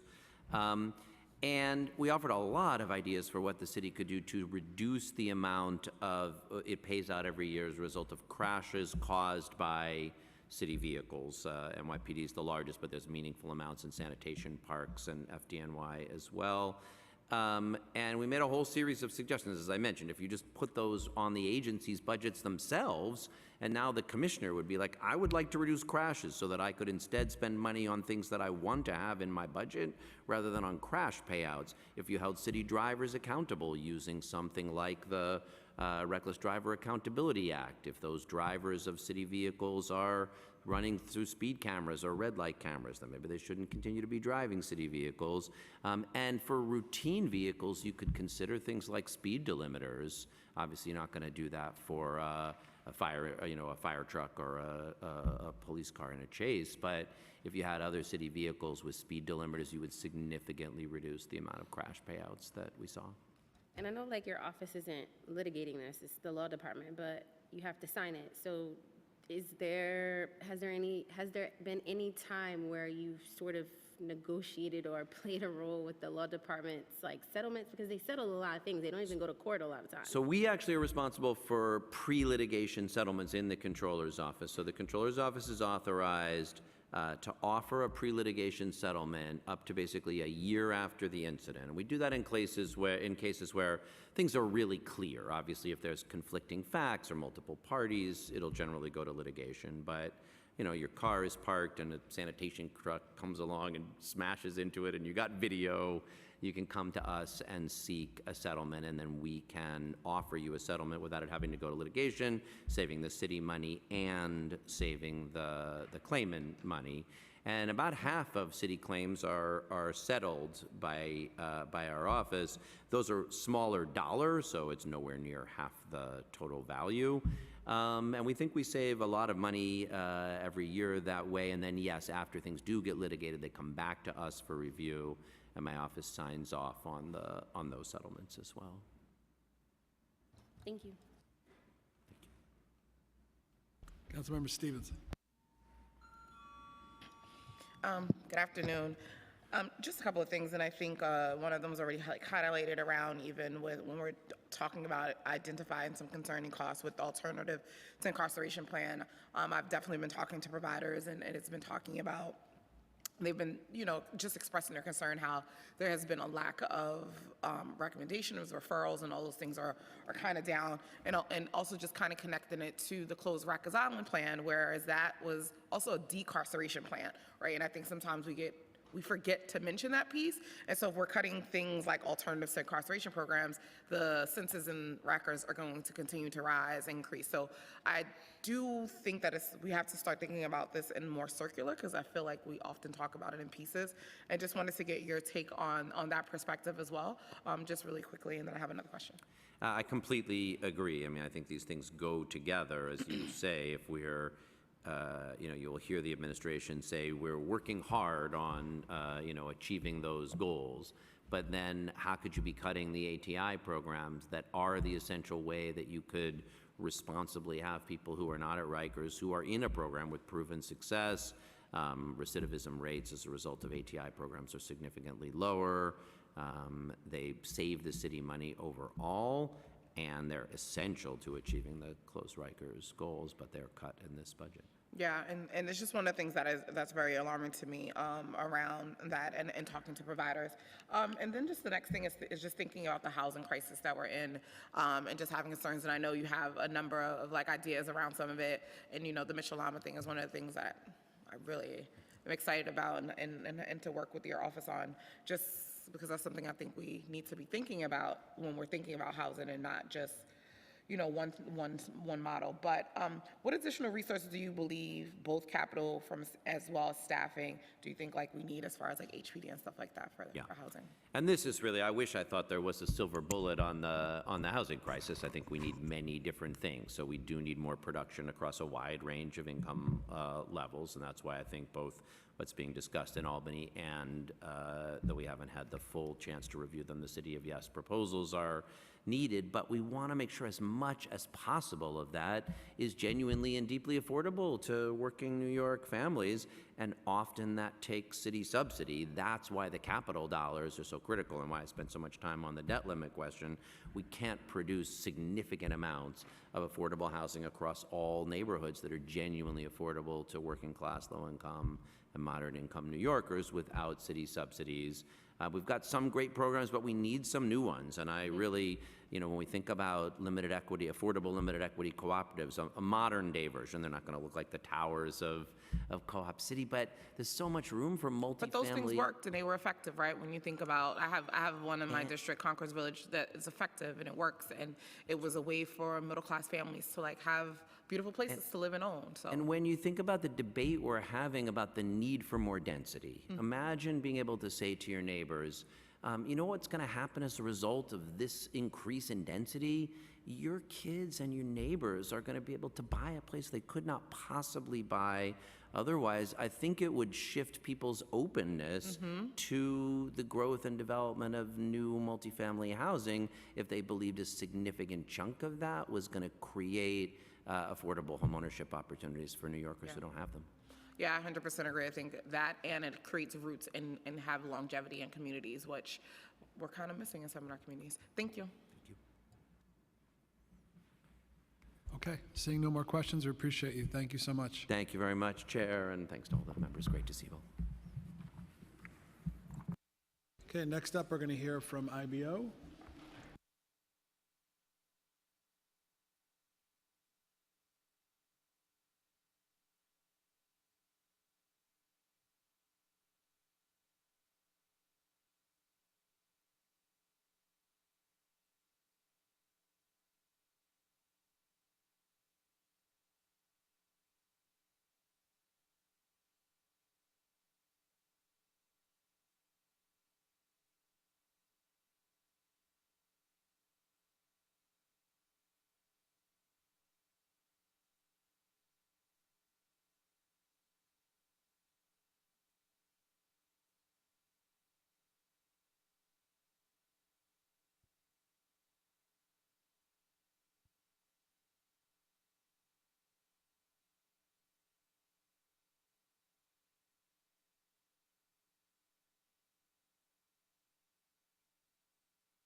Good afternoon, IBO. The inimitable Mike Toomey is going to swear you in, and we can begin. Raise your right hands, please. Do you affirm to tell the truth, the whole truth, and nothing but the truth, and respond honestly to councilmember questions? Louisa Chafee? Sarita Subramanian? Sarah Parker? Thanks. Please begin. I don't think your mic's on. Good afternoon.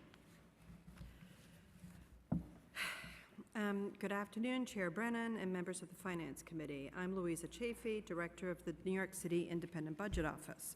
I'm here today with my colleagues Sarah Parker and Sarita Subramanian, IBO's Senior Research and Strategy Officers. We appreciate the opportunity to discuss the preliminary budget with you today. Recently, IBO has published 3 reports on this budget: an analysis of the preliminary budget, IBO's details on the economic and revenue forecasts, and an in-depth examination of the program to eliminate the gaps, the PEGs. We're here today to report on highlights. First, the fiscal outlook. IBO forecasts a $6.0 billion surplus in the current year, which is $2.8 billion higher than the administration's expected surplus of $3.1 billion. This higher surplus results from IBO's forecast of $900 million more in city tax revenues and $1.9 billion less in city-funded spending than the administration anticipates. IBO estimates that next fiscal year, 2025, will end with a surplus of $3.3 billion. This is driven by using the 2024 surplus to prepay some of next year's expenses and an additional $2.0 billion in anticipated tax revenues, but it's offset by $1.5 billion in additional spending over the administration's projections. Recognizing that the city continues to face financial challenges, IBO's analysis concludes that the city's budget gaps from 2026 through 2028 are within the range that the city has closed in the past. IBO's economic forecasts predict moderate but slowing growth for the local economy. The Federal Reserve's actions to raise interest rates, the easing of supply-side bottlenecks, and productivity gains have helped reduce inflationary pressures. It's increasingly clear in recent months that the economy has reached a position where the question is not whether growth will continue, but how great that growth will be. Over 77,000 jobs were added in New York City in 2023, almost exactly in keeping with IBO's projections over the past year. While the job numbers for New York City are back to pre-pandemic levels, the city still lags behind the national economy. IBO estimates that the city will add around 90,000 jobs in 2024 before gradually moderating in the future years as the post-pandemic recovery fades. IBO estimates that the city tax revenue will grow by an annual average of 3.1%, growing from $73.8 billion in 2024 to $85.3 billion in 2028. IBO anticipates higher tax receipts than the administration in every year of the financial plan. Real property tax, as the single largest tax revenue for the city, is expected to help drive this growth. Now let's turn to expenditures. IBO's re-estimates of lower spending include reductions in the following areas. $1.6 billion less on city workforce salaries and fringe due to staffing vacancies. $2.4 billion less on asylum seekers across 2024 and 25, and $91 million less in tuition savings from lower charter school enrollment through 2026 through 2027. These reductions are partly offset by additions elsewhere. The preliminary budget included a second round of PEG reductions totaling $934 million for 2024 and $1.8 billion for 2025. Despite these PEGs, the overall city budget increased from to $116 billion in 2024 due to restorations and other increases. Many of the human service areas that sustained cuts in both PEG plans will greatly impact the nonprofit community-based organizations that are under contract to provide programs to the city. These include the Department of Education's early childhood programs, programs for justice-involved individuals, and older adult centers. Early childhood programs face especially notable cuts potentially straining many New York families relying on these publicly funded services. These cuts are compounding long-standing challenges felt by nonprofits under contract with the city: late registration, late payment, inequity in pay scales, and potential fiscal cuts due to the end of the COVID-era fiscal supports. Despite schools receiving full, fair student funding, the Department of Education faces a significant budget shortfall due to the end of the $7 billion in federal education COVID-related funds. The Community Schools PEG, though fully restored for 2024, also leaves future years underfunded. This could mean fewer resources for staffs and students and reduced contracts for community-based organizations which provide these wraparound services. The November plan's 5% cut to the city library system resulted in the decision to halt services on Sunday, shut libraries, and this reduction remains unchanged in the preliminary budget. Even as the City Council and the administration negotiate, these cuts are occurring now in real time and are already impacting communities. The administration anticipates costs of $4.2 billion in asylum seekers this year, compared with the IBO's estimate of $3.6 billion. A notable expense by either estimate, but it's still manageable within the context of the overall city budget of $116 billion, especially when a portion of these funds, be that 4.2 or 3.6, are expected to be reimbursed by the state if claims are properly submitted. IBO wants to emphasize to the council how much the city workforce has shrunk, decreasing from over 300,000 active employees to close to 285 active employees, 285,000 active employees since 2020. Hiring freezes and slow hiring practices have left the city struggling to recruit, retain, and replace agency staffing. This change in staffing has led to operational challenges across numerous critical areas, as experienced by New Yorkers day to day and supported by data, as seen in the Mayor's Management Report and extensively discussed today. While the city must continue to navigate financial uncertainties, IBO's findings indicate that with sound fiscal management and careful prioritization, New York City can achieve a balanced budget without fundamentally comprising city services. We're here to answer any questions and provide further details as needed. Thank you for the opportunity to testify today. Thank you. IBO has done their own analysis of the cost of the asylum seeker response. What challenges has IBO found in tracking the costs related to asylum seekers, and what does IBO see as a potential solution for greater transparency? Thank you for that question. We see challenges almost identical to those just outlined by the controller. It's very hard to see the procurement details. Emergency procurements are used, often with agencies that do not transmit, or where the data is hard to understand. It's hard to understand which providers are being selected, what services are being provided, who's receiving those services. As asylum seekers enter and exit the system, it's hard to understand the criteria. It's basically a very opaque system. And what assumptions is IBO making in terms of census growth, new entrants and exits? Yes, so IBO updated the estimate in December, so following the November plan, as well as the administration's announcement to reduce costs by 20%. So our cost estimates, we had 3 different cost estimates that had varying assumptions in terms of the population as well as the per diem costs. Our middle scenario is what we factored into our gap estimates.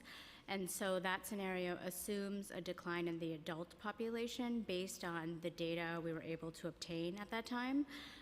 We did not yet have data on the census for families with children with enough time after exit requirements were instituted. So that's something that we plan to look at for the executive budget. The other per diem estimate differed from the administration's. In December, we estimated a per diem of $320 per household per day, and that was based on a stated goal that the administration had publicly stated, and was roughly about 20% less than the per diem that was most recently reported in October. 386, right? Right, exactly.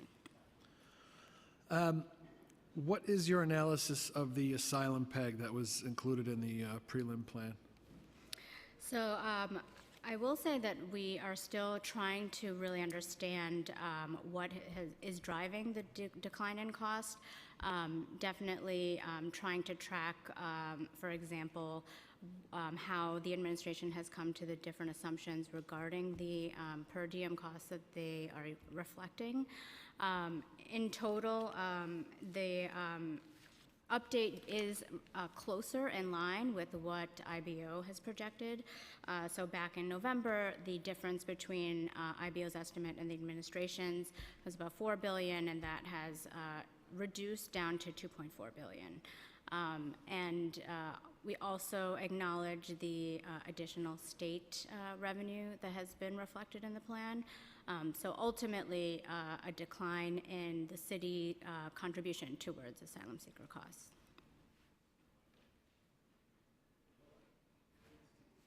Talking about the PEGs, what are your primary takeaways from the most recent PEG? So as Louisa mentioned in our testimony, we track different categorizations of PEGs, and so looking at, for example, the restorations, while there were some PEGs that were either fully or partially restored, there were also additional adjustments to the budget so that the net impact for 2024 is actually about 7% increase in the 2024 budget.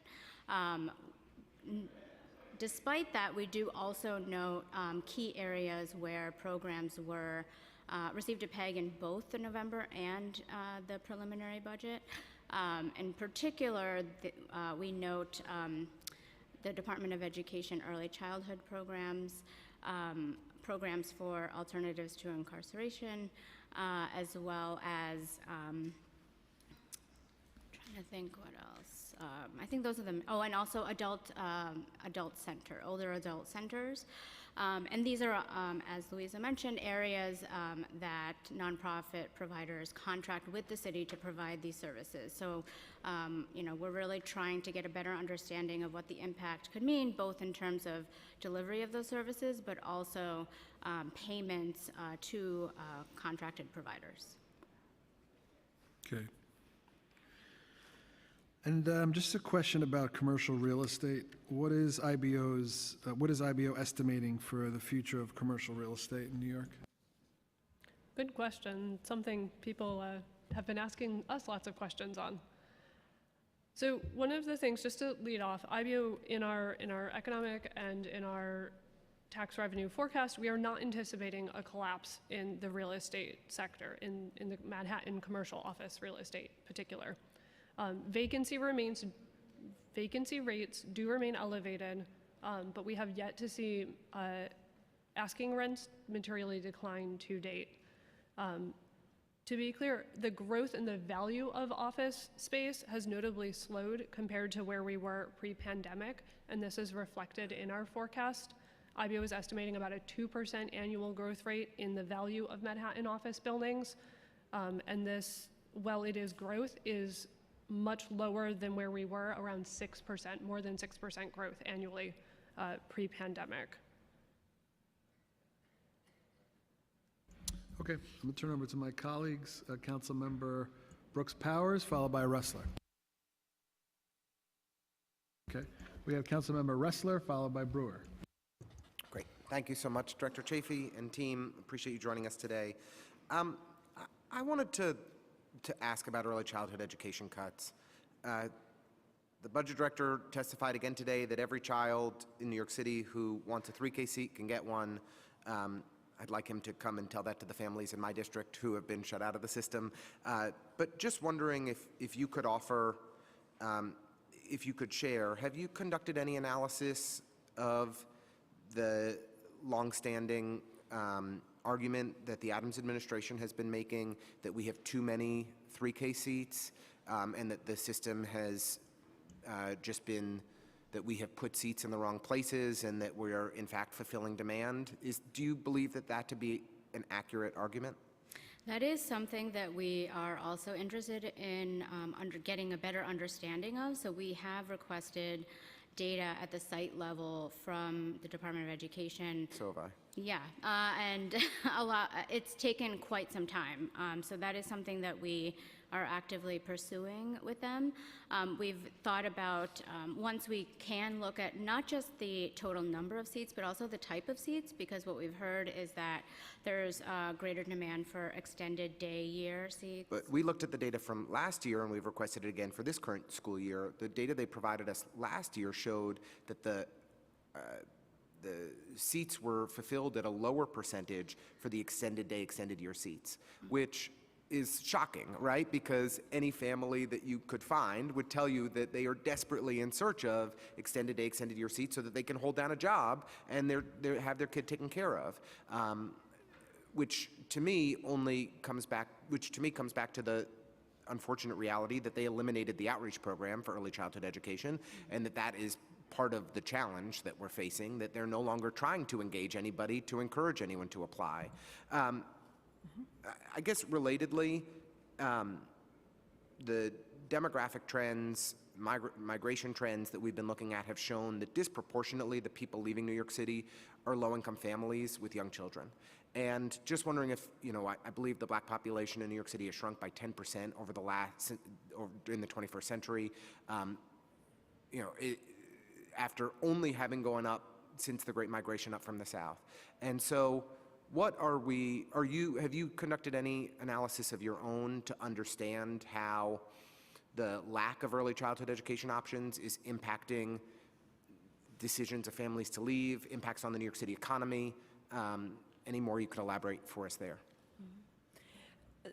So we are in the process of looking far more in depth at the early childhood 3K and UPK arenas, and we're very interested in usage. We're also very interested in the procurement issues because we're aware of the intense stress on the provider community with just operational delays from DOE. We're also really concerned about the entry to the system. In other words, as a family, how do you learn about how to get what you're eligible for and how to enter? It's not necessarily as user-friendly as one might expect of the Department of Education.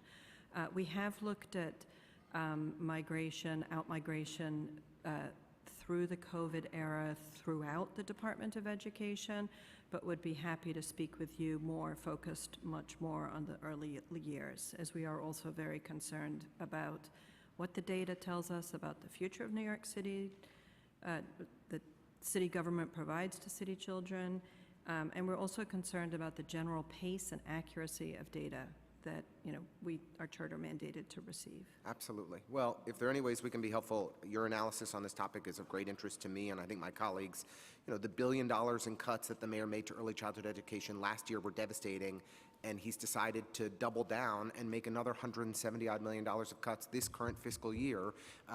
It is unconscionable to me why he would be so insistent on decimating early childhood education in New York City, and we have to fight back, and more data analysis and insight from you and your team will be immensely helpful in that effort. Thank you.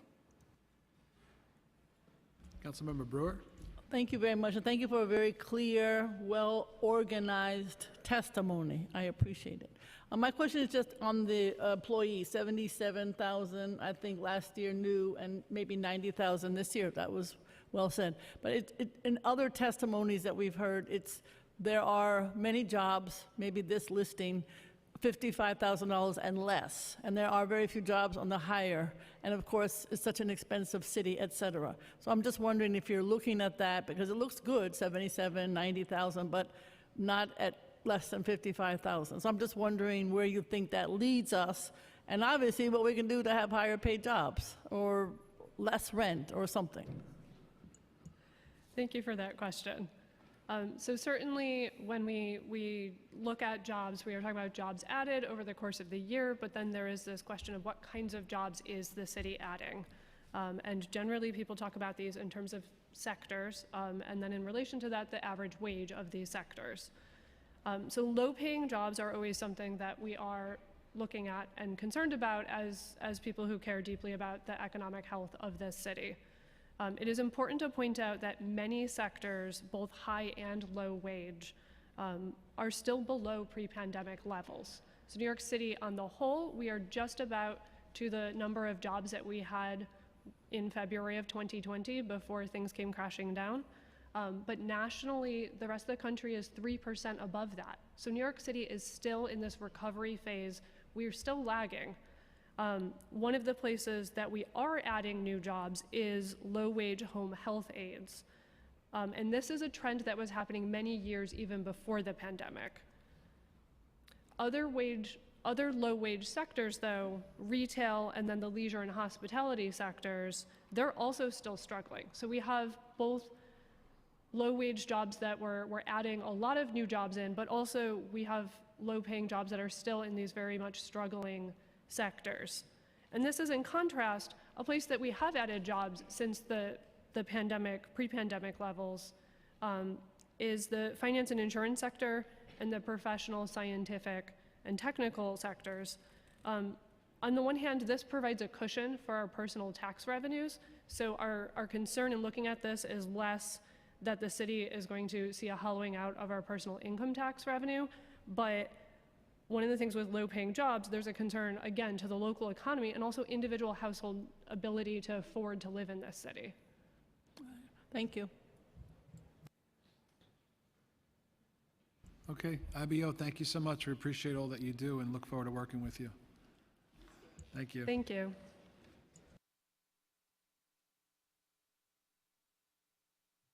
Okay, now we're going to hear from the Department of Finance.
Hold on, let me get.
Okay, we will now hear from the New York City Department of Finance, and Committee Counsel Mike Toomey will swear you in before you begin your testimony.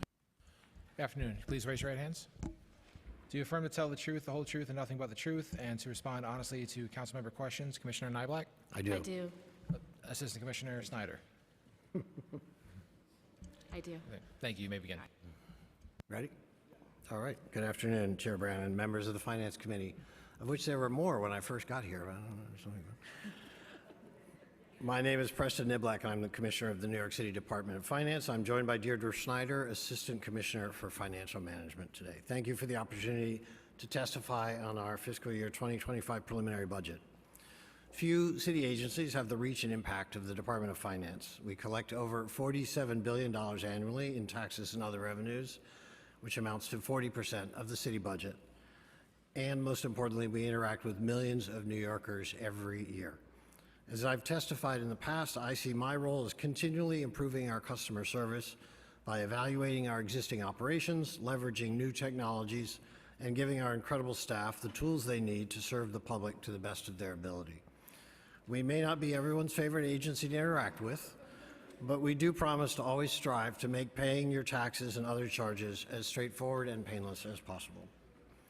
Much of what I'll have to say today will be focused on our efforts to better serve our customers, and I'll update you on what we have done, what we plan to do to continue improving our service to the public. But first, I'll give you a brief review of this year's tentative assessment roll released in January, as well as an overview of our proposed fiscal year 2025 budget. As you know, DOF is required to determine market and assessed values for all properties in the city each year and issue a tentative property tax assessment roll by January 15th. The tentative assessment roll for fiscal year 2025 showed a small increase in market value of just 0.7% over last year to $1.491 trillion. Assessed values to which tax rates are applied rose by 4.2% to $299 billion, reflecting the continued phase-in of prior year market value growth. As I said when we released the roll, this overall very modest growth in market values subsumes a range of different recovery patterns in the various segments of the city's real estate market.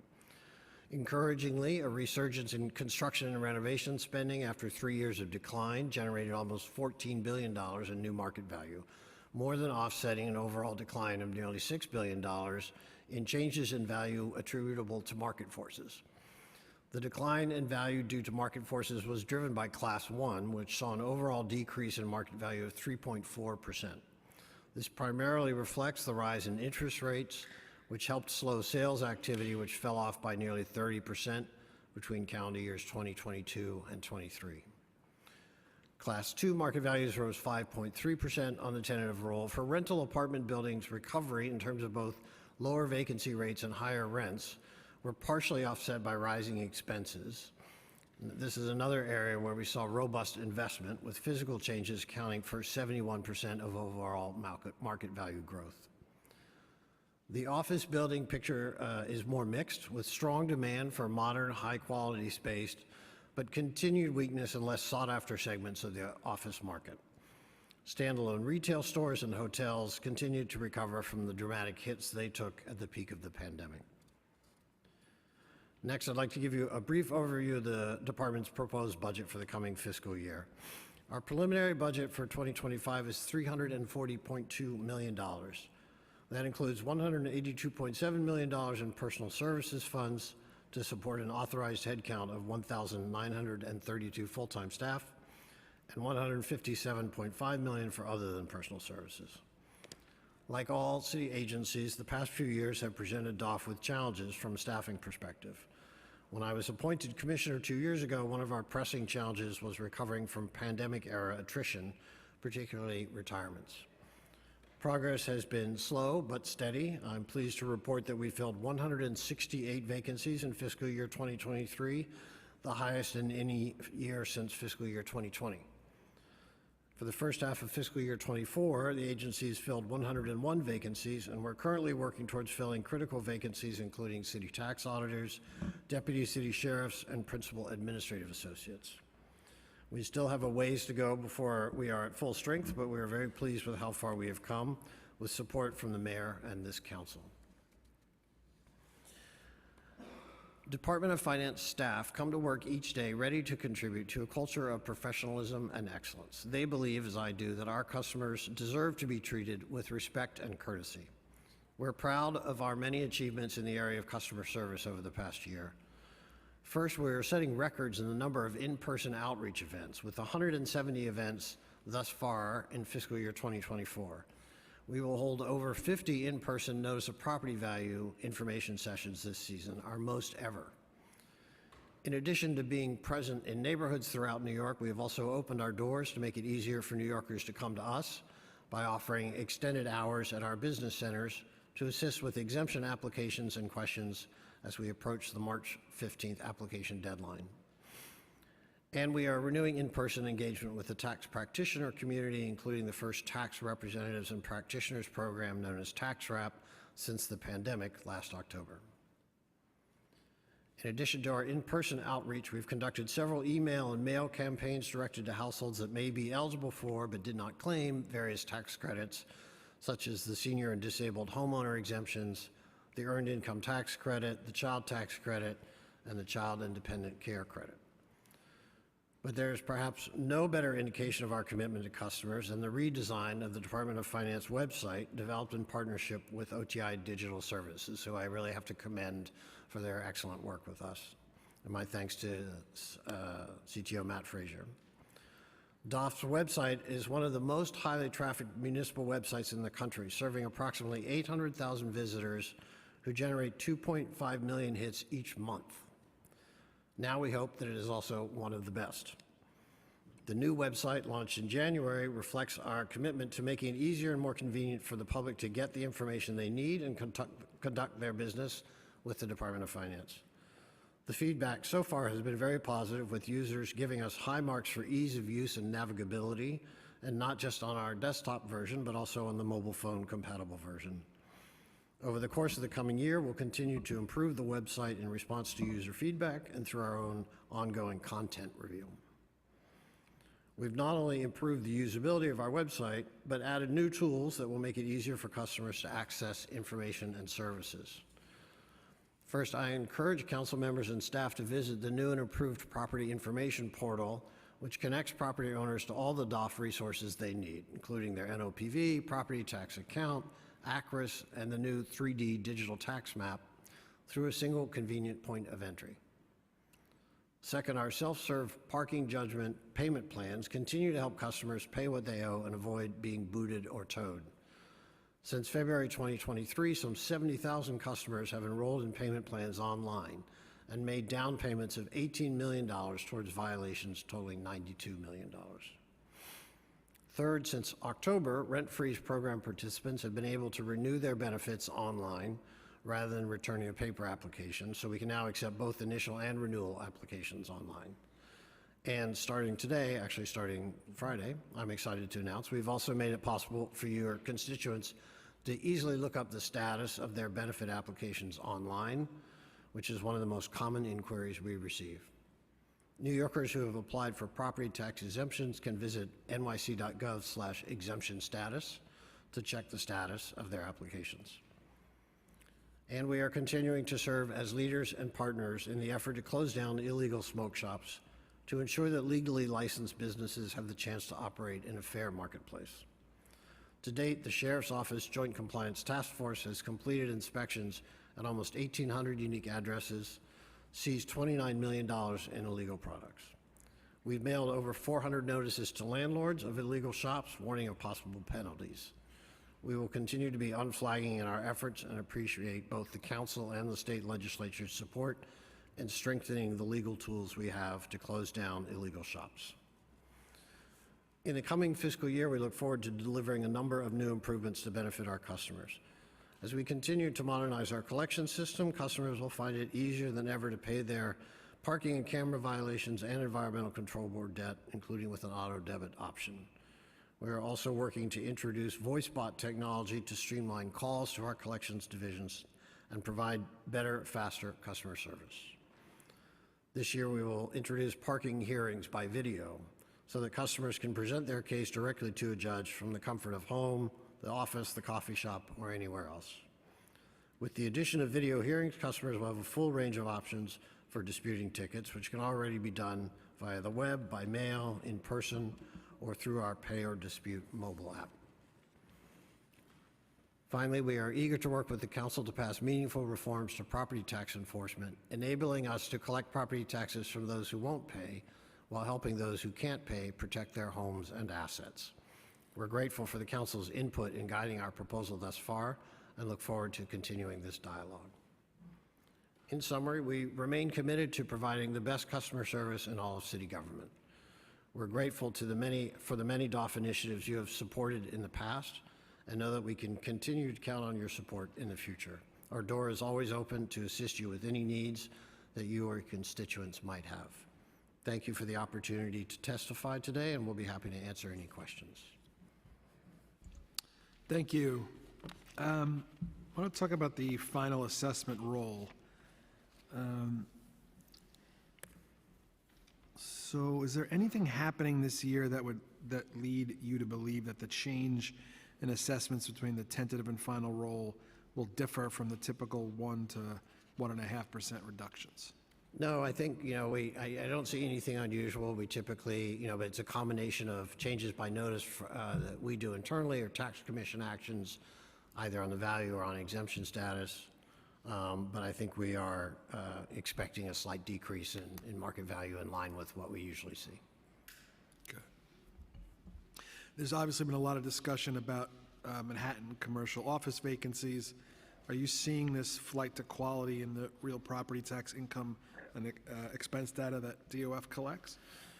Yeah, it's clearly a mixed picture right now in the office market, very bifurcated, strong demand for high-end office space with, modern layouts, technology, amenities, and less so for older buildings with fewer amenities. Two things to keep in mind regarding the tentative assessment roll. First, it's based on reported income and expenditures from essentially 2 years ago, so calendar year 2022.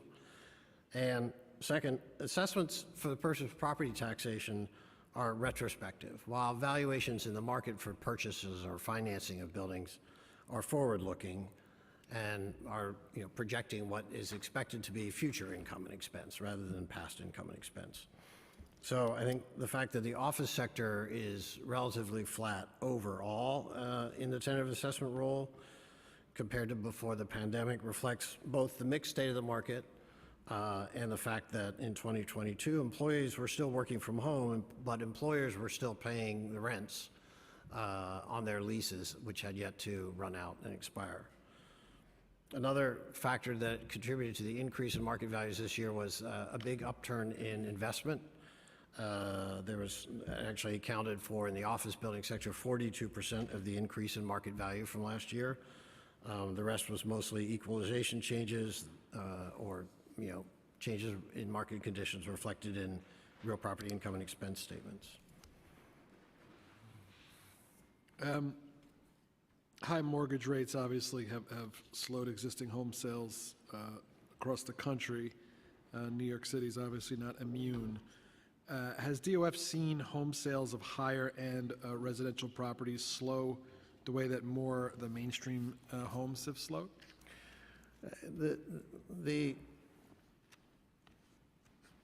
During the pandemic, there was, a big, surprising, I think, to everyone, kind of surge in the market. It's clearly fallen off very much. Market value decreased for Class 1 this year by 3.4%. That was driven by a big drop-off, or accompanied by a big drop-off in sales activity. As I said, 1 to 3 family homes between calendar years 22 and 23, transactions fell by 25%. So obviously driven, no doubt, by higher interest rates. So as we see interest rates decrease or stabilize, and the buyers become accustomed to the market, I expect we won't continue to see that kind of fall off, but for a while at least, I don't expect another big uptick. Recently, HPD put out its findings from the 2023 housing vacancy survey. Obviously, the headline was about the city's vacancy rate falling to, the city's rental stock fell to 1.4%.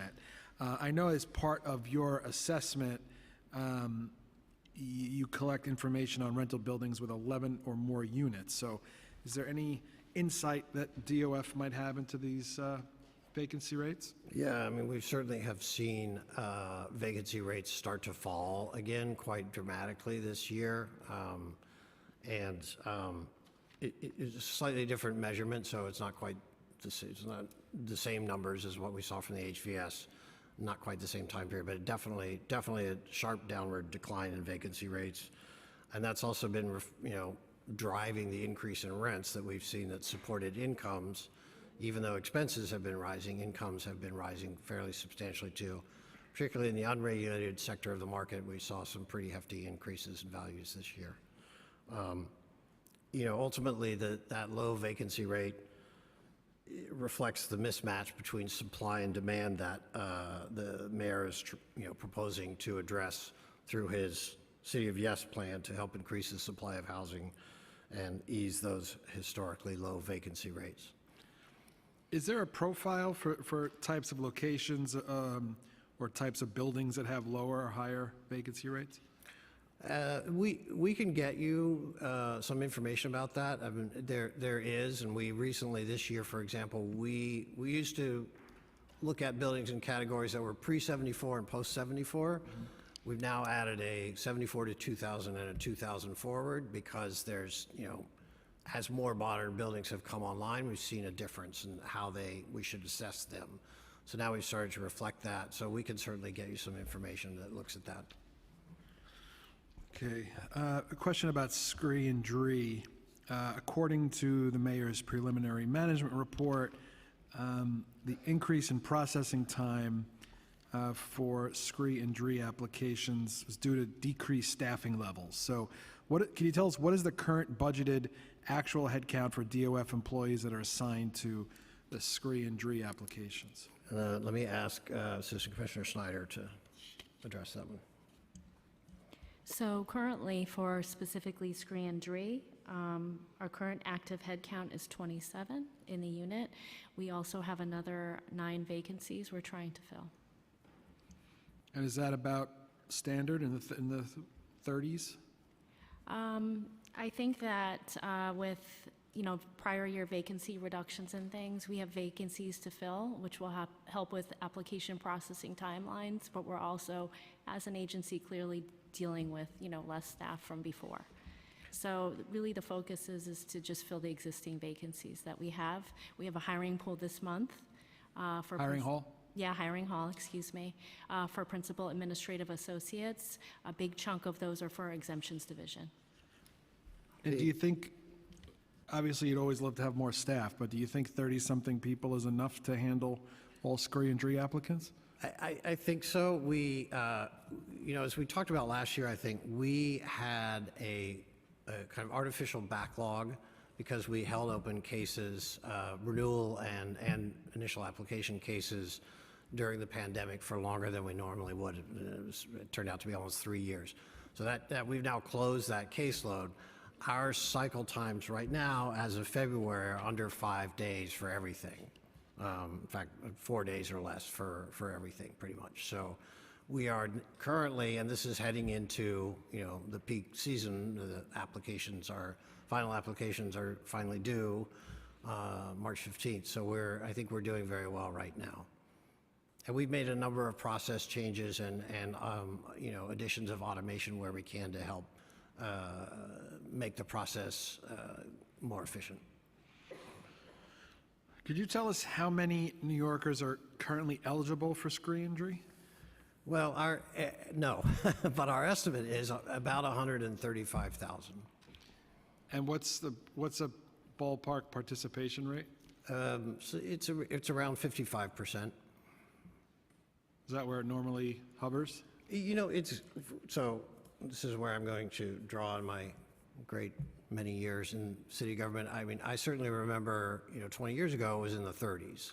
So I think the continued push that everybody has made has helped drive the participation rate up. We do a tremendous amount at DOF. We work a lot with the Mayor's Public Engagement Unit, with DIFTA, with others, to make people aware of the availability of these benefits. As I said, we've done a record number of outreach events this year. We've done mailings to make people aware of the availability of benefits. We make a lot of effort, and we hope that people will hear us and sign up. The other thing that's most significant, I think, from last year was the legislation that simplified the definition that we use for income for eligibility. So that has really made a difference. First of all, we think that upwards of 50,000 additional households could be eligible for SCREE or DREE under that legislation.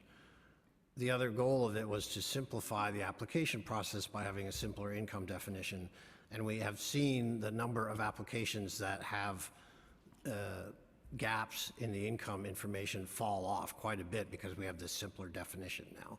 So, it makes it easier for people to apply. We sent letters recently to people who may have been turned down for Shahi or Dahi in the past, but who we think might be eligible based on the new income definition to encourage people to apply.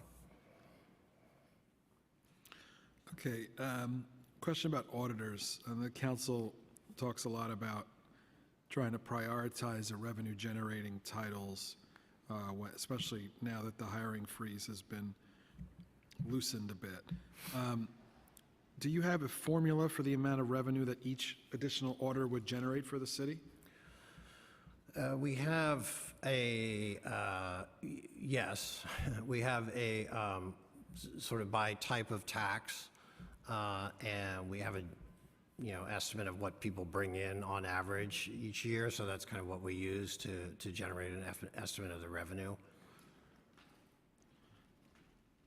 And what will be the titles that are included in this PEG for the November plan? Right, so we got 39 city tax auditors.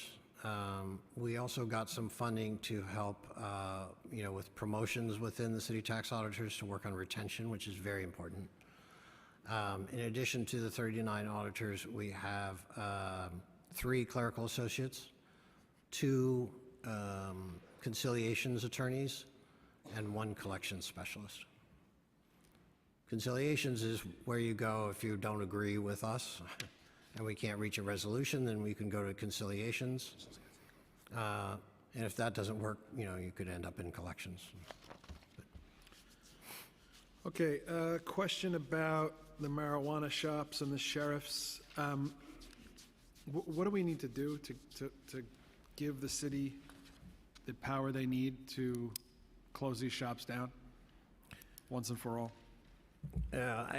First of all, I really want to acknowledge the work of Sheriff Miranda and his team. They're out there every day in the front lines trying to address this problem.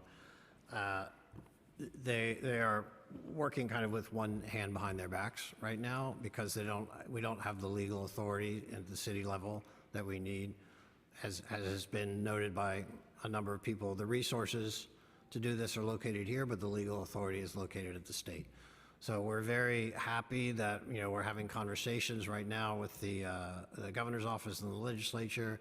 We appreciate your support on the council for changes to the state law that will give us more authority and allow us to, go from just inspections to actually be able to close down padlock shops that are operating illegally and take other more stringent enforcement measures against them. Did you have a number of how many illegal marijuana shops have been raided for FY23? Yeah, nearly 18. I mean, since the Joint Compliance Task Force started, about 1,800. But we don't have an idea of how many of those actually stay closed, right? I don't know how many stay closed. We have sent letters to landlords. We sent 435, if I remember correctly, letters to landlords warning them of the possibility of penalties.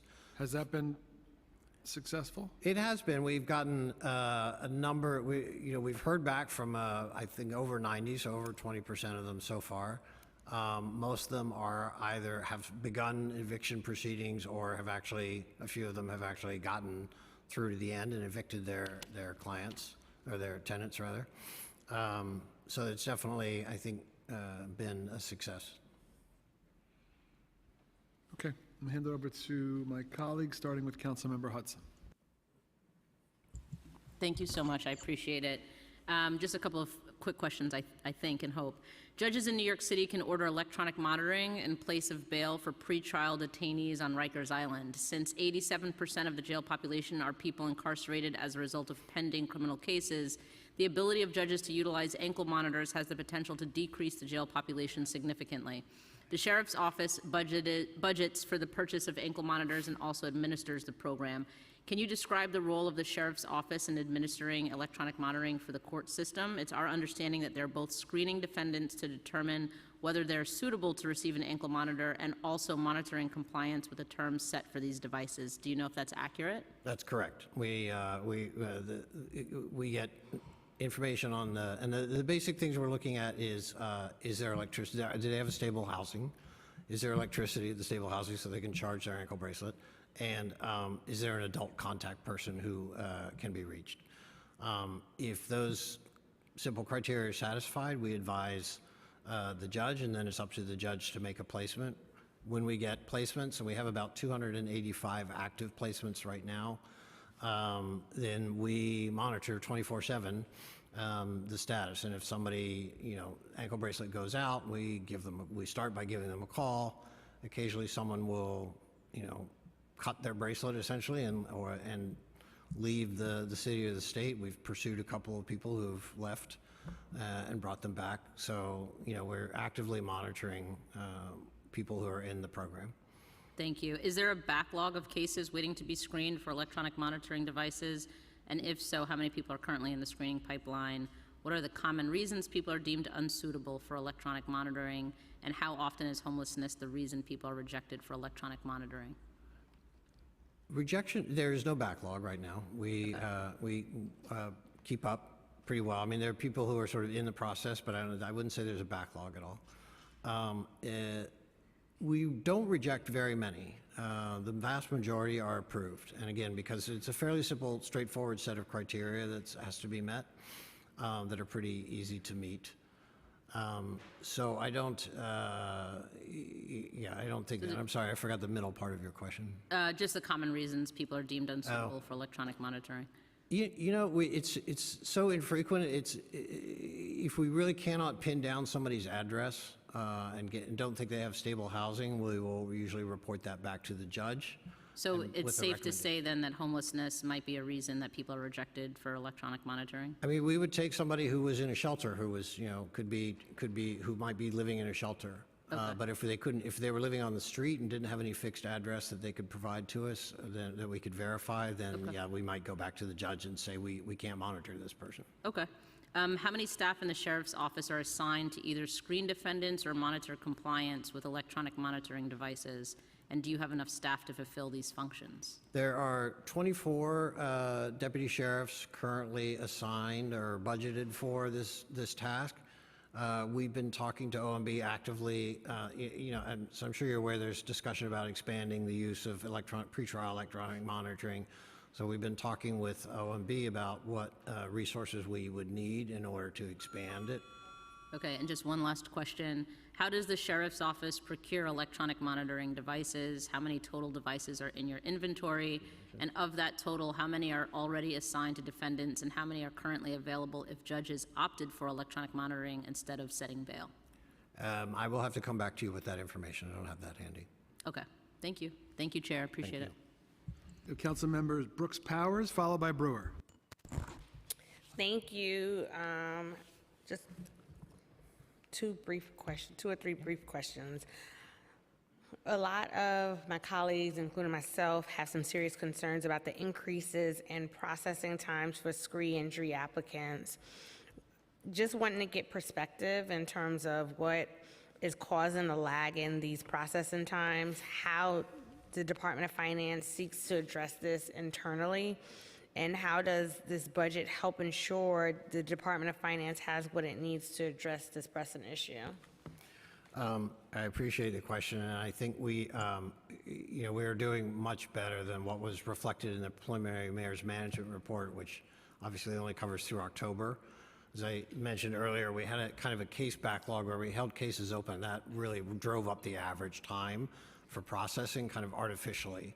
Now, as of February, we are at 4 days or less to respond to both initial and renewal applications. So, I think we are, as Assistant Commissioner Snyder said, we are actively hiring to fill vacancies in the Property Exemptions Administration unit.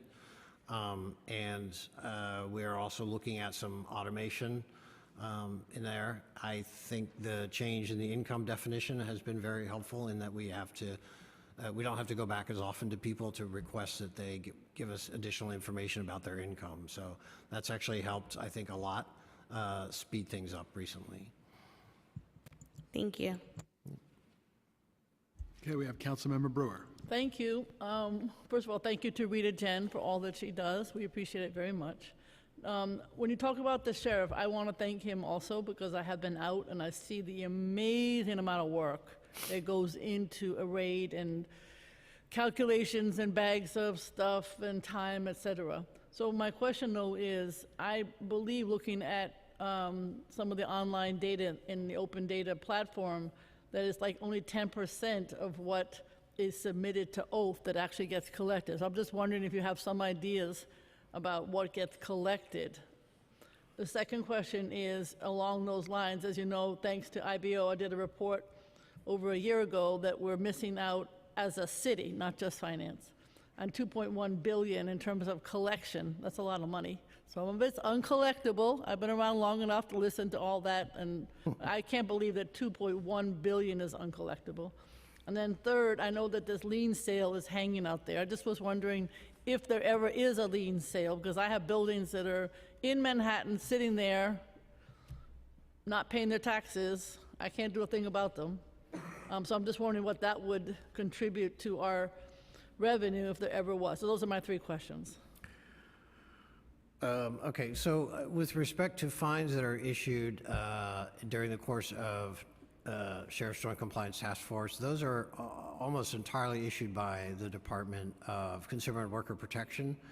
Most of them are probably returnable to oath. I know that some of them are not docketable, which means that they never come to us for collection. So when I go out with the sheriff and he marks down, I'm making this up, I'm learning these terms. The flour is, I don't know, $200, the blah, blah, blah, and they add it all up. That doesn't go to oath? What happens to the fine? I don't know. This is really a question for DCWP about what exactly goes and how much they collect. I really can't answer that question. I thought it went through, okay. Because, the stuff that comes to us is only after it's defaulted at oath or someone hasn't paid, so, Okay. for collection. Right. So I have to, On the broader question, I mean, I think, first of all, I'm going to say yes, some of it is uncollectible. A couple of things. First of all, we have a collections division led by Assistant Commissioner Pam Parker-Cortijo, who does a fantastic job. The general process is, with respect to ECB debt, for example, if a respondent defaults, doesn't show up for their hearing, or comes to their hearing, the violation is upheld, and they're found guilty and they don't pay, that comes to the Department of Finance for collection. We work that debt internally typically for a couple of months. We have what's called the account executive unit who they send dunning notices, they make phone calls. If they are unsuccessful after 60 days, if it's a high value amount, and the average fine that comes to us is about $500.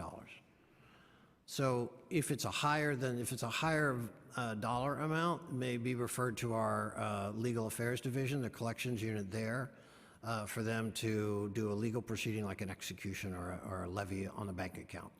For smaller dollar amounts, it goes to 3 successive collection agencies, each of whom works it for 6 months. You know, I mean, obviously, if somebody collects it the first round, then it doesn't go on. But And they get paid something for their administrative. they get paid a percentage, yes. And but They don't get paid if the person doesn't pay, or do right. It's strictly on what they collect. Okay. And the rates vary according to the type and where they are in the queue. Are they first, second, or third? So I think that's this is best practice from an industry point of view, and I think that we do well on collections. Parking violations are kind of self-resolving for the most part. Usually we have a 90% resolution rate within the first 3 years after a violation. Yeah, parking's easier because you don't want to lose your car, yeah. Yep.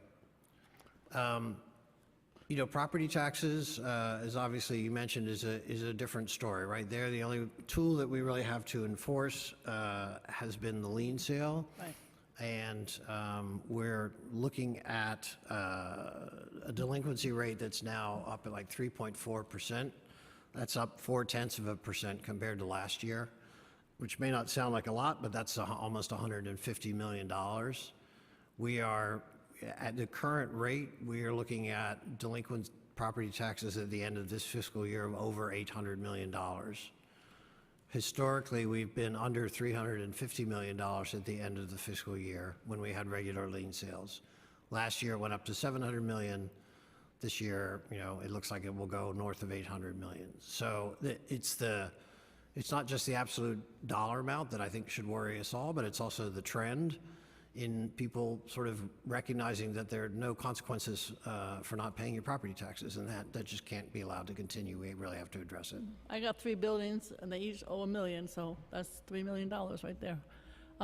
Just finally, in terms of, like, if someone doesn't pay sanitation, et cetera, that still goes to you in terms of the collection. Is that what you're saying, or whatever, buildings department, et cetera, et cetera? Anything that's returnable to ECB and which can be docketed, meaning that can be filed as a claim in court, will come to us for collection. Okay, and do you break that down, like which agency does well, doesn't do well, et cetera? We have a report that we do each year at the end of October on outstanding ECB debt, which I'm guessing is probably something that you initiated, but I would recommend that. It's very, very comprehensive. Okay, thank you. Is DOF prioritize, now that the hiring freeze has been loosened again, is DOF going to prioritize hiring assessors? Our priority right now is in 3 areas in the short term. City tax auditors. There was an old civil service list that we kind of exhausted. We've been hiring provisionally. In the meantime, we've had, I think, 26 offers that we've given, and another 14 who are people who are in the queue for interviews. Next week, we're holding a hiring hall for city tax auditors off the new civil service list. Deputy sheriffs, we are working on, that's a lengthy process. They have to first pass a physical agility test, then a medical evaluation, a psych evaluation, and then a background investigation. So that's a lengthy process, but we've started the physical agility test. We called 2,000 people so far, or 2,600 people, I guess now, I think, and so far we've had 240, I think, roughly, people who've passed the physical agility test. So, we have 32 vacancies right now, deputy sheriff, so I expect we'll be able to fill those. And then principal administrative associates, we have 22 vacancies to fill, which we are also going to do later this month through a hiring hall. They're critical kind of across the board in our operations. As Dee Snyder mentioned, they're a big part of exemptions and a lot of other places as well. And if members want to do hiring halls, you'll work with them? Sure. I mean, it's a DCAS run thing, but we're happy to work with anybody to help with our hiring. Cool. Any more questions? Seeing none. Okay. Thank you. Thank you very much. Thank you very Look forward much. to working with you going forward. All right, we'll take a break, and then we're going to hear from the public.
Good afternoon. We'll now begin the public portion of the testimony. Brief reminder, if you are testifying in person, please first complete a witness slip with the Sergeant at Arms at the back. Each speaker will be given 2 minutes to speak. For those testifying in person, please come to the witness table as your name is called and wait for your turn to speak. For those who are testifying remotely, once your name is called, a member of our staff will unmute you, and the Sergeant at Arms will give you the go-ahead to begin. Please wait for the Sergeant to announce you may begin before delivering your testimony. During your testimony, you must remain on topic and maintain decorum. It is not permitted to record yourself or the committee while giving your testimony. A full recording of the hearing will be available on the council website.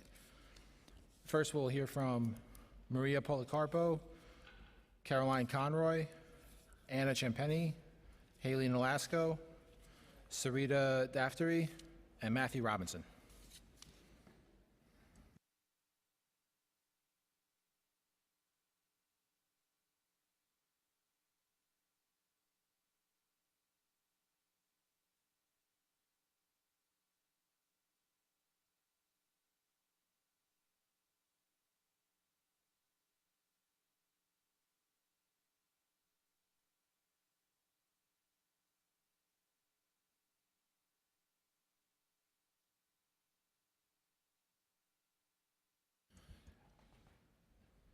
Thank you. You may begin with you.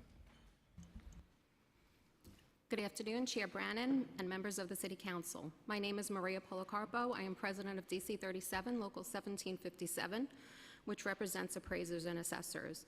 I work as an assessor in the New York City Tax Commission, and I'm going to speak regarding the critical need for the hiring of additional assessors as a crucial part of the budget for the upcoming fiscal year. At the Department of Finances, assessors are responsible for overseeing the valuation of approximately 1.1 million parcels within the 5 boroughs and the single largest source of revenue in New York City. Our overall member total is down over 25% since March of 2020. Staffing at DOF has been at crisis level and continues to decline. There are 15 vacant districts, with Brooklyn suffering the most, having 7 vacant districts, short supervisors, and a vacant senior supervising assessor position. Staten Island is now the only borough without a more experienced 3A assessor and also without a supervisor.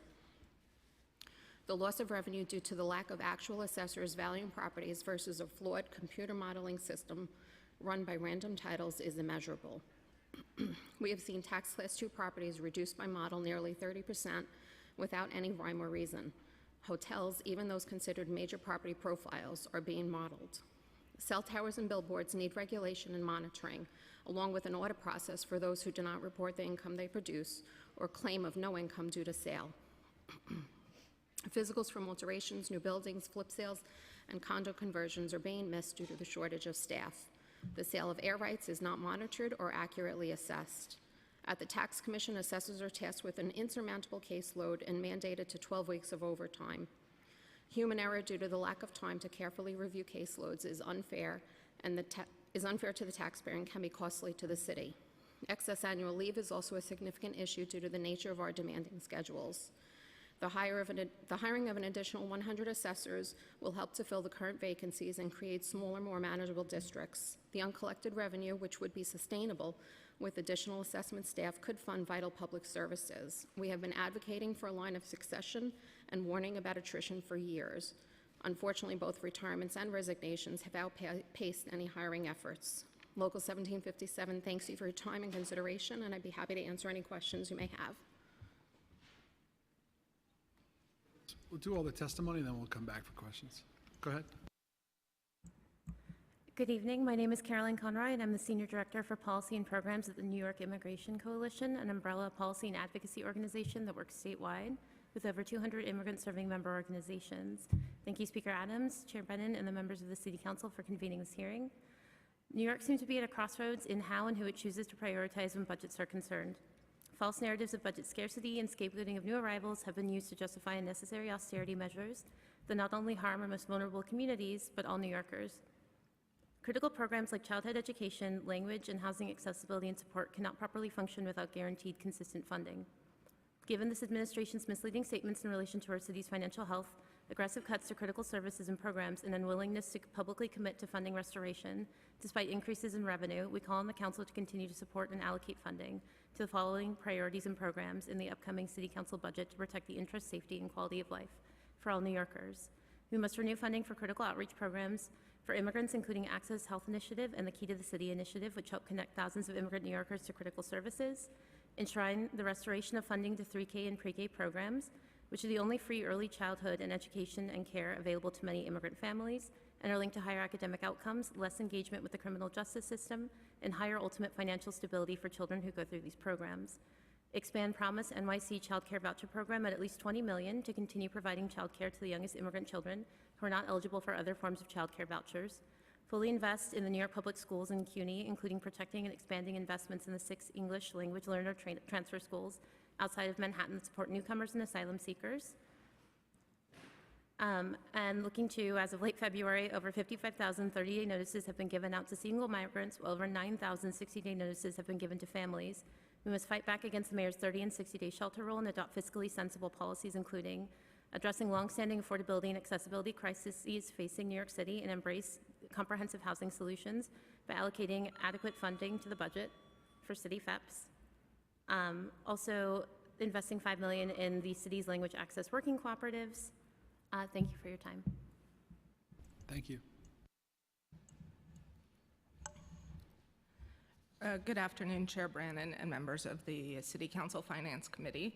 I am Anna Champany, Vice President for Research at the Citizens Budget Commission.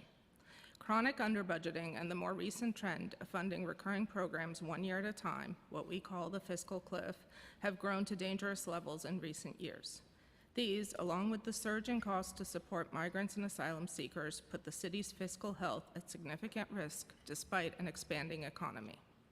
Through its role in shaping the city's budget, the City Council will partly determine whether the city's fiscal foundation is stable and therefore whether the city will be able to serve New Yorkers well. We urge you to ensure that your proposals to add or modify spending are affordable and do not make the city budget even more fiscally precarious.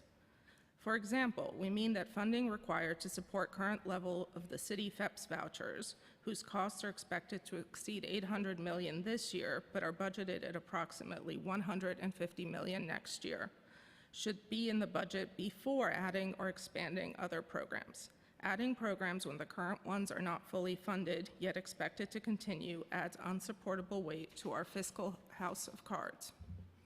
CBC's analysis found that the preliminary budget presented a balanced budget for fiscal years 24 and 25. However, proposed spending in fiscal year 25 is short by $3.6 billion needed to continue the current level of services. That is why we believe that it was ill-advised to cancel the April 24 program to eliminate the gap. Even if higher revenue projections prove accurate, which would be good news, the city may abruptly face funding shortfalls that require significant, sudden spending cuts that can harm programs more than restraining spending to affordable levels over time. Prioritization based on data and efficiency and quality service delivery are hallmarks of the thoughtful, nuanced approach that is needed. Blunt instruments such as blanket hiring freezes and across-the-board targets may achieve savings, but too often come with unwarranted service reductions. Thank you. Happy to answer any questions.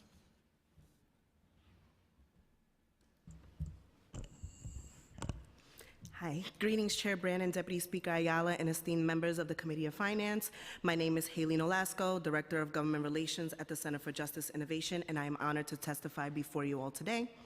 We thank the Council for its sustained and steadfast support for programs that work daily to make a positive impact in the lives of people most impacted by the criminal legal system.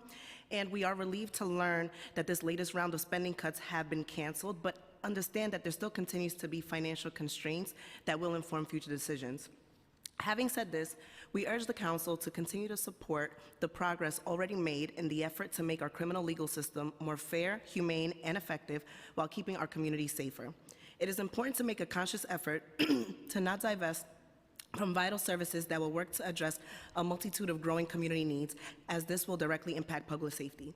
The Center's program across the city expand the entire justice continuum, working to enhance public safety beyond enforcement by 1, increasing civic engagement in placekeeping and NYCHA developments through our neighborhood safety initiatives, 2, responding to and bringing awareness to the intersection of gun and domestic violence through our RISE project that works within the city, the crisis management system, 3, by supporting at-risk and systems-involved youth with economically sustained lives through our crisis management system programs, such as SOS Save Our Streets in both the Bronx and Brooklyn, and its wraparound services, such as the Anti-Gun Violence Youth Employment Program, school conflict mediation services, and therapeutic supports.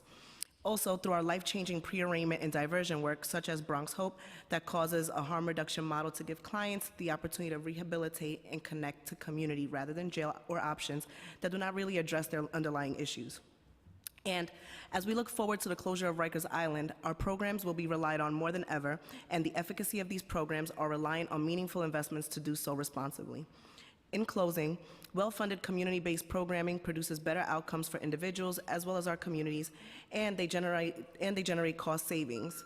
Our programs provide much-needed services, and enclosed for your reference, you will find a map of our programs across the city, in addition to letters of support from the Brooklyn, Bronx, Manhattan DAs, with Staten Island forthcoming. Thank you so much for your time.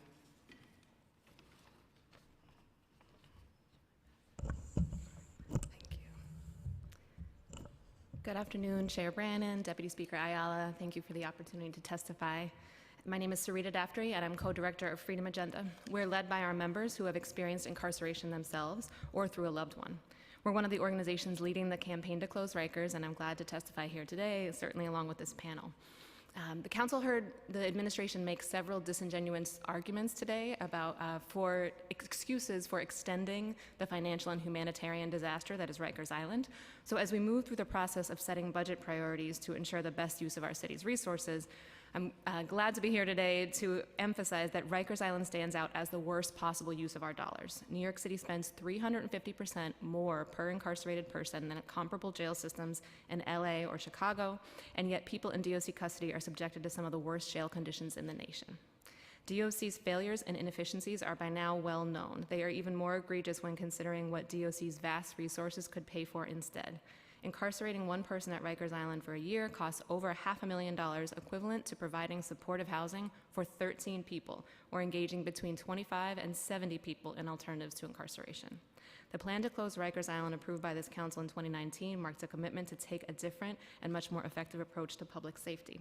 This also requires spending our money differently, but Mayor Adams has refused to align our city's budget with the legal and moral obligation to close Rikers Island by 2027. He is proposing serious cuts to alternatives to incarceration and reentry services, and failing to adequately fund supportive housing and community-based mental health treatment.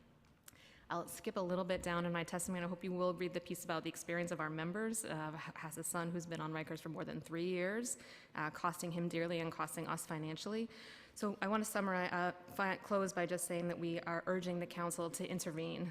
We know the council has supported closing Rikers, and to make that real through this budget, we need to reduce DOC's uniform headcount to about 5,100 officers by eliminating vacancies and holding staff accountable for chronic absenteeism.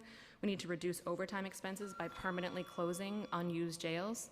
We need to restore $27.8 million to the Office of Criminal Justice for alternatives to incarceration, supervised release, and reentry programs. Allocate an additional $21 million to meet critical housing and mental health needs. I'll note that that's about 1 month worth of DOC's overtime, so certainly we can afford it. And we need to increase the Board of Corrections headcount in proportion to DOC's headcount. The council has reaffirmed its commitment to closing Rikers, and that must be backed up by a budget that strengthens our communities to improve safety, reduce incarceration, and get Rikers closed. Thank you. Thank you. How much does it cost to keep someone on Rikers for a year?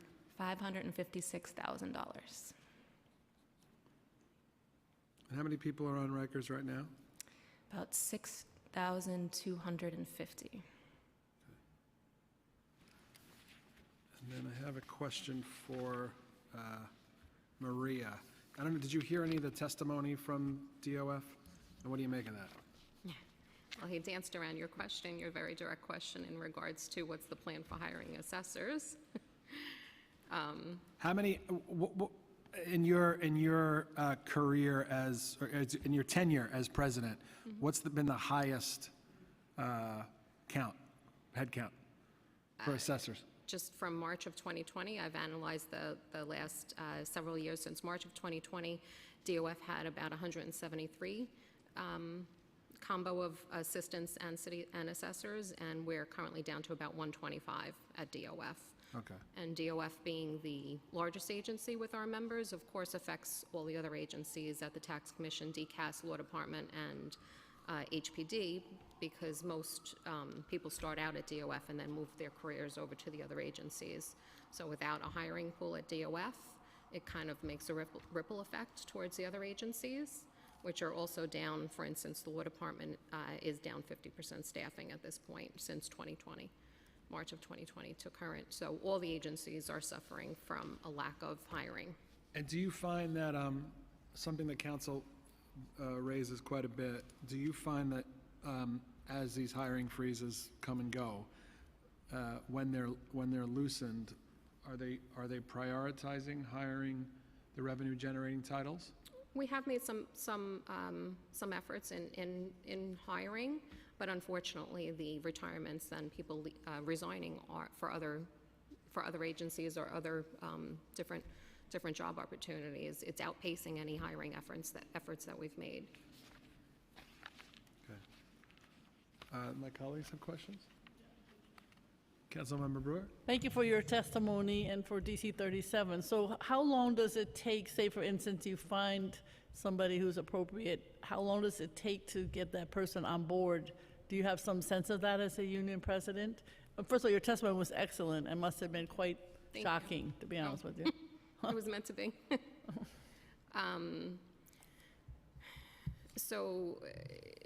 For instance, we have an assistant city assessor list, which was established, I believe it's been about 2 years now, and hasn't been called from.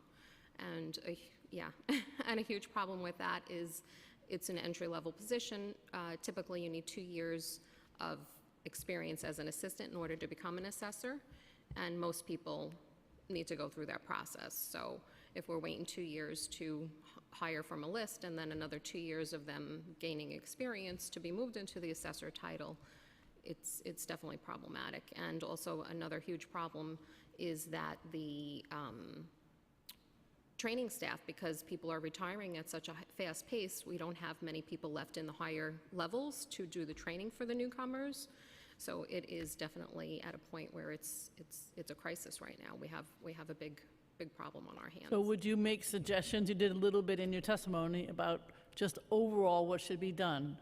That's something We that definitely you, need to hire from that list. We need at least, we're calling for at least 100 people to be hired. from that list? From that list, we're waiting for the assessor open competitive and promotional list to be established. It was given in September of 23, so hopefully that will be moved along shortly. We have some people who've just moved to, we have about, I think it was roughly 15 that were moved into the assessor provisionally. So hopefully they can move that list and make them permanent. And we have about another 28 assistants at this point that can hopefully be moved into assessor positions. They're lucky to have you as president. Thank you. Thank you. Caroline, do you think Albany is doing enough for the migrant crisis? I think more resources are needed at the city and the state level, and definitely more can be done. There are supports that are needed outside of New York City as well, so I think that we can do more overall. And Anna, do you agree with what OMB contends that the rainy day fund should only be used for a recession?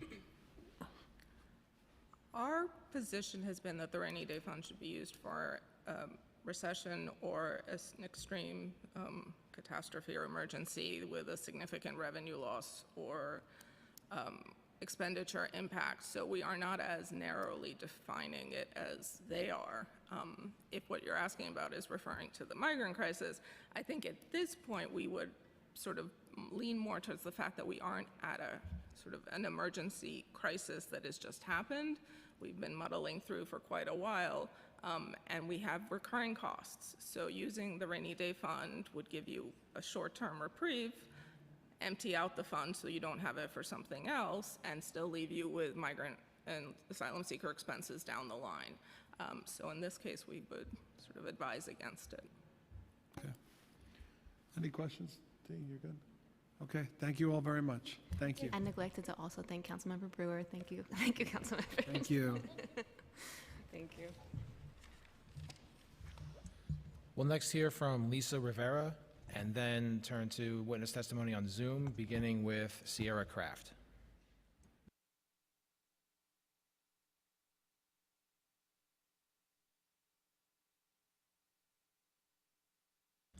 You may begin when you're ready.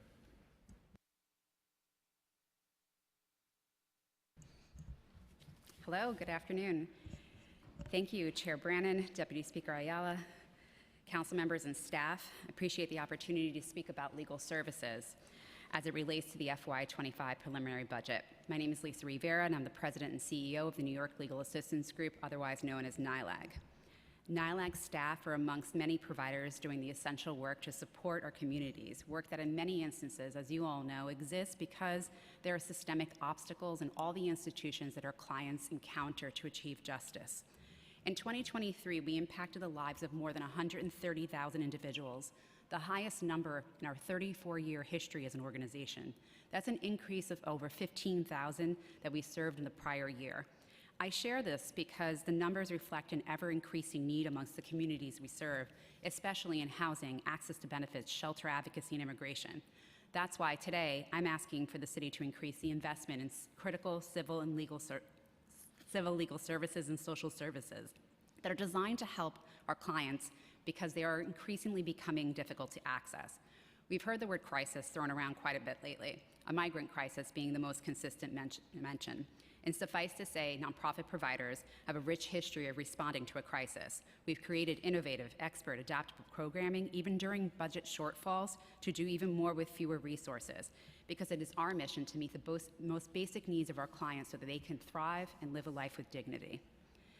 That said, amid the increasing needs of those seeking our services, including our new neighbors, the fact is that we feel it's the utmost importance to properly define the crisis before us. It's not a crisis of people overwhelming systems, but a crisis of management, divesting from the very services that exist to confront these systems, their inequities, their injustices, and thus their inefficiencies.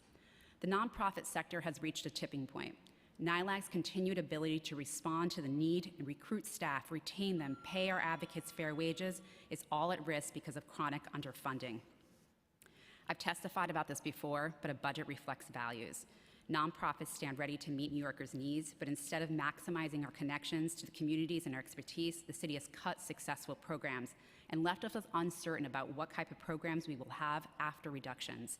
We can only continue to do our work at the necessary volume, pace, and level of expertise with significantly increased investments in legal and social services that NYLAG and organizations like us can provide. Thank you for the opportunity to meet with you today, and I'm happy to answer any questions.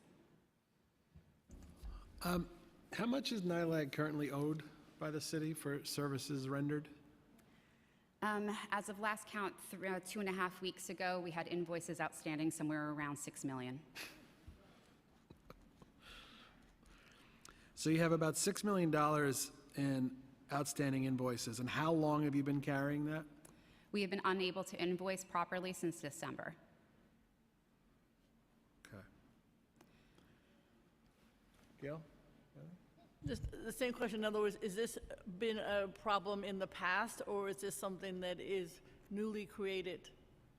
It's a little bit of both, but this is a newly created issue. And so, you've heard the nonprofit sector speaking a lot about late contract registrations, onerous, like uploading of documents, and sort of repetitive measures. And we have full-time staff really to upload documents at this point at our organization. The city had moved to a new system, Passport, which many of us are familiar as providers, to sort of streamline efforts. And so while that is definitely appreciated, because we spend a lot of time trying to obtain the money for the services that we provide, it wasn't ready. The program, the system was not ready. In December, it rolled over. We were asked not to upload any invoices into the system. It's not unusual for us not to be paid on time, so it was not alarming at that point. But 3 months later, without the inability to upload invoices at this point, is requiring agencies like mine to take out loans to make payroll. We are similarly situated across the board in terms of social and legal services across the city with this issue as well. Thank you very much. Thank you, Lisa. Thank you. Thanks for all you do. Now turn to Sierra Kraft on Zoom.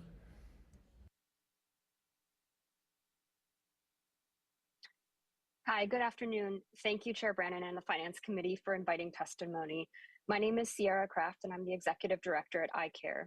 We are a coalition of legal service organizations providing free representation to unaccompanied immigrant children facing deportation in New York City while advocating for universal access to counsel. Having access to an attorney can be a matter of life or death for immigrant children and families. Immigrants aren't granted the right to an attorney in immigration proceedings, not even if they are a child. Children are fleeing violence and trauma in their home country in search of safety, protection, and opportunities. And New York ranks fourth highest in the country for unaccompanied arrivals, with over 8,000 young New Yorkers arriving annually. And without representation, they stand just a mere 15% chance of winning their case, resulting in rapid deportation back to countries where their lives are at risk. With the support from City Council through the Unaccompanied Minors and Families Initiative, you've made it possible for the iCare Coalition to stand alongside over 12,000 young immigrants. Children represented by iCare attorneys have over a 90% success rate, providing them the opportunity to pursue higher education, meaningful careers, and leadership roles in a city they now call home. iCare attorneys are on the front lines every day, defending immigrant rights and upholding New York values. However, we have not received an increase in funding in over 5 years, while thousands of young immigrants await to receive legal support, vulnerable to deportation if they cannot find or afford an attorney. So today we're urgently calling upon City Council to prioritize funding for the many unaccompanied minors that are reliant on New York City's critical legal services. Our coalition of 7 providers seeks $4.9 million this year to serve nearly 1,700 children and families, to provide legal screenings, know your rights trainings, direct representation, and referrals to city and social services. Now more than ever, it is critical that we stand in solidarity with children seeking safety and protection in this city. We look forward to our continued partnership with you all to uphold our values as a sanctuary city. All right, thank you so much. Thank you. We'll now hear from Marianela Diaz, followed by Tanya Krupat. You may begin. Good afternoon, Chair Brennan and members of the New York City Council Committee on Finance. My name is Marianela Diaz, and I'm the Campaign and Policy Manager at the Human Services Council, a membership organization representing over 170 human service providers in New York City. HSC serves our membership as a coordinating body, advocate, and intermediary between the human services sector and government. We take on this work so that our members can focus on running their organizations and providing critical direct support to New Yorkers. These are the nonprofits that support our city's children, seniors, those experiencing homelessness, people with disabilities, individuals who are incarcerated or otherwise involved in the justice system, immigrants, and individuals coping with substance abuse and other mental health and behavioral challenges. We strive to help our members better serve their clients by addressing matters such as government procurement practices, disaster preparedness and recovery, government funding, and public policies that impact the sector. Years of underfunding of the sector have resulted in the human services workforce being some of the lowest compensated workers in New York City's economy. These are the workers who do some of the most important jobs in our communities. They take care of our aging neighbors, assist families in staying in their homes, work with people to overcome substance abuse and addiction, and help people from all walks of life in the event of an emergency. Yet despite all of this, they are drastically underpaid. City agencies are not getting a deal by chronically underfunding human services contracts to balance their budget. It is further harming the low-wage workers the city relies on to keep these programs running, while pushing community-rooted nonprofits into failure during a time of increased need. It is fundamental to invest a 5% COLA in this budget year and publicly commit to a 3% COLA in each of the next 2 years, bringing the full investment in human service workers to 16%. Thank you so much, and thank you for having me. Thank you. Thank you. We'll now hear from Tanya Krupat, followed by Sienna Fontaine. You may begin.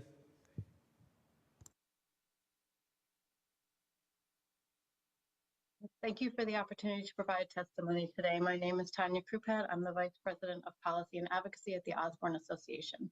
Osborne serves 10,000 participants in programs from arrest to reentry each year.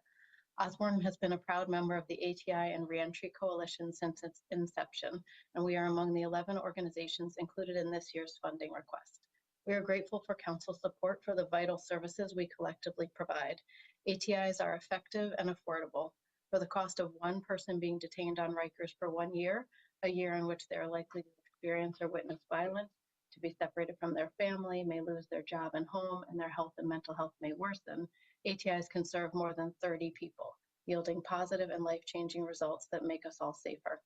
Osborne has submitted a number of funding requests to this council, which are detailed in my written testimony, which include funding to relaunch programs for people detained on Rikers, while we also call for the full restoration of the $17 million that was eliminated at the end of this past June, as well as for the closure of Rikers. We're also requesting funding for our work with NYPD to safeguard children at the time of their parents' arrest. For the past 3 years, the council has funded Osborne to lead this work. We're enormously grateful, but there is much that's left to be done, including working on the issue of executing warrants to reduce trauma to children. And NYPD Commissioner Caban has submitted a letter of support for this request.